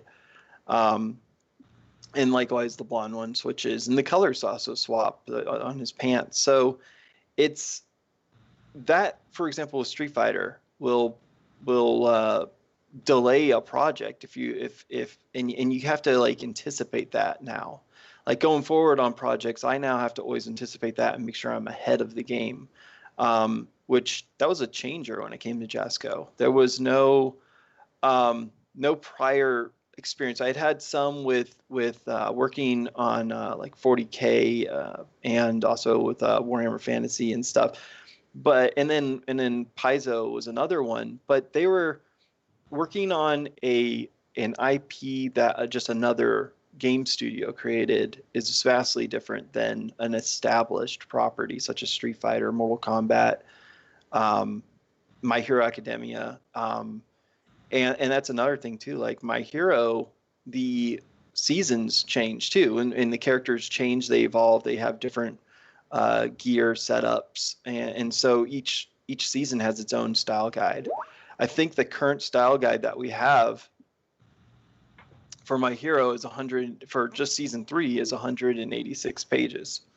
So it requires a lot of work. And our art directors have to basically memorize that. Mm-hmm. Yeah, Nicole's amazing at that. I like when Nicole's just like, oh, we can't do that because of this. And I'm like, oh, yeah, that's right. Forgot about that. There's a lot of, oh, yeah, that's right. We can't do that. Yeah, there absolutely is. And I would say like it's equally fun when you start working with outside manufacturers, let's say, and they get to go down that rabbit hole too, where they're like, no, but we want to name it this, and you're like, you can't. We tried. You can't. Please don't. Just do this, and keep the project moving forward. So yeah, that's. I can give an example that we won't get in trouble for real quick. Okay, good. One of the very, very recent items. So we have the card sleeves from My Hero Academia, and we'll talk about those tomorrow. Yes, we will. They're coming out through Arcane Tinman as our manufacturer, and obviously they're our designs, our approvals, our product. When we did it, they were like, hey, we're going to put these names on them and name what's happening in the artwork. We want to have like All Might Flex and Deku, whatever, right? And we were just like, no. Sorry, you can't, because no smiley face. It's going to be called Series 1, 2, and 3, and that's what it is. It's like it's 1, 2, and 3. They don't get names because they're not approved, and they're not going to get approved. So it gets, and we actually, they don't even get to. They're normally used to their completely controlling their manufacturing because they make all their own sleeves. We're their first like licensing partner, right? And we have to go in and go, you give us your files, we build them, and we give them back to you, and they cannot be touched because we have to deal with the approvals process. And it's really, really fun, I guess, is a fun way to put it, because this is a very small one-step project. It's literally, it's a sleeve. And just that is getting, we want it to be cooler. And I was like, yeah, we do too. But you know what? We don't own that project, and we don't get to say that that's a name that's appropriate. And it's not going to be that. And this is what it is. And you don't get to choose which ones go in what order either. In fact, the licensor gets to pick exactly which sleeves come out when. You don't. I'm sorry, you don't have that control. We don't have that control. That's just, they come out in this order because that's what we were told. The middleman. I love it. And that's a small project. That's literally a single picture in a rectangle. Now imagine when you have that same thing, and we're used to this, right? We've been doing this for years now, like 10 years in licensing, 11 years in publishing. And so let's go into another, like partnerships like Level 99, or partnerships like we're trying to work with White Wizard on a My Hero product, and we'll talk again tomorrow. They have never gone down this rabbit hole before. And so going in and going, yeah, that's really cool. Yeah, you've seen the show. You're big fans of whatever property. Let's get into it. And then all of a sudden it's like, ooh, so we're going to have to really tell you how to do everything right now, because none of that's going to fly. And it's really sad, because we're like, we see the passion, and then we kind of suddenly see that you are not the creative mastermind behind that project anymore, because it's not yours. And that's something that I think anyone has to understand when they're going in and doing fan art or whatever. Like that's cool. You're a fan. You're doing fan art, but official projects, it is not yours. You're licensing. You're paying for the right to even use their stuff, and they can tell you no. You don't just get to do it. That's not how it works. In fact, they're going to tell you no 95% of the time, and you're going to work within their boundaries. So licensing is very interesting that way. We have a whole section of licensing that's probably going to get a little cut short. But David, I'm going to give you. We talked a little bit. About Kickstarter here. Kickstarter is a big thing. We could literally talk for days about it. I've done those before. And you've talked a little bit about logistics. Let's talk a little bit more about logistics. I'm going to get into. It sounds like a really cool Joffice episode, honestly. Talking about Kickstarter. We could. If we want to not talk about products, then we can just sit seminars all day long. Maybe we'll do our own version of TED Talk later. I often sit there and I go, I would love to sit there and just chat about everything Kickstarter. There are a ton of lessons to learn. But then I sit there and I go, at what point in my conversation with this person are they, as a backer, being like, you should probably be working on that Kickstarter. So that often goes through my head. There are a lot of times where I constantly say, I think that's one of the things I always tell myself is rather than dwell on what might make something delayed or might make something late, I'd rather just focus on moving it forward and keeping it going forward. So that's just kind of my mentality in order to be able to get through. Especially this year, there are so many fun delays that have happened this year, and then at the same time things that weren't delays, they were the opposite. Like I remember with Evil Dead, we had everything planned out so that the boats would leave after Chinese New Year, but the ones that had product on them for Australia and Canada, they were forced to leave the ports essentially before Chinese New Year. So I was like, okay, there goes my plan, because my plan was to basically, while the boats were, we would use Chinese New Year to get all the Cine stories printed, for example, and then the boats would be done. We'd load them up. Those were getting done in Canada, I should say, and then the boats would be leaving China with all the games, and so it would take time and everything. And I was like, okay, I got this grand window for getting these Cine stories made, which is just a book. But unfortunately, yeah, it's printer shutting down and having to find a new printer, and boats leaving early. The boats leaving early was my favorite. I was like, the one time I don't want things to happen early. It's the boats not being in sync. It ended up being kind of a blessing in disguise, because we didn't see COVID coming. Like, obviously China saw it coming. They knew this was happening, and it's one of the reasons why this happened this way. But Evil Dead 2, especially in North America, it's a kind of a miracle that it got out of there on time. That was. It's like if the Cine story was good and everything, I'd be like, that was perfect. Everything arrived on time. It was great. Everything was in order. When the Kickstarter ended, we had all the projects and all the assets were already approved, and we had already sent them to the printer. Did everything right. But unfortunately, yeah, times changed on that one. Yeah. So thanks, and we can talk again. Let's talk logistics and Kickstarter, maybe on a Joffice a little bit more. I'm going to keep you here just to keep your input, and I'm going to jump over to Andrew real quick. And Andrew, Because we're trying to fit some of these topics in for manufacturing. The next topic is what makes a viable game product. And since you're a sales manager, that's like, it makes sense that you should have some pretty good ideas on what makes a viable game product to go into the market in the first place. Well, if you're an up-and-coming designer, then, I mean, I don't want to like spoil anything for you, but there's a few things that make a viable game product. Number one is mass market appeal. And what I mean by that is age demographics. You know, what we're always trying to get sales-wise, we're always trying to hit that sweet spot of right around 12 to 14 to 36. Because those are the individuals that are buying the most. They have hobbies. They're dumping a lot of money into that area. And the mass market appeal of that is if I took my 14-year-old kid and sat down and played this game with it, would they be interested in it? And that really lends itself towards IP or thematic.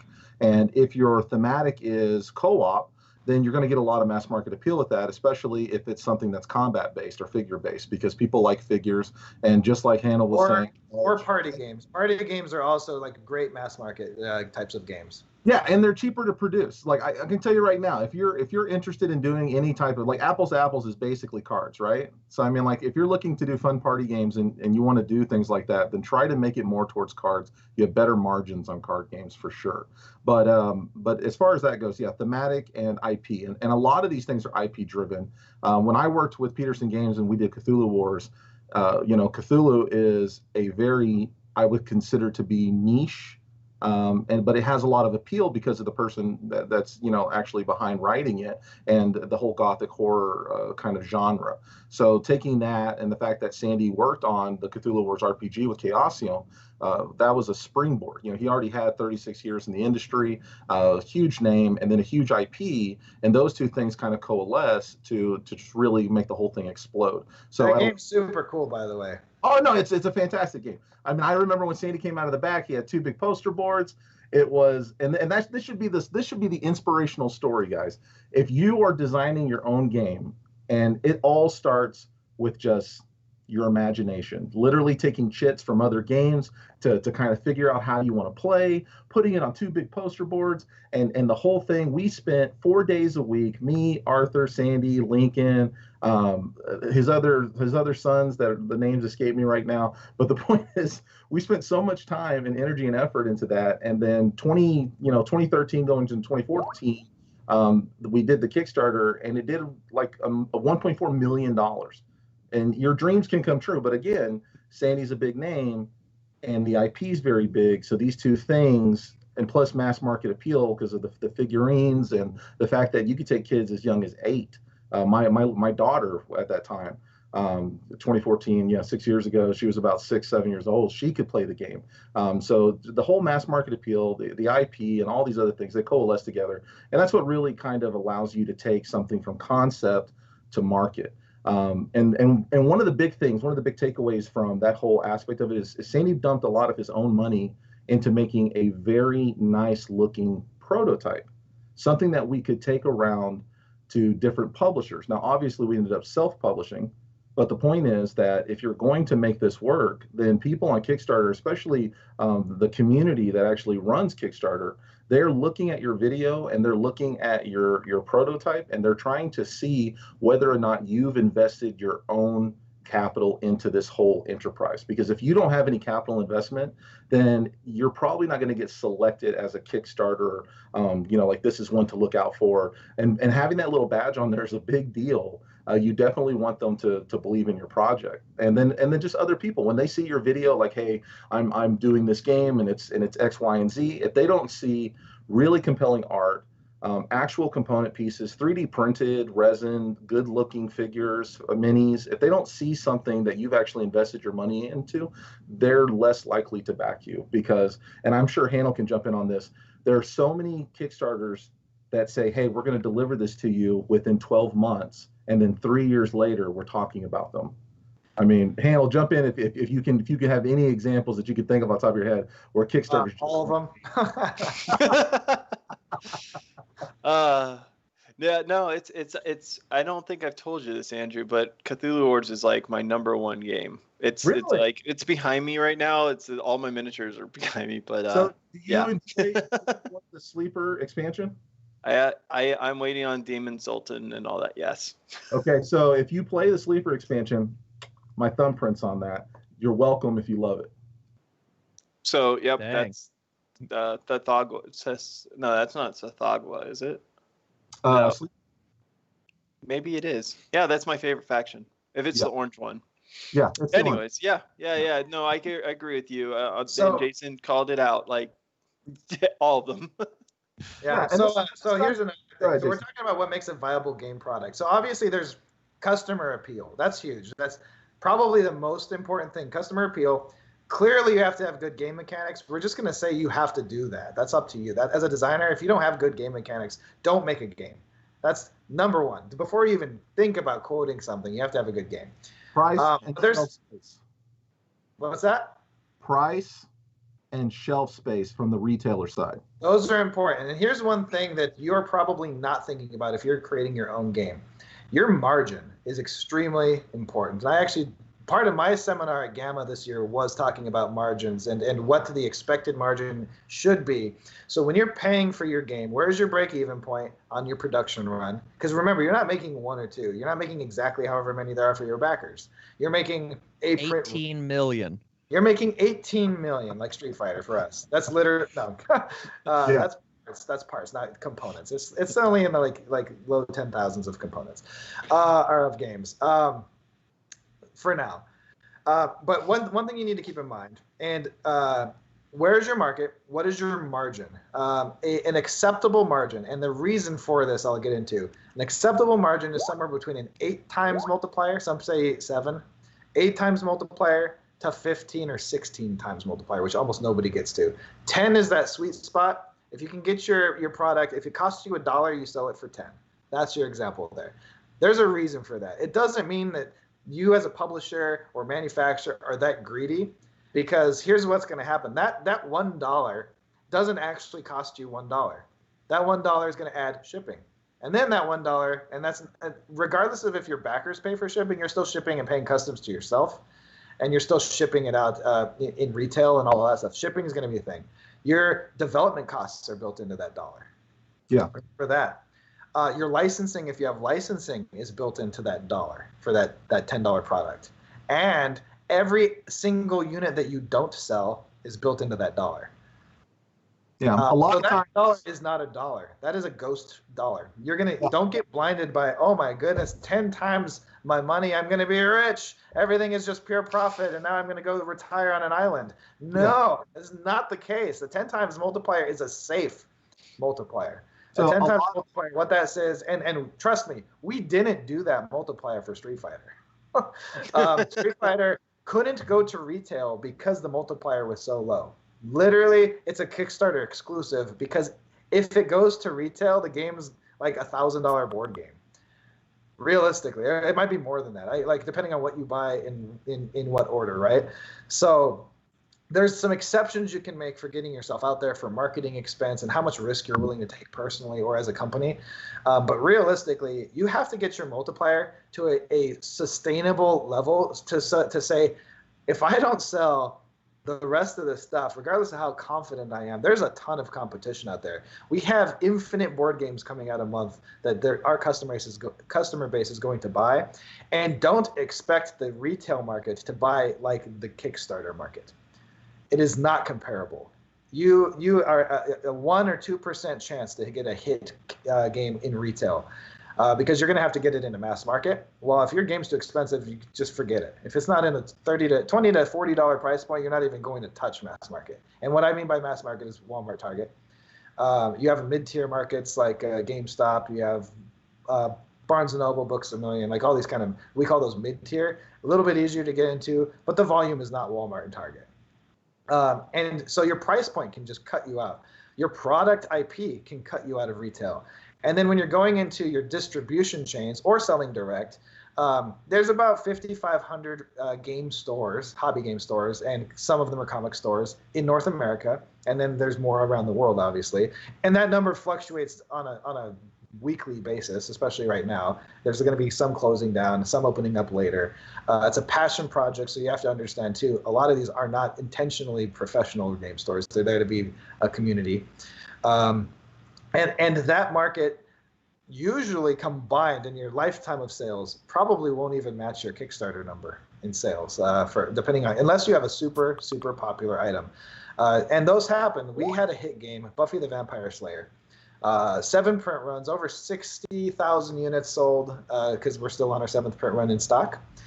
That's an anomaly. It is not common. Reprints are actually, you need to be ready for reprints, but they're not as common as they used to be because of the amount of entertainment and competition that's out there. You're more likely to get a second edition or an expansion out than you are a reprint. And some popular games, Street Fighter, guarantee you like there's going to have to be some form of reprint because it's that popular. But that's not the same for every game. Even in our CCG, reprints are pretty rare. We try to just hit the right number when we produce. We pretty much know our market, and we just do a little bit of overage, and hopefully we don't have to reprint. We just right on the sweet spot.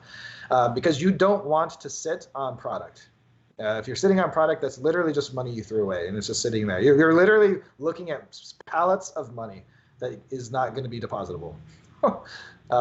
So don't think that you need too much overstock. I'd rather reprint than have overstock every day of the week, even if it means it's going to be, a 4 or 5 month delay between reprints, whatever. You know what happens in that 4 or 5 month delay? Demand happens. Now people want it again, and I can sell it even easier.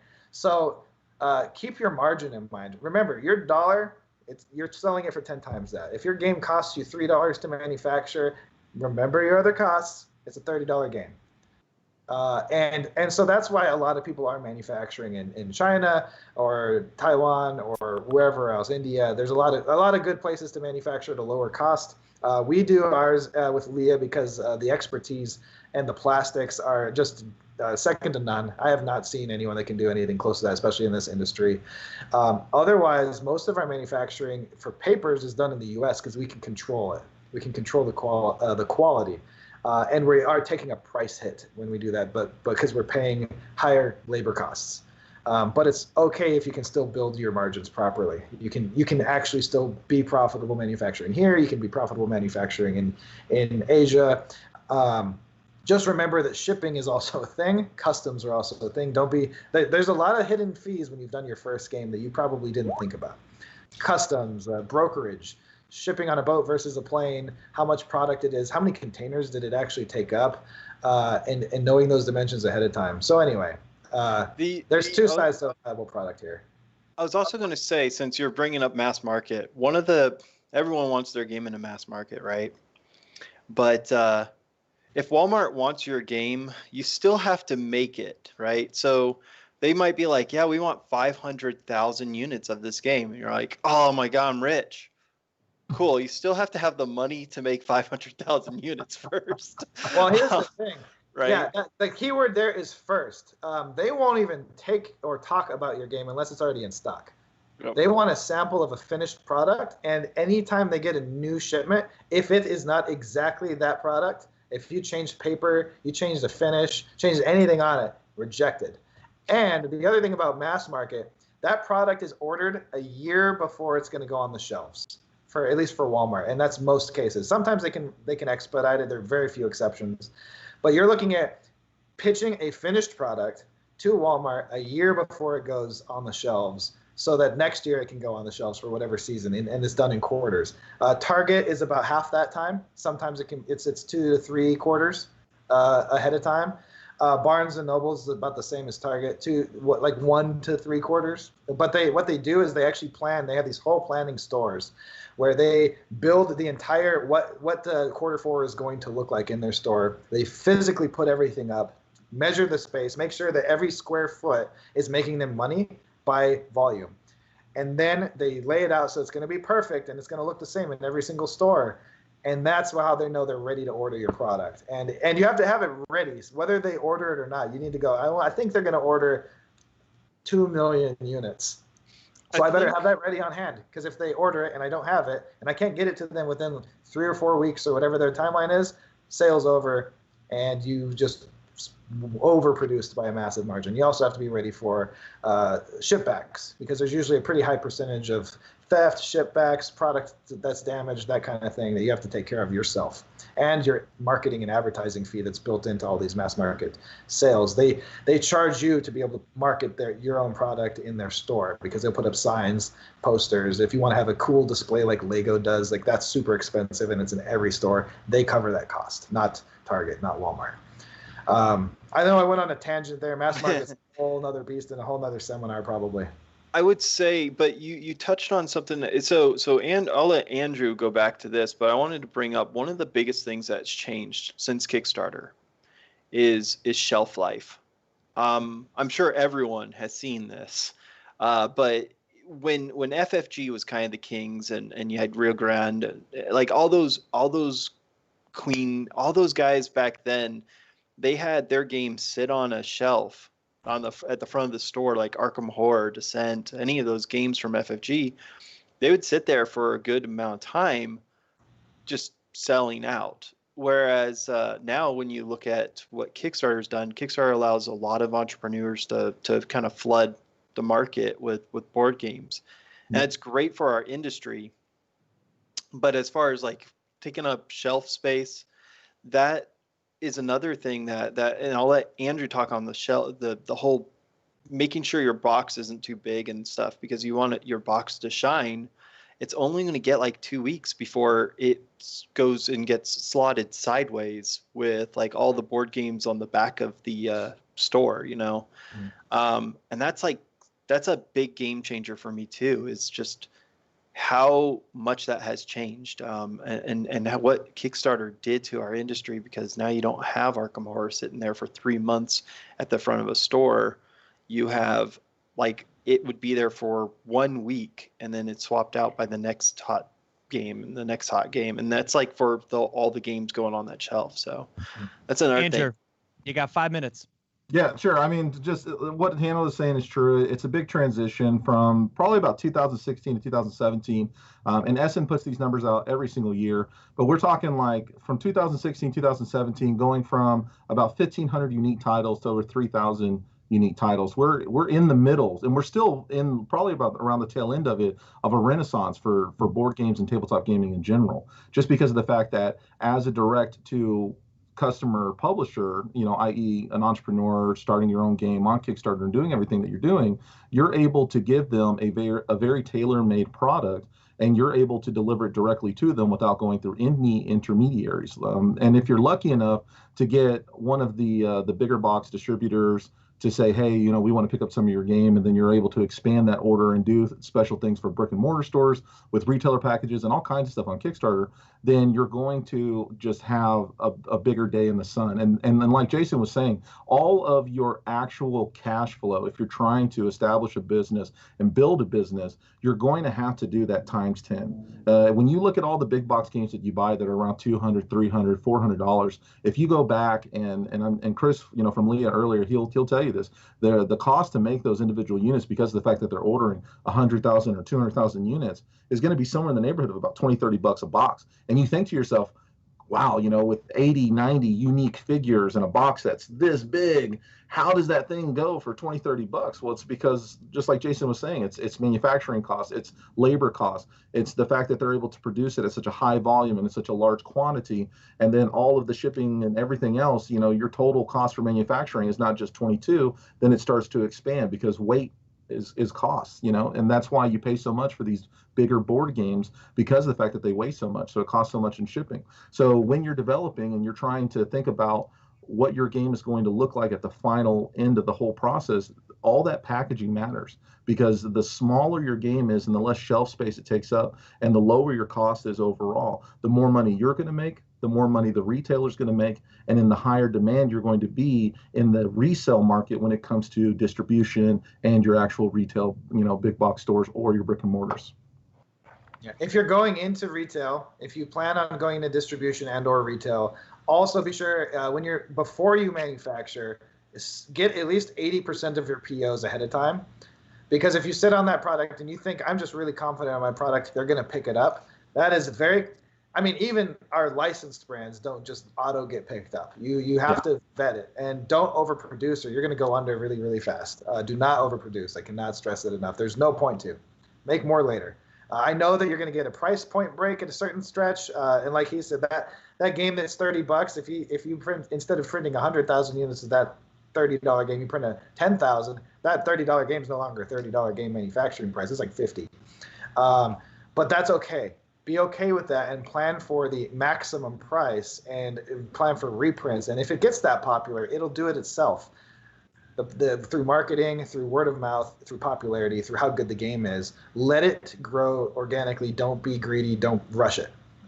Trust me, we've all made the mistakes in this industry at this point. You don't need to. You can listen to us. I can't touch on everything, unfortunately, in this short amount of time. But I think we nailed a whole bunch of stuff in a really, really small period of time. Convention demoing is very important. Get your game information out to the distributors by actually demoing your prototype with them a year in advance. I cannot stress that enough before you launch your Kickstarter. That's like the biggest make or break of big time $1, $2, $3 million Kickstarters, is that they were out there working the convention circuit and demoing with distributors and people who work with distributors and people who work in manufacturing companies. So people are just word of mouth on your lips. I guarantee you, if Jason plays your prototype, he's going to be thinking about it the next convention when he sees you demoing it with somebody else. And it may be something that a publisher picks up on. Like I said, time, energy, and effort. If you put it in, people will pick up on it. Yep. All right, Cameron. So that's our manufacturing seminar. In the tabletops industry, we kind of covered a lot. We covered artists, sculpting, shipping, logistics, a little bit on licensing. I'm probably going to have to have a whole nother show on that later. I'm excited. A lot of special guests in manufacturing in China. We obviously have U.S. manufacturers, Canadian manufacturers. We have manufacturers all over the place. And so now it's time for our final trivia question for the $100 giveaway to our online store. And then we're going to say goodbye for today and then move on to a quick recap of what's going on in the next 2 days at Gen Con Online. Sounds great. So for anybody who was just the riveting conversation, I was so enthralled the entire time. Like it was super, super cool hearing all the back. I'm still baffled by 18 million. There's a ton that goes into it. And so the big question is which game does this barcode belong to? You guys, it could be any game that we have, any game that Jasco has made. We've gone very wide with a ton of products. Obviously, we've got so many experts coming on the show each and every time that we host one of these seminars. We have a couple hundred barcodes that are major products to choose from. So have fun. Here's the other thing.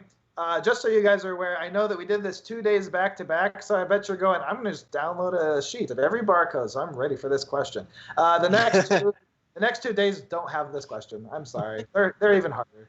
Oh, you're saving them time. So don't just waste your time. I don't want our fans going and wasting their time. Exactly. On our barcodes. I'm sorry. Go play Street Fighter. The last one. It's still kind of manufacturer related. But yesterday we did this for our retailers. Today, manufacturers and retailers, you might have a slight edge here because you probably have a scanner. If you have a barcode scanner, you can literally just scan your phone or screen right now and pull it up in your inventory. A quick recap though, for anybody who is, after you have made your guess for the trivia question, where we will announce our winner very soon. We got about 15 minutes left in the show. The deals that we had both today and yesterday are still live. And so make sure that while we have them, they're yours to grab. Pretty much like 50% off of every single thing that we've got. Our producer is pulling up a small representation of what we've got. And I will remind everybody as soon as that is live. Yeah, well, and it'll go live right now. So we've got all of the puzzles. We've got the Mortal Kombat DLC plus a mystery playmat. We've got the Street Fighter Exceed. We've got the Buffy puzzles plus the Buffy board game. We've got boxes of Yu Yu Hakusho and our Con Daily Special, the Zenoscope Alice in Wonderland Mad Hatter poster. Foil. Exclusive foil poster, exclusive to today. Only 100 of them. And so you can only find those inside of Gen Con. So make sure if you're teetering on the fence, now's the time. Limited options. Jason, right before we finish our day today, how was Gen Con day 2, buddy? I love Gen Con Day 2. In fact, what I was going to say is in the comments below in any of these formats that you're watching on, if you can let us know what you think of Gen Con Online for the Jasco Games booth in general. Let us know other booths you're checking out, because I kind of want to go see what else is happening that's cool. Sure. Be sure to check in the Looking Glass, because I like I mentioned before, Gen Con, one of my critiques that could be better next year is better advertising on how to get to the booths. The exhibit hall does exist. There's a digital exhibit hall, and it's in space, and you can go click on it. It's a big nebula. So go check it out, and let us know, how are we doing? What do you think about our show? Is it entertaining? Are we informative enough for you? Are we talking about topics that are great?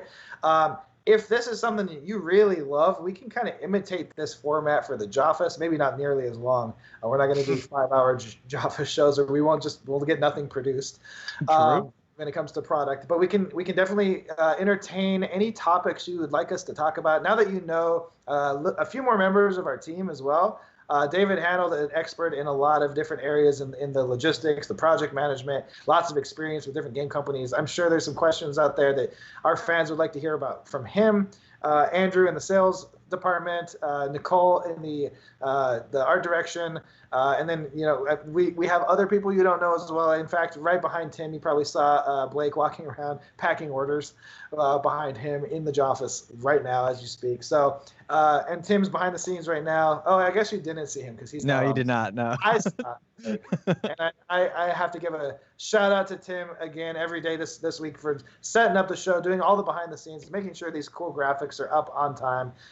We are 5 to 10 minutes late today because of some technical delays, so apologize for that. And we will be restreaming again today, so if you were at work and missed this stuff, the sales are up until they're sold out. So with that, we have our winner. Big right. shout outs to Temp Hands from Twitch, who guessed that it was from Soul Calibur Libra of Souls. Congratulations. Congrats, buddy. Those are pretty hard questions if you don't have access to barcodes.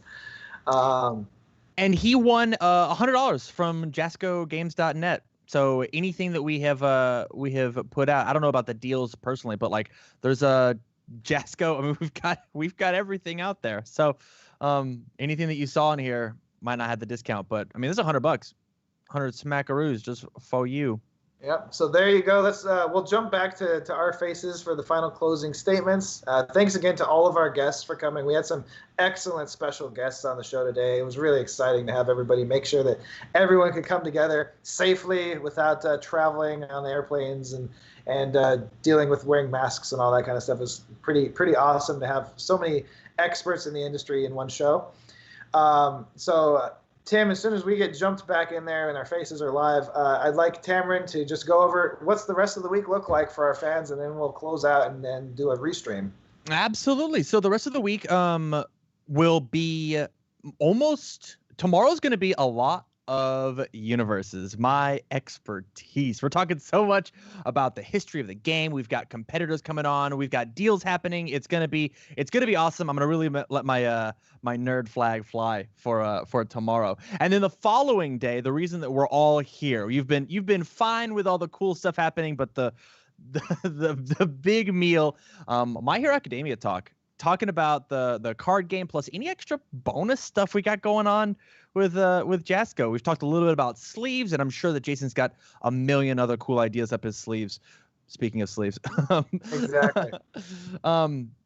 So with that, thank you very much, you guys, for hanging out with us today. And if you missed anything, make sure you check out today's restream and yesterday's as well. It's gonna be a long one. Yeah, I hope these stay up on the internet for a while, because with the exception of the sales, there's a lot of really cool information that's going to be priceless or timeless here. For sure. You can hear, even during the sales, we're talking about the history of games, development, all kinds of stuff. There's great info in there, whether you can take part in the timeliness of the sales or not. So this will be fun to just have on the archives for later for great shows, and maybe we can use in some commercial breaks in the future. Now that we know that we can put cool interviews in our commercial breaks, it's pretty sweet. But thank you all so much for joining us on Gen Con Online Day 2. We'll see you guys. Have a great weekend.